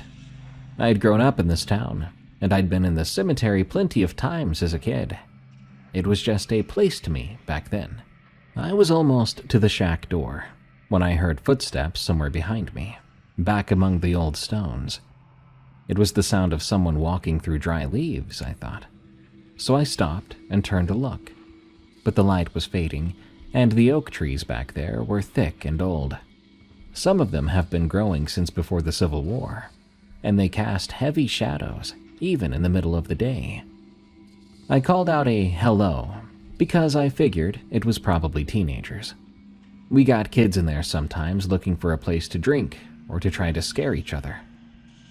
The footsteps, though, stopped as soon as I spoke. I waited for whoever it was to answer me, or to come out where I could see them. But instead of a voice, I heard something else. It was like someone trying to speak, but muffled, like someone trying to talk through a thick blanket.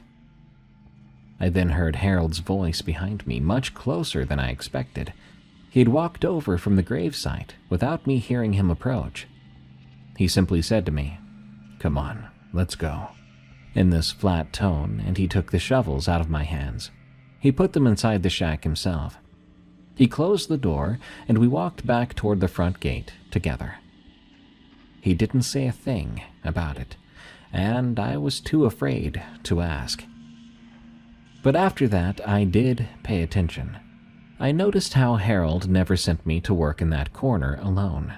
I noticed how, when we did have to mow or trim back there, he always came with me, and we worked as fast as we could, not talking much, until we were finally finished. I also noticed the way he would sometimes stop what he was doing, and he would look toward those old stones, like he was listening for something. About 6 months before Harold retired, we were doing an early spring cleanup after the snow melted. I was raking leaves near the back fence, and I found a dead cat. Now, that's not unusual in a cemetery, because strays do wander in sometimes. They do get old, like all of us do, and they die, like anyone else does. But this cat had not been killed of old age. Something had torn it apart. The pieces were scattered over a wide area, much wider than you'd expect from a dog or a coyote or anything else that might attack a cat. I went and got Harold to show him. We went to the site, and he just looked at it for a long stretch of time, and he didn't say a word during that stretch. Eventually, he told me to bury the pieces and never mention it again. I was so confused and scared. I asked what he thought had done it, and he said he had no idea. But the way he said that made me think he had some idea, and he just didn't want to share it. There have been other dead animals over the years. Not many, maybe a dozen that I've found in all my time here. They're always in that northeast corner or close to it. They're always torn up the same way. But I just bury them, don't tell a soul, following exactly what Harold had told me. I've never seen what does it. I've heard things a few times late in the day when I'm working alone. These strange sounds in the trees, movement in my peripheral vision that's gone when I turn to look. One time I found these footprints in the mud along the back fence after a heavy rainfall. But they didn't look like any animal I could identify, and I didn't want to look at them for very long. The families who have plots back in that section sometimes complain that the graves look disturbed. They'll say the grass is torn up, or that the soil looks like it's been dug at. I tell them the same thing. Probably animals, raccoons, or groundhogs, and I go on ahead to fix whatever needs fixing. And that usually satisfies them. But what I don't do is tell them that I've seen those same disturbances myself, and that they're always worse on the older graves.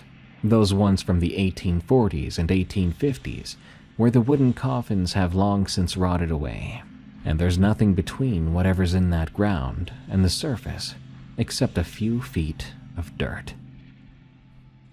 Well, I'm in my 60s now. I've been thinking about retirement for a while. The new kid, the college boy, he's not going to stay. He'll finish out the summer, then he'll go back to school, and he'll get a degree in something and have a career that doesn't involve digging holes. But eventually, someone will take over this job from me, just like I took it from Harold, and how he took it from the man before him. When that happens, I'll have to decide how much to tell them. Again, Harold didn't tell me much directly. He showed me by example. Stay away from the northeast corner when you can. Do not work there alone. Don't stay past sundown. If you hear something, do not go looking for it. I've followed those rules for over 40 years, and I'm still here. Whatever's in that ground, I've learned to live alongside it. No pun intended. We have an understanding, I think. I take care of the cemetery, and I don't bother it. And it mostly leaves me alone. You know, for a time my own mom was a lunch lady. Literally right up until I graduated into the school she worked at.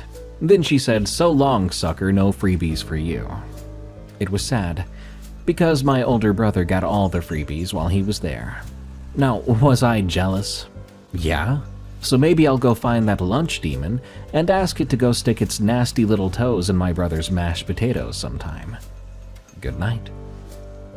Thank you all so much for tuning in to this episode of Tales from the Break Room. I've been your host, Darkness Prevails, and you can find me on X at Dark Prevails. Help this show grow by leaving a review on Spotify or Apple Podcasts, or just follow and listen there. Simply search for Tales from the Break Room. You can also send me your scary work stories at eeriecast.com/submit. Here's to a big new year for all of us. I'll be clocking out till next time, but stay tuned, because I always come back. Do monsters lurk in the rainforests? What haunts the deserts of the world? And what the heck is a snipe? Well, all of these questions might be answered in today's episode.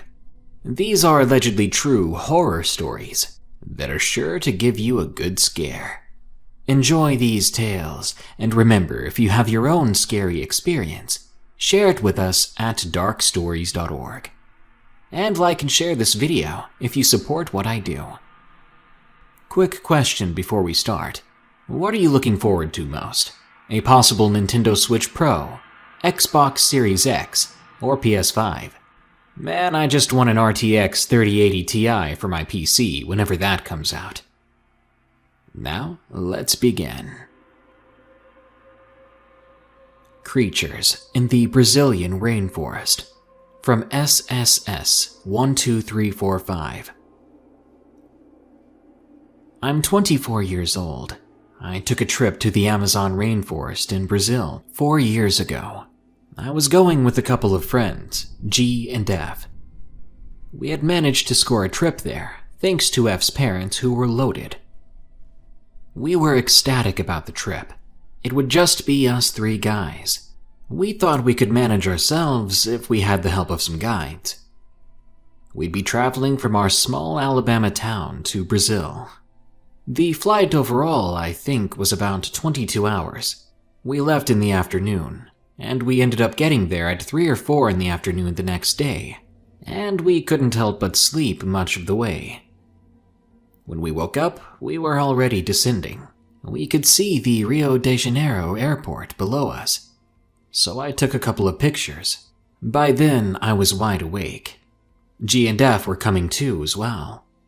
We were desperately praying that the descent would be fast so we could get on the ground.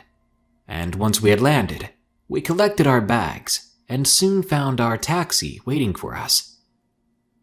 The guy in the car spoke no English, so we showed him the map we had. He knew where we were going. The car ride itself took another hour, and our destination was some very remote village where our guide, Francisco, was waiting for us. Francisco was an interesting character, about 30 years old and had wavy brown hair with dark brown eyes. He seemed like the type that did not put up with any crap, and he wore the most serious expression on his face. The 3 of us shook his hand one at a time. Now Francisco spoke in broken English, but it wasn't so bad that we couldn't understand, but I'll make it clear here whenever he speaks. He gradually opened up to us and got used to us. He planned to take us deep into the rainforest, to some lagoons and the Amazon River itself. We were hoping to see some big snakes and other bizarre animals. We were in the village of Iguape, a neat little quiet place where all the people were warm and friendly. Francisco's family themselves welcomed us, giving us spacey rooms for the night. We had a delicious meal of beans and rice along with some very delicious chicken, followed by some sweets that I don't really remember too well. The next morning, G shook me awake along with F, telling us to get our lazy rears up. F and I quickly got dressed, and minutes later, Francisco came in and told us to go. The car ride to the lagoon was 20 minutes, since Iguape was roughly full of rainforest itself. This lagoon was small, and by the time we stepped out of the car, the insects and birds greeted us. The humidity was great, and the 3 of us guys were getting rowdy with excitement, but Francisco calmed us down for a moment. He warned us to pay close attention to him, stating, "We are spending 2 nights with a tribe called the Guarani. They are the friendly tribe, and I've already contacted them." I replied, "Well, thank God they're friendly. But aren't there isolated, dangerous tribes here?" Francisco answered me, "Whatever you do, stay close to the village if you decide to explore a bit. But you must stay close, and most importantly, when we're on the river, keep your head down low. Sometimes they may fire arrows at us, but don't worry, we're gonna be fine." G and F laughed. Maybe we'll have shrunken heads by the end of the trip. Francisco's scowl deepened. There's nothing funny. My own friend went too far away from the village and was never seen again. I know it was no animal, because I took a small hunting party out there, and we found arrowheads and blood where he'd been going. I felt a chill. I saw that G's and F's faces had darkened, too. We exchanged glances.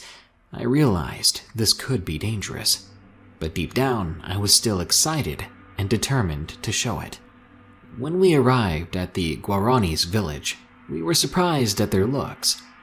They had tattoos and nose rings, some wore masks. The leader, whose name I think was Gulan, or something along those lines, awkwardly shook hands with us, as he and Francisco conversed in their native language. We got to the boat, and pretty soon we were speeding down the Amazon. The scenery was amazing. We even saw a jaguar staring at us through some trees. We saw alligators swimming through the water. A couple of minutes later, Francisco pointed at the water, and we nearly dropped our cameras. A massive anaconda was gliding through the water. We were in shock. We had seen the top predators of the Amazon in under 20 minutes. This place really was as wild as you would imagine. This snake in particular must have been over 20 feet long, maybe 25, and it was easily 200 pounds. Slowly it sank under the water. Then everything went downhill. Francisco began saying, "It can't be possible. We've seen only the dangerous animals." We weren't really sure what he was talking about. It was the rainforest. There'd be plenty more animals to see, right? But Francisco seemed scared all of a sudden, terrified even. He began to try to turn the boat around, and F started fuming, as the three of us weren't ready to leave. But Francisco suddenly jumped at him, putting his hand over F's mouth. Francisco hissed, "Hush, boy. These are signals of the wild. There's something dangerous here." The way he said it made me believe him. G must have agreed with me. F calmed down, but was breathing heavily. He seemed mad still. Seeing Francisco act like this, I started wanting to head back myself. I wanted to have fun, and now it was the opposite of that. As I was thinking about this, I realized something that I hadn't before. The rainforest around us went quiet. G and F had already picked up on it. They were looking around. Francisco, for some reason, was breathing heavily. Suddenly, right out of the rainforest, we heard the voice of the leader of the Guarani that we had just met. But that couldn't be possible.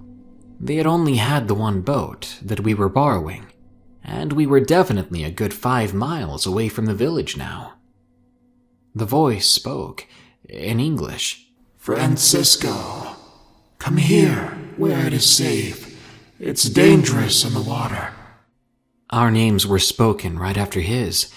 It couldn't have been the same man because their leader did not speak English when we met him. But I knew it was his voice, gruff and raspy like the leader had. Plus he rolled his R's when he spoke. The voice seemed to boom around us, and Francisco desperately tried to turn the boat around. But it was stuck. We couldn't move from our place. I was nearly crying at this point. We were far from the village. We had no radios with us, and our phones had no signal out here. And worst of all, there could be tribes out here who could hurt or even kill us. "Francisco, what's happening?" F asked. Francisco barely whispered a reply. "It's the Mapinguari."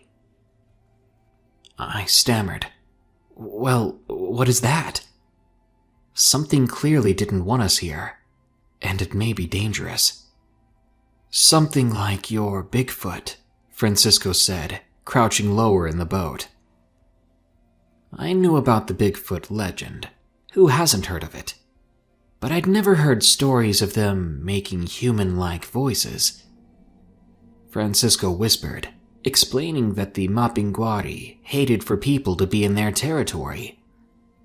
That we were seen as outsiders, and it would kill us if it got a hold of us.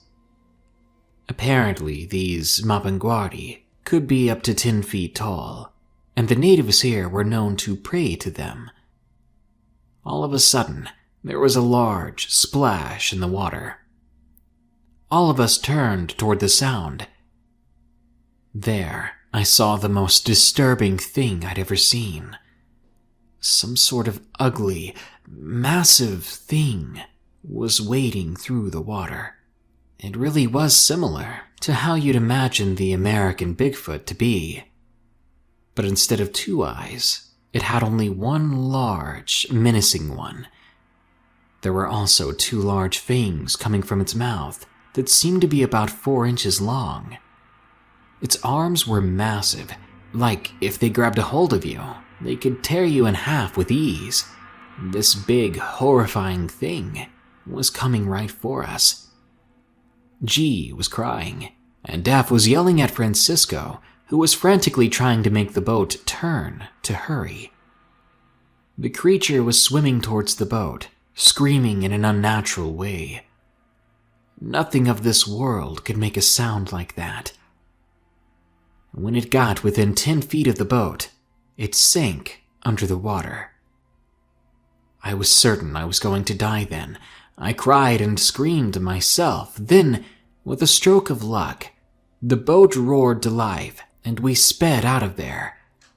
At the last second, we turned around and saw the creature screaming, emerging from below the water.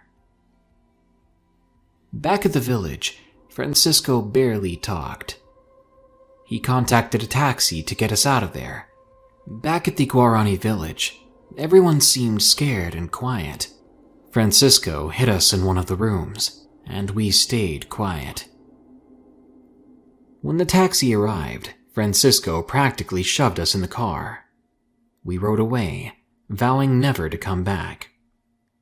We stayed at Rio de Janeiro the rest of the trip, and by the time we made it back home, we were still shaken. We told our families that the trip was incredible. While that was true, it wasn't entirely a positive sort of incredible.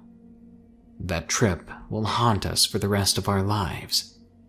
Whatever you do, if you plan on going to the rainforest in Brazil, be careful and know what may be out there.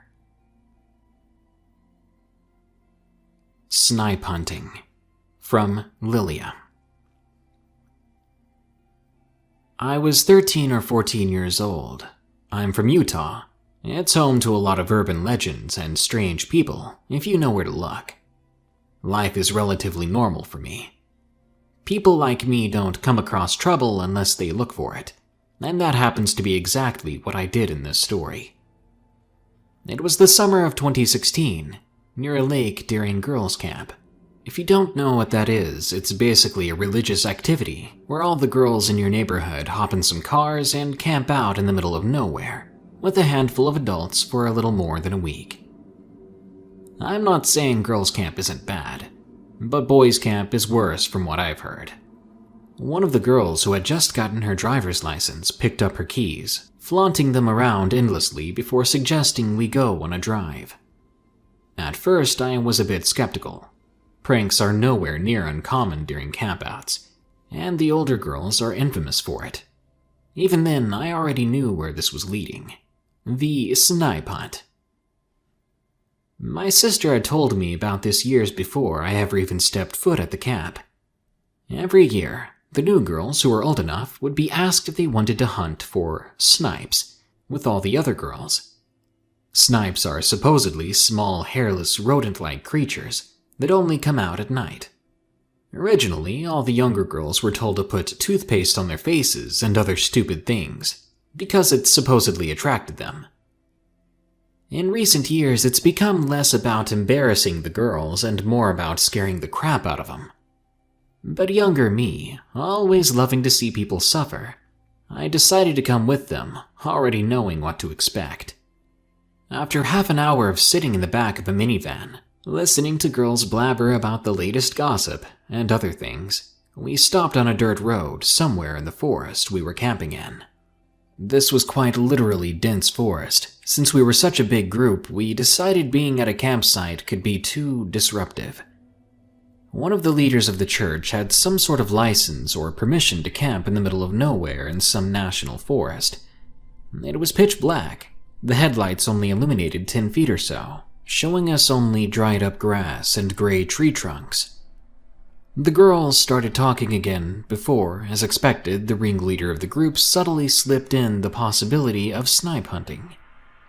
Interest almost immediately seeped into the group, and in no time every single girl was lacing up her hiking boots outside the cars, the older ones not so subtly smirking as they conjured up a plan for the snipe hunt. Younger me sat with her arms crossed in the car with another girl, refusing to join in on the hunt. No one really cared about my hissy fit, and in the end I was just being a little brat. A couple of minutes later, the sounds of the girls' hoots and laughter faded out into silence, until crickets and critters returned, filling the quiet gap. Me and that other girl, whose name was Grace, weren't really friends, more just acquaintances that pretended to be friends. I watched the still grass lit up by the headlights. There wasn't even a slight breeze running through the dull green-colored strands. It was nearing midnight now. We were bored, and the light conversation between me and Grace died out. The minutes ticked by, and I was starting to regret my defiance towards going with the other girls. But I didn't really want to leave Grace alone. This was boring, and Grace was not a very interesting person. Almost as if it was cued, the clock ticked midnight, and the crickets chirping outside all stopped at once. The rustling of leaves in the trees above us also seemed to stop. At first, I hadn't even noticed, but the silence rapidly became deafening. I remember glancing towards Grace in the seats in front of me, then looking out the back of the car. The red shine from the taillights didn't even light up enough to see the ground behind the car. My heart began to pound. She whispered my name, shuffling to a seat in the middle of the car from the front. Nothing happened for a few minutes. The silence stretched out between us and outside. I had slumped in my seat. It made me uneasy to be exposed in a situation like this, and Grace crawled into the back of the car with me at some point. A click resounded from the left side of the car. Grace and I began to hold hands only a moment before. I faintly remember her slipping a package of M&Ms into my hand at this point. I'm not sure why she did it. I think she thought it would be comforting, but the crinkling sound as it dropped to the floor was only disturbing. Eventually, the clicking sound registered in my mind, and just like some sort of twisted real-life horror story, my eyes slid towards where it came from. I'm pretty sure my heart skipped a beat. I saw a tall, burly figure stepping into the edge of the headlights the moment my eyes scanned that area. Tears welled up in my eyes, and Grace flinched toward me, practically curling up into my side. What I believe was a man slowly walked in front of the car. My mind took its sweet time figuring out that he was wearing a mask of some sort. 2 long horns stretched out on both sides of his head. It kind of looked like an animal skull you'd see in a desert in a cartoon. There were faded red and orange streaks painted neatly on the forehead and cheeks. The most disturbing part were the eyes. I think it would have been less terrifying if they were just 2 black holes, but instead they were long, open, and wide. You could see the actual man's face inside each slit. He had startlingly blue eyes, pale skin, and wrinkles around the edges as if he were smiling. It seemed like hours before he finally stopped inspecting the car and began looking inside through the windows. I couldn't breathe at this point and was barely aware of Grace pulling me into the crevice where your feet usually were in a car. When I lost sight of the windshield, I didn't see him again. Probably 20 minutes later, the laughter of the girls came back, and they found me and Grace huddled on the floor, tear streaks on our faces. He didn't do anything to us, seemingly didn't even say anything to us. Years later, I've realized he probably looked through the window right above us on the right side of the car and saw us on the floor. While we didn't see him, I'm guessing this caused him to leave soon after. But after we told the girls what happened, they believed us, and we got out of there immediately. But I hate to think about what would have happened if it was just me or Grace left alone entirely in that car. I'm not sure if he had a weapon, but judging by the fact he was wearing a mask in the middle of the woods at midnight, checking into random cars, I don't doubt that he did. I consider myself and Grace lucky, and I'm glad the girls came back soon after. Who knows, he may have come back, and maybe he wouldn't have been alone. Skinwalker from the Desert, from Sammy Lynn. I was 16 years old, living in Nevada. I'm active in the rodeo. This happened in late winter. My brother and a close friend, who for the sake of the story I'll call T, got permission from the local reservation to use their arena to practice roping. We got there early in the morning, so we'd have all the time we needed. My brother's horse and T's are both very even-tempered and don't spook very easily. My mare, on the other hand, will panic at the slightest of things. She can be a handful most of the time, to be quite honest. Since the moment we got there, all the horses seemed to be on edge. But we shrugged it off and figured once they got to know their surroundings, they'd be fine. After spending the better part of the day throwing ropes and chasing cattle, we decided to go for a trail ride to explore the area. By then, the horses seemed to have calmed down quite a lot. Now, there's a river that runs close to the arena, so we decided to go explore down there and check out some animal tracks we had seen earlier. Once we got about 30 yards from the water, we could smell what could only be described as a rotting, dead animal. Then something in the tree line caught the attention of the horses. After that, of course, mine flat out refused to go any further. Being tired from a long day and frustrated from the horses' lack of cooperation, we all decided to call it a day. By that time, it was too late to load our gear and horses and take them back, so we decided it was just best to leave them there for the night and stay at T's, as she lived closer than my brother and I. We got their stalls ready for the night, got them fed and watered, and headed over to one of T's family's friends, who offered to cook us dinner. After some good food, good laughs, and a few games of pool, the weird encounter by the river was out of our minds.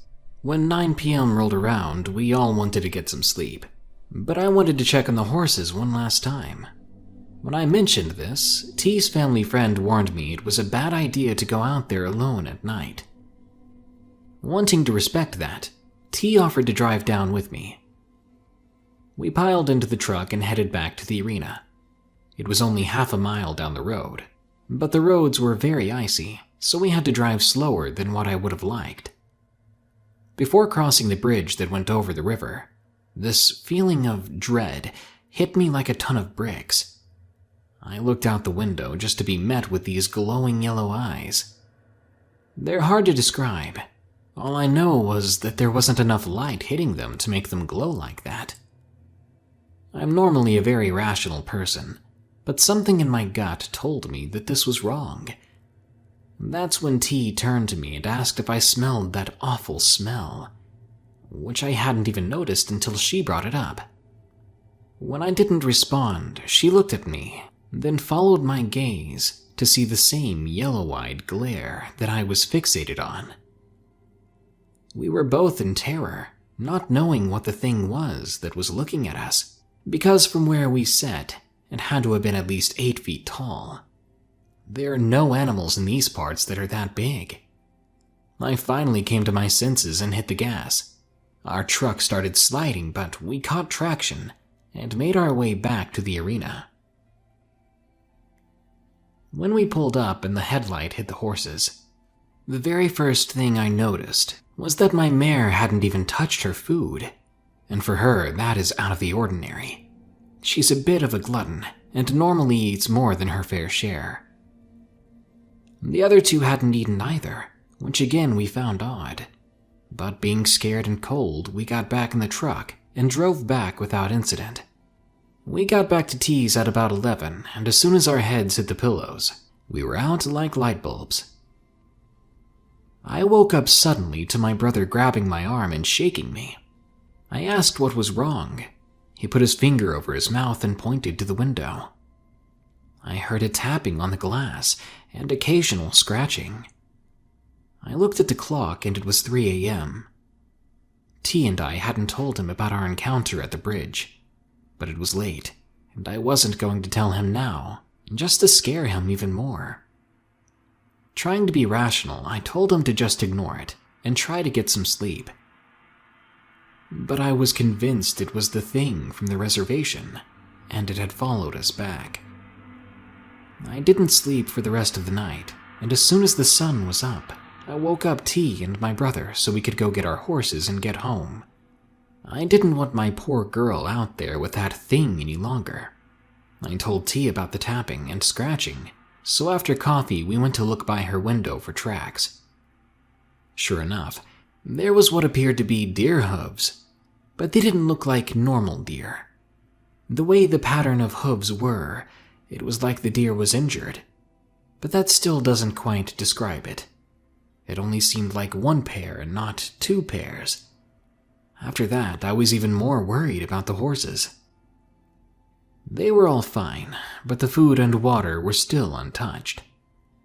We loaded up, and we were out of there as fast as we could. As we drove over the bridge one last time, I looked into the tree line just to see a massive buck staring back at me. This thing was huge, and it looked rotten and dead. I swear to God, I saw skin falling right off of its bones. His legs were bent in all weird directions. That wasn't even the worst part, though. The worst was its face, because they contained the same yellow eyes that we'd seen the night before. I swear this thing smiled at me or something as we drove away, revealing a sickening smile with yellow pointed teeth. I looked away for a moment, only to glance back again, and by then, the creature was gone. I guess it wanted to get one last scare from us. I still have so many questions from that night, but the only thing I know for sure is that I'm never going back there again. Well, that brings us to the end of today's episode, but don't you worry because more scary stories are on the way soon. Remember, if you have a scary experience of your own and you'd like me to narrate it, share it with us at darkstories.org. Check the links below if you want to support the show. Like and share this video too. Until next time, here are the credits to my amazing patrons who have donated or continue to donate.